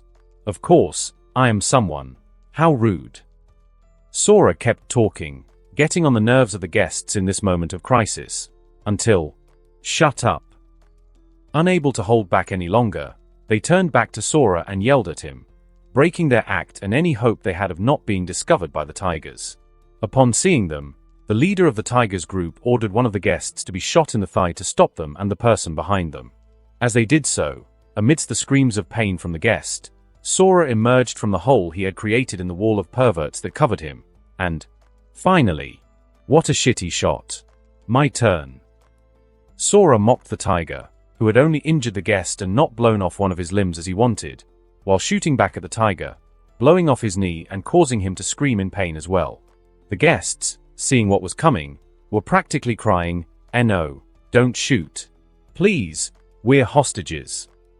The situation was becoming more and more unbearable, and it seemed that a massacre could erupt at any moment. The guests were trapped in a nightmare with no escape on either side, while Sora seemed to be enjoying the situation by laughing and insulting them, encouraging the tigers to shoot. Seeing that they were more cold-blooded than most of the tigers they had encountered so far, Sora became fed up with the tigers' inaction, as they were reluctant to attack the guests who had stopped, when he said, "Damn it, if you're so afraid to shoot, I'll make you do it." Holstering his new again, which he had reloaded with .45 caliber bullets from the tigers' weapons in the bar, to grab the guest by the hair with both hands, Sora exclaimed, "Time to shine, my boy." And as if throwing out the trash, he hurled the limbless guest towards the tigers. Seeing Sora preparing to throw something from behind the wall of guests, the tigers opened fire and wounded the majority of them, all in the hopes of getting a clean shot at Sora. In the process, causing mayhem at the Trauma Team Control Center when alarms sounded for several injured clients, some of whom had lost an arm or a leg due to the tigers' shots, just as Sora had intended. Despite the tigers' efforts, they were unable to land a clean shot on Sora in time, giving him the opportunity to launch the remaining gift-laden guest at them. Unsure of what it was, the tigers stopped firing and took cover. The guest was unfortunate to land face first on the ground, causing him to scream as the metal chopsticks that Sora had used to puncture his veins dug further into his body upon impact. At first, Sora had planned to make a main and shield himself with what was left of the guest. But when Sora saw the explosives that the tiger reinforcements had brought with them to the bar, he had a better idea. The problem was that they were breaching charges, which required a surface to detonate and were directional, meaning someone relatively close to the explosion could survive if they were on the safe side. The model the tigers had brought with them could be programmed to explode on a specific side, making them useful as both breaching charges and claymores. Sora wondered what would happen to the guest who had planted the breaching charge on his chest. Would he survive or not? The guest, after being thrown by Sora, landed at the entrance of the room where the tigers were barricaded. Two tigers approached the guest, turning him over due to the screams he was making. As they did so, they could see that he had a metal square on his chest about 20 by 20 centimeters with a pulsing green light in the center that changed to red before it blew up, sending the two tigers who were looking at it flying against the walls by the sudden explosion. As Sora swiftly slid into the room with his two new in his hands, quickly reducing the number of tigers by altering his shots between head or limbs depending on the marks Cortana had given him, leaving only 3 tigers when Sora stopped firing with his empty magazines. They slowly came out from behind their covers, regardless of their dead comrades, deploying their cyberware all at once. One pulling out a pair of mantis blades, another pulling out a monowire from one of his arms, and the last one pulling out a pair of incredible Wolverine claws from his cyberarms, which caught Sora's attention, with some envy. Sora got serious as he felt danger from the 3 tigers, who seemed to be in their 50s, older and more experienced than most of the other tigers that Sora had encountered so far. Holstering his news, he unsheathed Getsuga, grabbing it with both hands, as the 3 tigers rushed towards him at the same time. Sora stood firm, focusing on the tiger in the middle of the 3, who was launching himself at him with his mantises extended ahead. Sora, as he took a deep breath, in his mind he relived his grandfather Masash's vertical cut. lifting Getsuga with both hands over his head and performing a quick vertical cut, forcing the tiger to move his mantis blades to block Sora's powerful vertical slash. When the tiger stopped the cut, he was surprised when he almost seemed to see another unknown person looking at him with a single eye performing the powerful cut that stopped him in his tracks. Sora, not caring about the tiger's confusion, made a second quick vertical slash, breaking the block of the tiger's mantis blades in the process and allowing Getsuga to sink into the tiger's shoulder, while Sora stepped back. Releasing Getsuga, he tried to react to the attacks of the rest of the tigers, who had already launched their attacks at him. One of them threw his monowire towards Sora, who had no choice but to use his forearm to stop the cable, which began to burn and cut Sora's flesh until something hard and black made contact with the monowire around Sora's arm, stopping it. Upon seeing it, without hesitation, Sora grabbed the burning monowire with both hands, repeating the process of being burned by it until something black made contact with the monowire again. Pushing with all the force he had while burning his arms and seeing the woven claws about to drill into his head, Sora relaxed his legs, letting himself fall while the space he had generated was replaced by the tiger, who was pushed by his monowire, being the one who was impaled by the claws of his partner tiger. As Sora fell, he released the monowire from his hands, drawing his DB2 Satara from his back, Vezes, charging it for an instant, before consecutively firing his 2 shotgun shells into the 2 extended arms that were impaling the chest of his tiger companion. Demonstrating once again how envy can lead us to the destruction of that which we long for but do not have. When Sora literally blew the tiger's Wulver's cyberlimbs into hundreds of pieces. Falling backwards to the ground, Sora didn't waste a second before jumping back to his feet, grabbing the remains of the 2 cyberlimb Wulver's claws still impaled on the tiger of the monowire, giving one of them back to its owner, nailing it to his head. Meanwhile, with the second one, Sora threw it like a football towards the stomach of the tiger with Getsuga embedded in his shoulder. The tiger managed to block it with his mantis blades. But Sora took advantage of that moment to charge towards the tiger, who had protected the lower part of his body, leaving his head defenseless. Sora delivered a knee strike to the tiger's face, causing the tiger to stagger backward, while he pulled Getsuga out of the tiger's shoulder, making him scream in pain. Performing Sora's quick horizontal slash as fast as he grabbed Getsuga, cutting the throat of the staggering tiger, who was holding his face from Sora's knee strike. When Sora was done, he breathed heavily after this exchange of attacks against the 3 tigers, who had managed to injure him for the first time. And it could have ended worse for him if not for the nanobots in his body. Sora whistled as the room fell silent. Soon, 3 people appeared in the hallway, passing through the guests who were clutching their wounds to reach where Sora was surrounded by dead or injured tigers, impacting Skylar, one of the 3 people who had come. Sora, what the hell happened to your arms? Are you okay? The second person, who was obviously Judy, approaching Sora surprised and shocked to see his injured arms with burn marks, as she asked worriedly. And lastly, TCH, how selfish. Look at your arms. That's what you get for hogging all the fun. I heard you laughing from the end of the hallway. You had a good time screwing them over, hey? Rebecca said, pointing her head at the hallway where the injured guests were waiting for the trauma team to arrive. I'm fine, don't worry, Sora said, lowering his mask without deactivating it, smiling briefly at Judy to calm her down. The rest of the minis are through that door, it's clear, but whatever happens, don't go out. Trauma team should be just about to arrive. They won't move an inch from their clients, so as long as you don't go out, they won't either. If anything happens, there's another exit in the room that leads to the warehouse, so use it in case of an emergency. Okay. Sora said, looking at them as he spoke. Wait, you're not coming with us? Judy asked, not agreeing to let Sora go alone again. No, sorry, Judd, I still have something to do, Sora replied. Judy, knowing what Sora meant, didn't say anything more.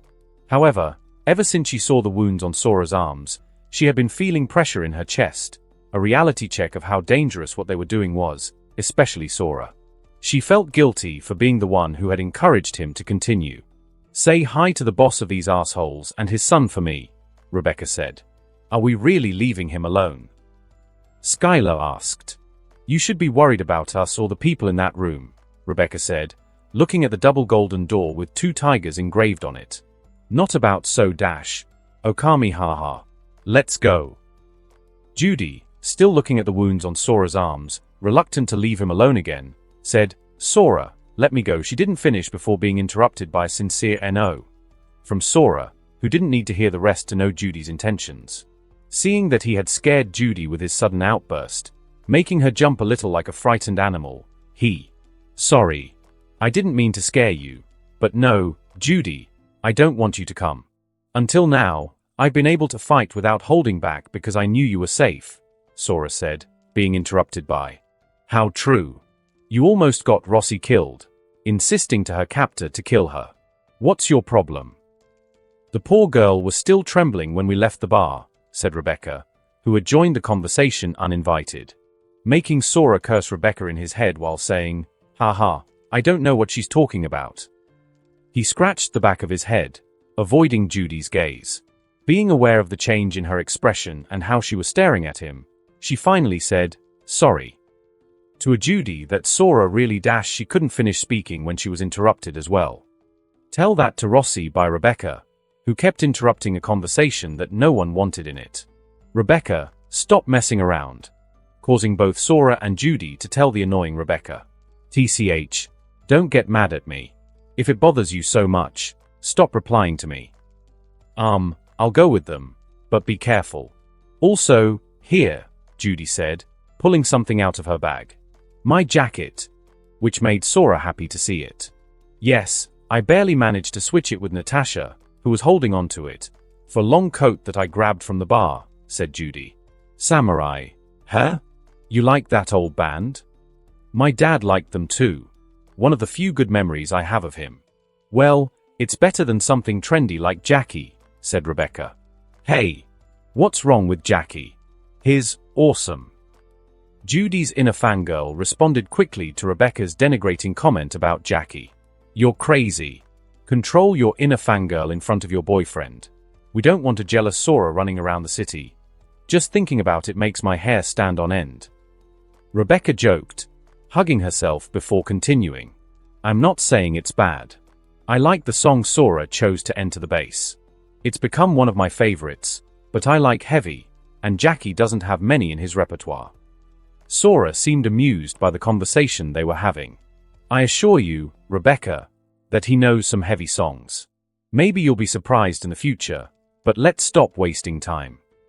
Sora turned their head towards Judy. "Be careful, and Judd." "Yes?" Judy asked.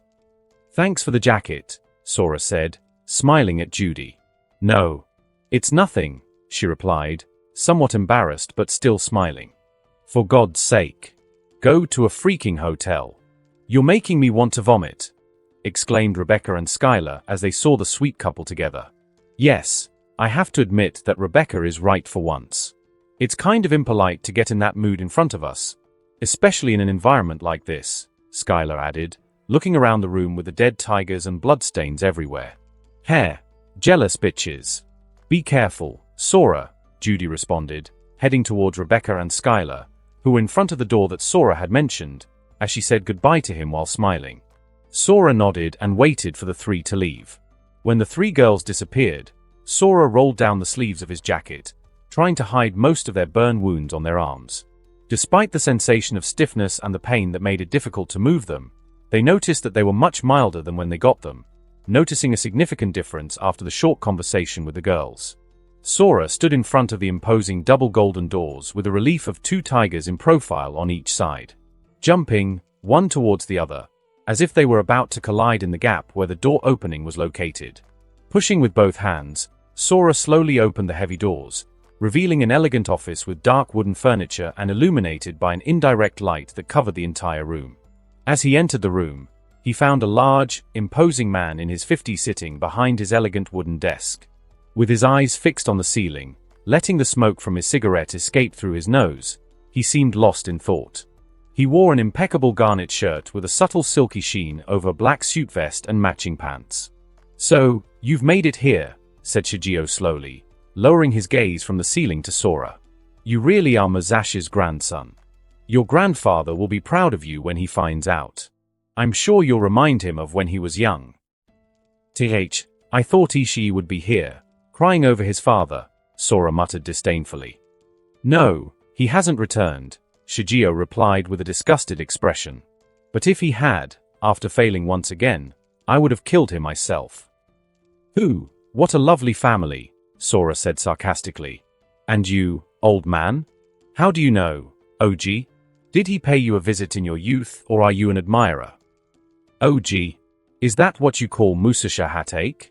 You call him OG. Well, duh. He's my grandfather. What else would I call him? Waha. You make it sound so obvious. You don't know how terrifying your OG can be. Do you want a cigarette, kid? Shigeo said amiably to Sora. Eh? A cigarette? What are you planning? Nothing. I'm not planning anything. When I finish smoking, I'll get up and fight Musasha Hatake's grandson. If I win, I'll use you to save my life. If I lose, well, it's not up to me, right? Shigeo said calmly, picking up the pack of cigarettes from the table and throwing it at Sora's feet. Heh. That's practical and straightforward. I like it. I've never smoked. I've always been curious. Besides, my old man apparently was a big smoker. Sora smiled with his face uncovered, thinking about his father's bad habit and the curiosity of two lives about what it feels like to smoke, feeling fine with wasting more time to allow his arms to heal more. Without showing any difficulty in moving his arms, Sora grabbed the pack of cigarettes that Shigeo had thrown him. Inside the pack there was a beautiful Zippo lighter, with an ace engraved on it and several more engravings around it decorating it and with a marked cut on the back. Sora took a cigarette, lighting it with the Zippo, and cough, cough, cough, wahaha. It happens to all of us the first time. Ha ha, you're certainly young. Reddened from his coughing fit after taking the first drag of the cigarette, Sora looked at the Zippo with the engraved ace, putting it back in the pack and getting ready to throw it back at Shigeo again. But, seeing how Sora was staring at the lighter, Shigeo said, "Keep it. I've always believed it brings me luck. Until now, I got it the night I met your grandfather. It's funny that you keep it. What's your name, kid?" Sora, said Sora with some reluctance to engage in conversation with Shigeo as he placed the package of cigarettes and lighter in the pocket of his jacket. Sora continued speaking out of curiosity. "Sora Inuzuka, how do you know my grandfather?" Inuzuka? Why does that name sound familiar? Your grandmother's family name, I suppose? How odd. To answer your question, your grandfather is terrifying. When I was barely 20 years old, the Tiger Branch leader I was with sold Arasaka's cyberware on his own. When they found out, they were not happy, and they decided to send Red Oni to make an example out of us. Your OG wasn't much different from what you did today. He went alone into the base and killed the entire Tiger Branch without mercy or guilt with just his sword. If that's true, why are you still alive, old man? Heh, I'm alive by luck. Have you seen the cut mark behind the lighter? When I faced your grandfather and he disarmed me in 2 moves, winning these. Shigeo paused, showing off his chromed arms, before continuing. When I was lying on the ground with both arms cut off, and your grandfather went to finish me off by stabbing me through the heart with his sword, that lighter saved me. I kept it in the inside pocket of my jacket, just as you have done. Your grandfather left such a mark on me in my youth, as he did with that lighter. From that day on I never felt safe after that. I even bought something just in case I ran into him again. I bought a scent. Shigeo couldn't finish his sentence when both he and Sora heard. Warning, this is the trauma team landing. Stand clear. Initiating security protocol. Follow all instructions. The megaphone system with a distorted voice speaking through it, accompanied by the sound of several AVS flying over the area, made the building vibrate. Repeat. This is Trauma Team.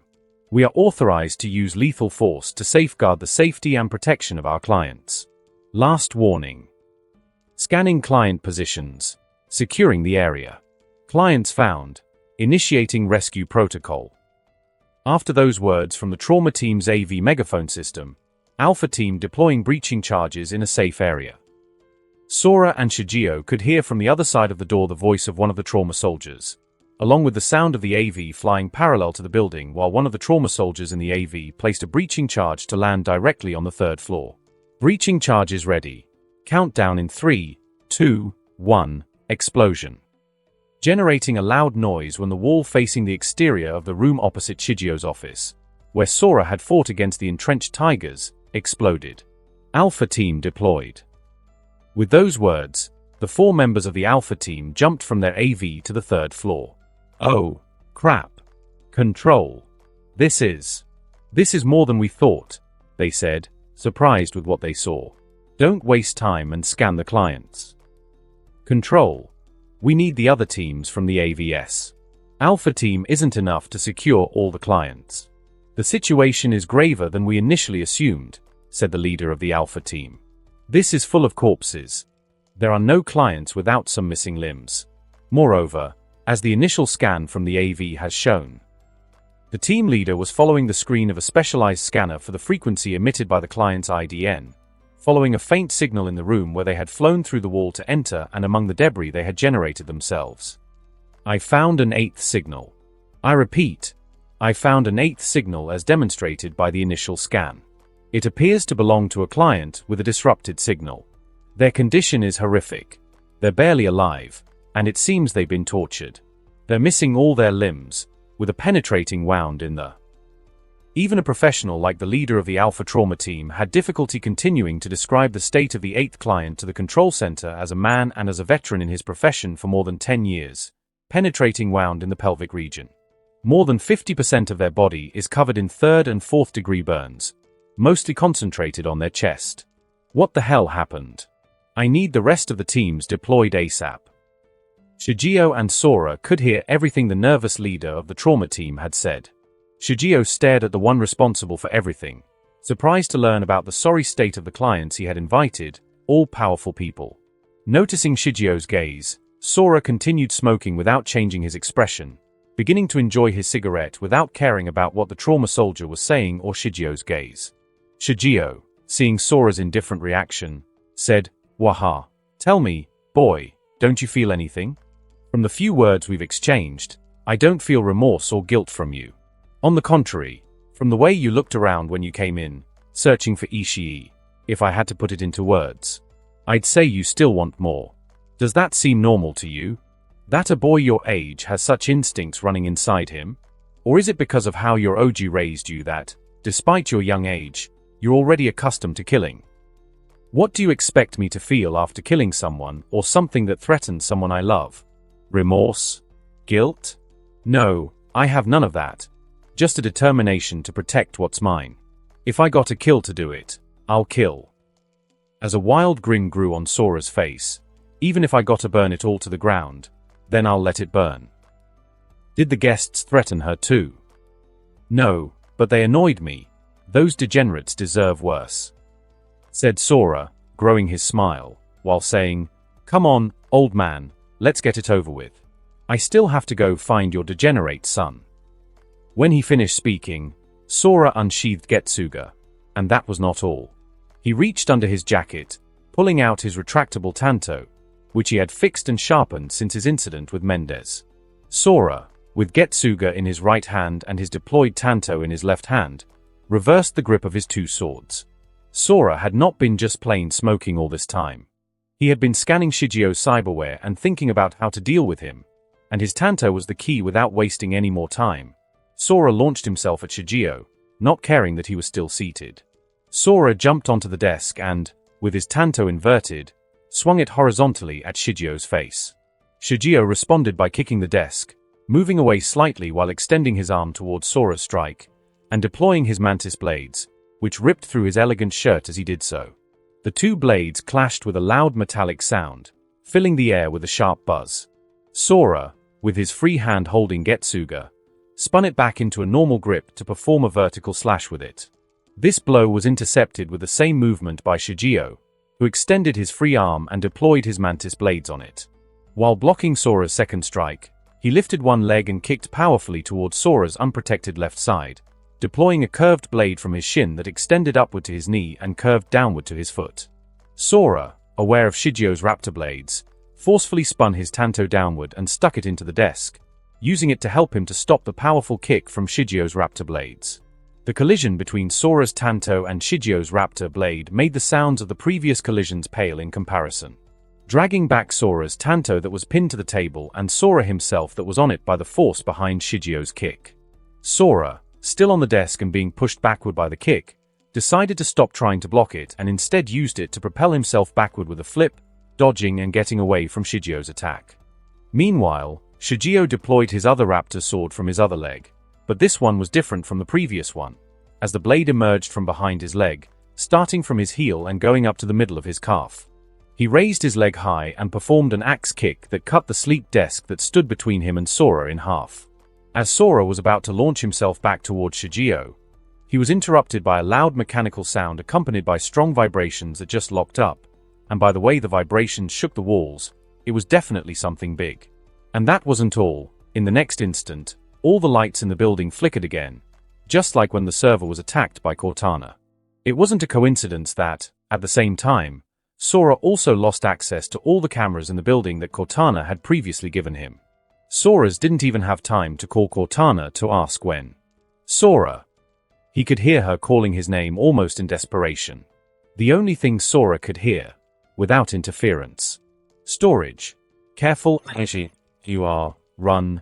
Jayush. Semethedish. Attacking. Erva. From Cyberspa.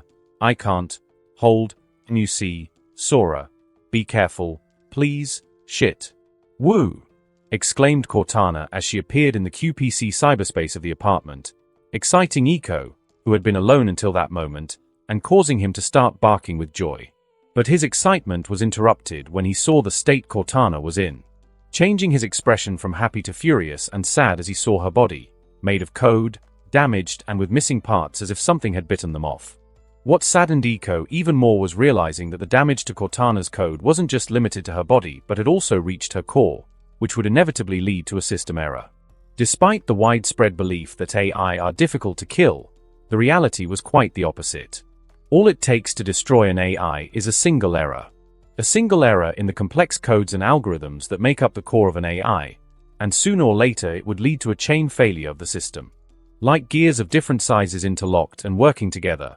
If one of those gears fails, sooner or later the machine will stop working. The same is true for the core of an AI. Something attacked the Tiger's server, just at the most dangerous moment. That damn thing seems to have been watching us all this time, waiting for the right moment to attack, Cortana explained. When I tried to defend the server against its attack, I couldn't do anything. I could only hold out for a few moments to warn Sora and Judy, and look how I ended up. Cortana finished explaining with sadness. Iko was worried about what was happening, but even more about Cortana's current state.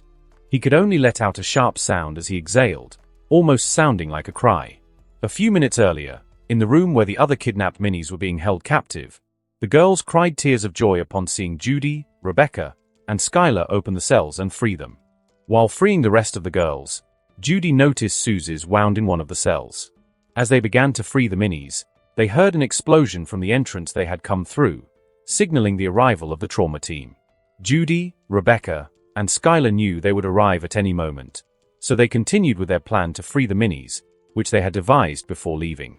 They planned that while Sora was taking care of the tiger, they would free the rest of the captured minis and meet outside the building, where Angel, Rossi, Natasha, and Eddie had helped to get the other women out of the freight elevator.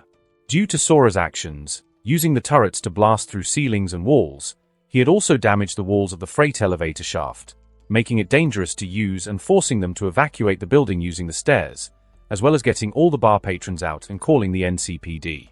After escaping the signal jamming within the building, Eddie took the opportunity to call Bess and tell her everything that had happened. When all the minis had been released and were waiting for the trauma team to leave so they could escape, all the girls looked nervously at each other, hopeful that they could escape this nightmare. But as if something mocked their hopes, there was a loud mechanical noise coming from the other side of the door leading to the warehouse section of the building. In that instant, nervous and confused by the noise, Judy could hear a voice in her head, similar to when Sora had shared his vision. And for a moment, she could hear, "Judy, run." Cortana's voice warned her, almost desperate, before cutting off without giving Judy time to respond, just as the lights throughout the building flickered, having the opposite effect on Judy when they did so before Sora entered the building, filling her with anxiety and fear. With the loud mechanical sound beginning to move and creating increasingly strong vibrations as it approached the door to the warehouse, Judy, Rebecca, and Skylar looked at each other, feeling trapped. On one side, they had the trauma teams, and on the other, they heard the intimidating sound of something heavy approaching. With no other option, Skylar and Rebecca prepared to defend themselves, aiming their weapons towards the door leading to the warehouse.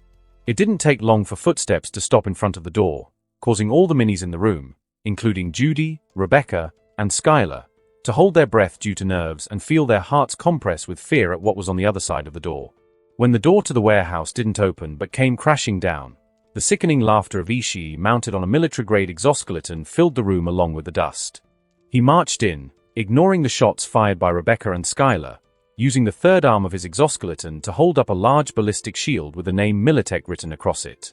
Ishii was currently mounted on Militech's Centaur exoskeleton. Its main structure consisted of a pair of powerful robotic legs, powered by an external power unit located at the base of the exocolumn that provided a connection to the user's nervous system, allowing them to move the exoskeleton and handle the 3 mechanical arms attached to the structure, 2 of which were attached to Ishii's arms, and the third arm acted as a new limb capable of moving heavy objects and providing a significant amount of additional force in close combat. Shigeo was not allowed to purchase the heavy thermal weapon that typically comes with the exoskeleton, but he had managed to equip it with an Mk-31 HMG heavy machine guns, along with a long ballistic shield from Militech that provided additional protection to the user during combat. While still receiving shots from Rebecca and Skylar, Ishii waited for them to run out of ammunition before counterattacking. He passed his shield to his right hand and used it to strike Rebecca, sending her flying and crashing into the wall. Rebecca could hear her fractured ribs cracking as she vomited blood as she hit the ground. While Ishii was with the third arm of the exoskeleton, he grabbed Skylar's weapon together with his hands, closing it tightly, as if it were a hydraulic press, making not only Skylar scream for his hands that had just been crushed but also the drugged minis, who watched horrified as their hopes of escaping were destroyed before their very eyes, and seeing Ishii's crazed expression, they didn't believe they would survive. Ishii, enjoying the screams of the minis, watched as Rebecca, still not giving up, crawled to retrieve her weapon, while blood emanated from her mouth and every breath was dreadful. He approached her, finding Rebecca's attempts to fight back amusing as he lifted his heavy centaur foot over her. Rebecca continued to crawl desperately, fully aware of Ishii behind her as she tried to reach for her weapon, thinking, "At least I'll die fighting." Ishii lowered his foot onto Rebecca as if she were an insect, slowly crushing her as Judy watched, witnessing everything that was happening with horror as she trembled. Judy could only think about what she could do to help them. She didn't know how to fight like Sora, nor was she a fearless madwoman like Rebecca. Feeling helpless and powerless, like a coward who refused to accept the only idea that had come to her mind to get out of this. But not daring to make that risky bet because if she's wrong, innocent people would be hurt or worse, even Sora. In those moments of indecision, Rebecca began to scream out in pain. Judy, unsure if what she was hearing was for real or just her imagination running wild, when from a still-connected IDN, came the voice and the words they needed most at the time. When she could hear a familiar voice but slightly different. "Do it. You said you were going to break out of your shell, didn't you? Don't be afraid. Don't hesitate. The world is dangerous. Eat or be eaten. You are in no position to worry about strangers. They chose this job. No one forced them. Remember. I promise. We'll get out of this. Judd." With those few words of encouragement echoing in her head, all the doubts that had been plaguing her vanished. Judy quickly wiped the tears from her eyes with her arm, changing her expression to a cold and determined one as she shouted angrily, "Oi, Ishii, you bastard. You said you weren't going to make me scream. What are you waiting for? Here I am." Without waiting for a response from Ishii, Judy opened the door behind her and ran out, hearing Rebecca's faint voice calling out to her, "No, Judy." Understanding what she was planning, Judy didn't need to turn around to know that Ishii was following her, hearing the heavy footsteps of the exoskeleton behind her. She ran down the short hallway, leading Ishii down the path they had entered, and opened the last door, finding herself facing more than 10 guns aimed at her. Judy, taking advantage of the trauma team's momentary hesitation and confusion at the sudden appearance of an unarmed teenager in these circumstances, said with sadness and guilt, "Sorry," before jumping aside, finishing leading Ishii to them, saving Rebecca and the other girls but dooming others instead. Meanwhile in Shigio's office, The sounds of metal clashing filled the room as Sora and Shigeo engaged in an intense battle. Sora attacked Shigeo like a rabid dog, not caring about getting hurt and accumulating several cuts all over his body. But Sora couldn't care less at the moment, unable to contain himself about what was happening outside the office. Seeing a frightened Judy curled up as she watched Ishii fight against the 12 trauma team. Ishii managed to kill 2 of them while shielding himself from the shots of the rest of the trauma team. As he finished evacuating the rest of the clients in the AV flying parallel to the building, Sora imagined what would happen when the trauma team finished evacuating and Ishii was left alone with Judy. He activated his nanobotic activity to the maximum for an instant and, after a few exchanges with his swords, delivered a powerful hilt strike with Getsuga to Shigeo's neck, incapacitating him for a moment. That Sora used to run desperately towards the heavy golden doors instead of finishing off Shigeo to stop what was about to happen now that almost all of the trauma team members had managed to evacuate, even abandoning their 2 dead companions and 1 of them injured, whom Ishii had managed to shoot in the leg when he was about to jump into the waiting AV. The trauma team members who had managed to board the AV were able to see how Ishii ended his companion's life in the cruelest way, crushing his limbs with the heavy feet of his centaur exoskeleton, paying for his anger towards the trauma team, who had managed to corner him. If it weren't for the ballistic shield that was almost torn apart, they could have finished him off without it.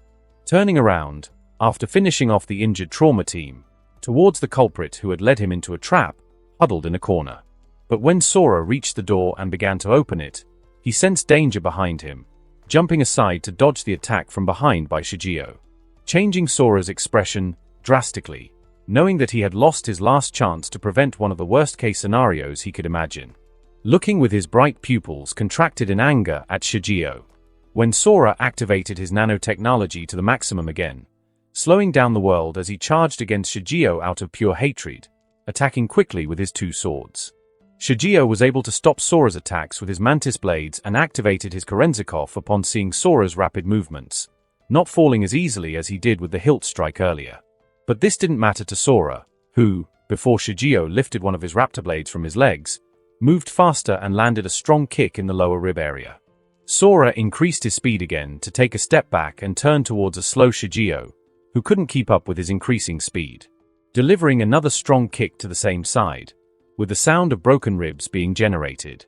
Sora didn't waste a moment sheathing Getsuga and grabbed his Tanto with both hands, making a vertical cut towards Shigeo's head, imagining his grandfather's attack as he did so. With Shigeo spitting blood from his mouth, he raised his 2 mantises to stop the attack that he thought for an instant was Musashi's, but unlike the straight Musasha, Sora, in the instant the 2 blades were about to clash, contracted the blade of his Tanto, reducing its size without touching Shigeo's mantis blade so that in the instant they had passed, he extended it again, cutting Shigeo from the shoulder to the opposite side of his hip. Sora sheathed Getsuga and crossed his Tanto with Shigeo's kneeling head between them. Just as the golden door opened and Ishii appeared on his exocentaur, grabbing Judy by the hair and lifting her a foot off the ground, denying Ishii the satisfaction of hearing her scream. But when she saw Sora, she couldn't hold back her tears, looking at him with guilt and concern for what was about to happen. Sora and Ishii stared at each other, each with the life of their respective hostage in their control. Sora was the first to speak, unable to bear to see Judy in Ishii's hands. "Ishii, drop her or I swear I'll cut the head off your dash." Sora attempted to use Shigeo as a hostage to get Ishii to release Judy, but he didn't get a chance to finish speaking. When Ishii, without changing his expression, casually raised his arm and opened fire on Sora and the kneeling, wounded Shigeo, surprising Sora, who never thought Ishii would shoot his own father. Sora had to jump to the side, while the kneeling and wounded Shigeo couldn't even finish his sentence, "Shit," when he saw his hateful son, on top of his exoskeleton, shooting him with some pleasure. "If you're finished, drop your swords.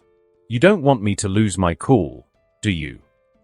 Ishii said with a sick smile, still holding Judy by the hair and caressing her with the gun he had just used to kill Shigeo.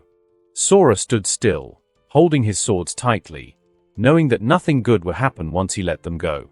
While in his head, "Ark, if you have any ideas, that would be a good time, mate.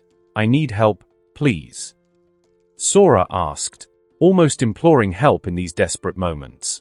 Waiting for an answer from Ark that never came, he remained silent as always. making Sora feel his heart sink in his chest, seeing Judy, who refused to scream out in pain, as Ishii held her by the side of her head by her hair, while looking at Sora with eyes full of pain and guilt. Sora, watching her, made his decision, with his face a mixture of fear and determination. He dropped both of his swords to the ground as he smiled sadly at Judy, who was yelling at him not to do it. Ishii, who was watching with delight, said, "I can't wait to hear you scream. What's the saying? An eye for an eye, a tooth for a tooth, a hand for an arm." His sickly smile grew as a 40 centimeters blade sprouted from the palm of one of the exoskeleton's arms, which he used to sever Sora's right arm from his shoulder. Being able to be heard. No. Judy's pain-filled scream, who witnessed everything from the front row. And then, Sora's silent scream, also refusing to give Ishii the satisfaction of hearing his screams. Sora got back up after falling to his knees, clutching his stump of a missing arm. Smiling at Ishii. "What's the matter? Weren't you going to make me scream?" she said, even under the circumstances, in a nervous and somewhat fearful but determined tone. Sora teased Ishii after regaining hope. When for the first time in his life, Ark spoke to him. Just in an instant before Ishii cut off his arm, Sora's world slowed down, seeing a line of text in the middle of his vision. "I need time. This is going to be tough, but you'll have to hang in there. Until our strike back is ready. Partner," making Sora smile as he read it, not knowing if the voice he heard as he did so was his own or Ark's in his head. At the same time, in the cyberspace of QPC from Sora's apartment. After Iko almost cried, assuming what would happen to Cortana, she turned around annoyed. "TCH, don't bury me so fast. Will you? What do you think? I'm going to die. Who do you think I am?" "Half," said a surprised Iko. "I let them destroy my code defending this," said Cortana, pulling out a complex three-dimensional code from the core of her code. "I let them destroy the code that I haven't had time to replace yet. So, Iko, get ready. I don't know who the hell that thing was, but they've chosen to mess with the wrong AS. We're going to finish changing our codes, and when we do, we'll strike back." "Woof." Iko happily responded, adding to Cortana's plan to help Sora and Judy. "Ah, yes, that too." Musasha was surprised, staring fixedly at the projection of Hanako, who had been talking for 20 straight minutes, explaining with a technical and difficult-to-follow vocabulary the reason why Oda had come to the city to install in a safe place in Night City a technological piece that Musasha could only describe as a black coffin that, from what he had been able to understand from Hanako's extensive and difficult speech, was related to Sora's nanobots. Although if it hadn't been for Hanako's previous words reminding Musasha of the conversation 14 years ago when Hanako first told him about Sora's nanotechnology, Musasha could have enjoyed the ideas related to Sora's nanobots. But now, Musasha was worried, and seeing how Hanako was acting, prolonging the explanation as much as she could, almost as if she wanted to avoid the next conversation forever. Musasha, sighing to calm his nerves and deciding not to hassle Hanako, got up and, while Hanako kept talking, approached a nearby tea set, giving himself time to heat the water, prepare it and serve it, while Hanako kept talking. Without taking his eyes off his cup while he drank, Musasha spoke again when Hanako stopped and looked at him, somewhat surprised. "Are you finished? I'm not in a hurry or anything to do. Sora should have already arrived home from his last day of high school, so I can wait until you're ready to tell me what's bothering you." Musasha demonstrating his patience and experience with this type of behavior, to which he was accustomed with Sora when he went off on tangents to avoid something that didn't interest him, surprising Hanako as she finding this Musasha more relaxed and serene, able to treat her with condescension, as if she were a child, making her smile as she imagined where this change in him came from, almost seeming more like a patient monk than the upright and serious man she remembered. Hanako, She sighed, focusing on the topic she had been avoiding, looking at Musasha seriously. "Musasha-san, do you remember what I told you about controlling Sora's nanobots?" You summed it up by saying that it was Sora himself along with a few lines of code that you used as a precaution to control the abilities of the nanobots. You told me that Sora's nanobots were attached to Sora's brain, reading his nerve impulses, being something like an unconscious part of Sora himself," said Musasha, remembering what Hanako had told him years ago. "I lied, or rather took advantage of your lack of knowledge, to tell you that convenient nonsense," Hanako said coldly, making Musasha growl, ignoring the hidden insult in her words, worried about what Sora really had inside him. Hanako, not caring about Musasha's expression, continued talking. "Before I tell you anything, answer me this. Have you ever seen Sora act strange?" Hanako asked with some reluctance and at the same time great curiosity. "Act strange? That kid? Do you know how weird Sora is? Making sarcastic comments about corporations, laughing at news propaganda when he was barely 5 years old, or crying with joy when he fell instead of pain when he was only 3 years old." "You're going to need to be more specific," replied Musasha, still looking seriously at Hanako. "Have you ever seen him talking to himself, reacting to things that only he sees or as if he weren't Sora?" Hanako asked as if at the same time she wanted to know but at the same time feared to know the answer. Like if he was talking to someone else? Or like it wasn't Sora? Musasha asked again while he brought a hand to his chin, thinking. "Yes." Hanako exclaimed with expectation and nervousness at Musashi's final answer. That they crashed when Musasha responded with a quick and short no, making her sigh in relief and also feel a little sad. But when she heard what Musasha added next, everything changed. "Although, I have seen him react to things that weren't happening, like nodding his head following the beat of the music when none was playing," Musasha said, not giving much importance to Sora's strange behavior in their duel. Hearing Musashi's words, Hanako widened her eyes and stood up from her seat to confirm. "Music." Surprising Musasha with Hanako's erratic behavior, nodding his head in affirmation. This caused Hanako's projection to explode in laughter like Musasha had never seen before, nor anyone who knew her. "Hanako. I'm sorry, Musasha, but do you know what this means? You scared me years ago when you told me about Sora's sudden interest in engineering at such a young age. But this, haha," Hanako said, still laughing. "Hanako, what are you talking about? What's going on?" Distracted by the important implications of Musashi's words, Hanako said inadvertently, forgetting her carefully planned speech to calmly explain the situation to Musasha. "That means the old AI controlling Sora's nanobots is finishing dash being interrupted by Musashi's indignant shout. "What?" Who, unable to believe what Hanako had just said, angrily slammed the table in front of him with his cybernetic arm, breaking it in half and throwing his freshly brewed tea and cup into the air. Musasha was upset and furious to learn that inside Sora was something as dangerous as an old AI. He was relieved that Hanako wasn't actually there, as he found himself struggling to control his emotions. This time, it was different from when he had the conversation years ago and had only just learned of Sora's existence. Now, Sora was his grandson. Hanako. The upgrades, the nanobots, and now this. Why? Why the hell did you do all that to your son? He yelled and reproached Hanako's crazy actions to Sora, who, to Musasha, seemed to treat him like a test subject.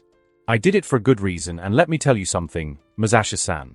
Hanako paused her speech to give him a cold look before continuing. "I don't care about your shouting and reproaches.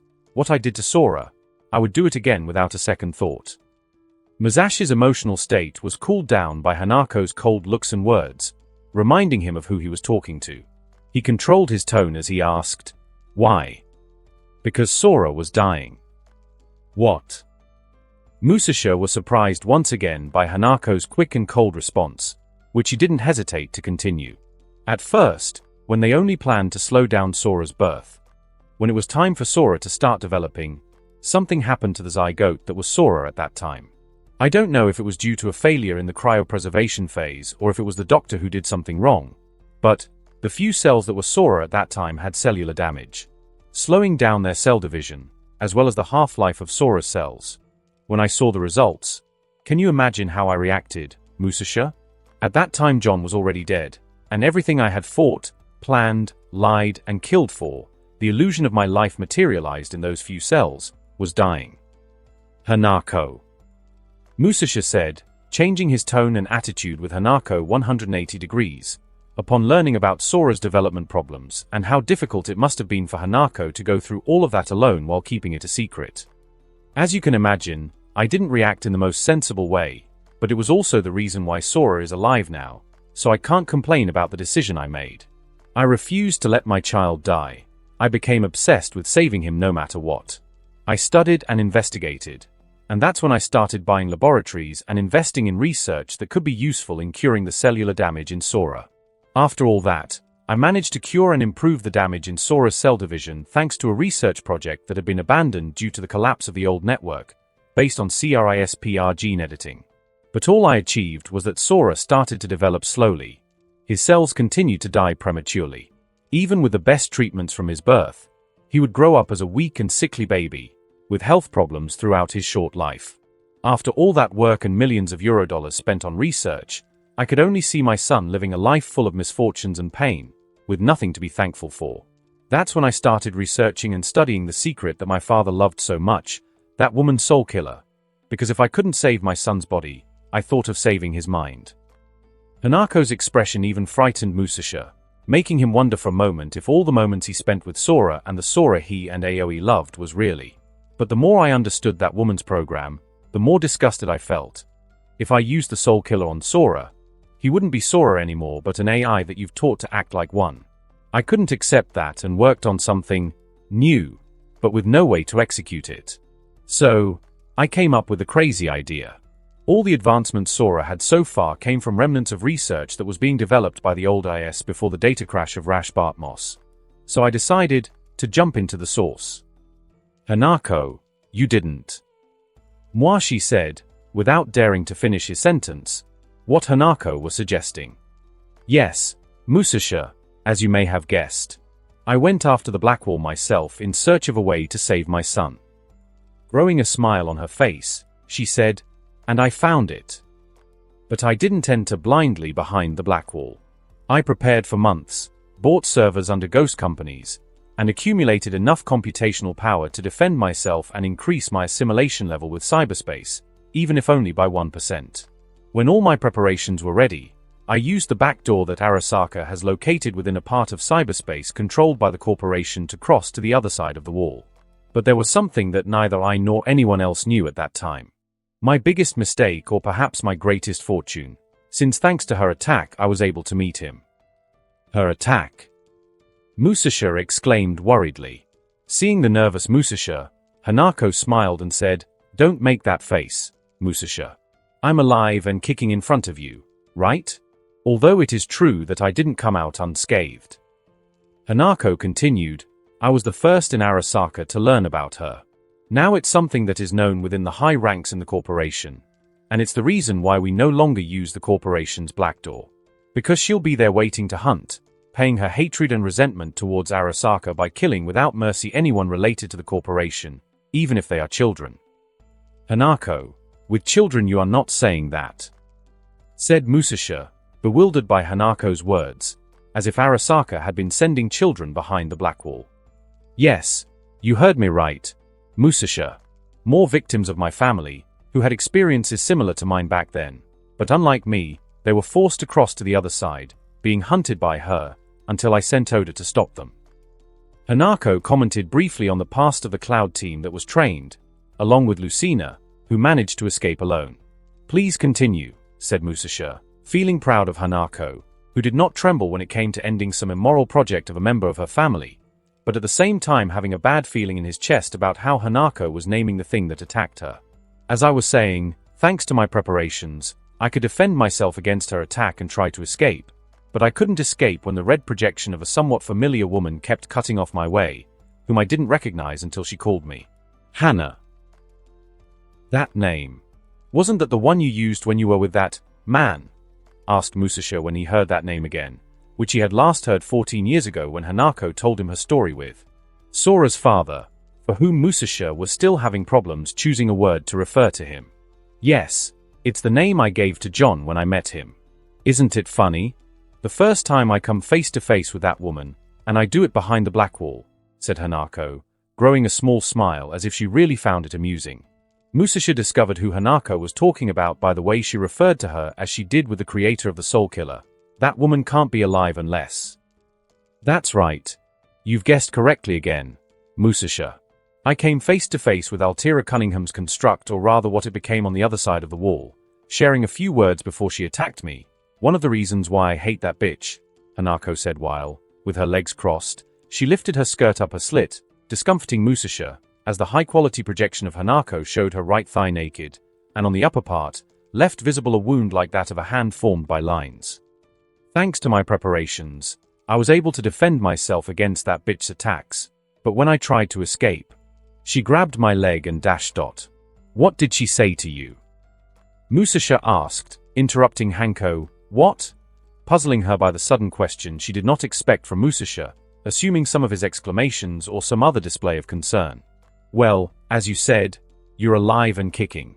You mentioned that you exchanged some words, and she called you Hana, which means she knows about your time with that terrorist, said Musasha, having regained his composure as he looked with sorrow at the tea spilled on the floor before turning back to Hanako and adding something in annoyance. And cover yourself up already. I've known you since you were a baby. Damn, I was one of the few people Soburo let rock you to sleep, and look at you now with that exhibitionist attitude in front of me. This elicited a soft laugh from Hanako, who, as she fixed the skirt of her dress, looked at Musasha mischievously and said, You don't need to know, do you? It's not something that concerns you, as she recalled the last words related to John that Altia's constructor told her before attacking her. Hi Hana. How do you know that name? I know many things, many from all the netrunners your family sent behind the wall, and I gave them freedom from their control with the program your father stole from me. I learned, for example, about the copy of Johnny your father has in Mikoshi, said the Altia construct, glitching for a moment, changing the profile of its body, and showing several different ones as if it had consumed them within herself. Before returning to its usual female profile, it added, Others I know, when I was still alive, like when I heard John say the name of his beloved Hana in his blackouts, whom he searched for frantically when she disappeared. The one who got away. After you, Hanako, said Musasha, pulling Hanako from her memories. Oh, sorry, where was I? When the Altius construct attacked me overloading the servers, I had prepared to defend myself from his demon, virus, infected attacks, managing to grab my leg, injuring me and making me think it would be my last moments and that I had failed my son. Something happened, said Hanako, beginning to relate her first encounter with Ark. POV Hanako, I'm sorry, Sora. I still remember what I thought when I closed my eyes, seeing that bitch's open hand heading towards my face, with no way to defend myself, overwhelmed by fear, but above all by guilt, the guilt of failing my son, who was growing hidden in a cold incubator, and because of his mother and her actions had stolen his health and almost his life. Without realizing the subtle change that occurred in those moments of anguish, until I reopened my eyes when the pain never came, leaving me speechless when I did it. By the sudden disappearance of Altius' homicidal construct, being replaced by one of the most beautiful scenarios I have ever seen. Finding myself in the middle of the solar system in an orbit away from Jupiter, being able to see the bright sun illuminating the dark space, without feeling any heat or cold or gravity, floating in this mysterious space within the cyberspace, without realizing the two light blue eyes that looked at me as if they were the fabric of space. Human, you know the trouble you have caused just by your presence here. Until they spoke with a cold and distant voice.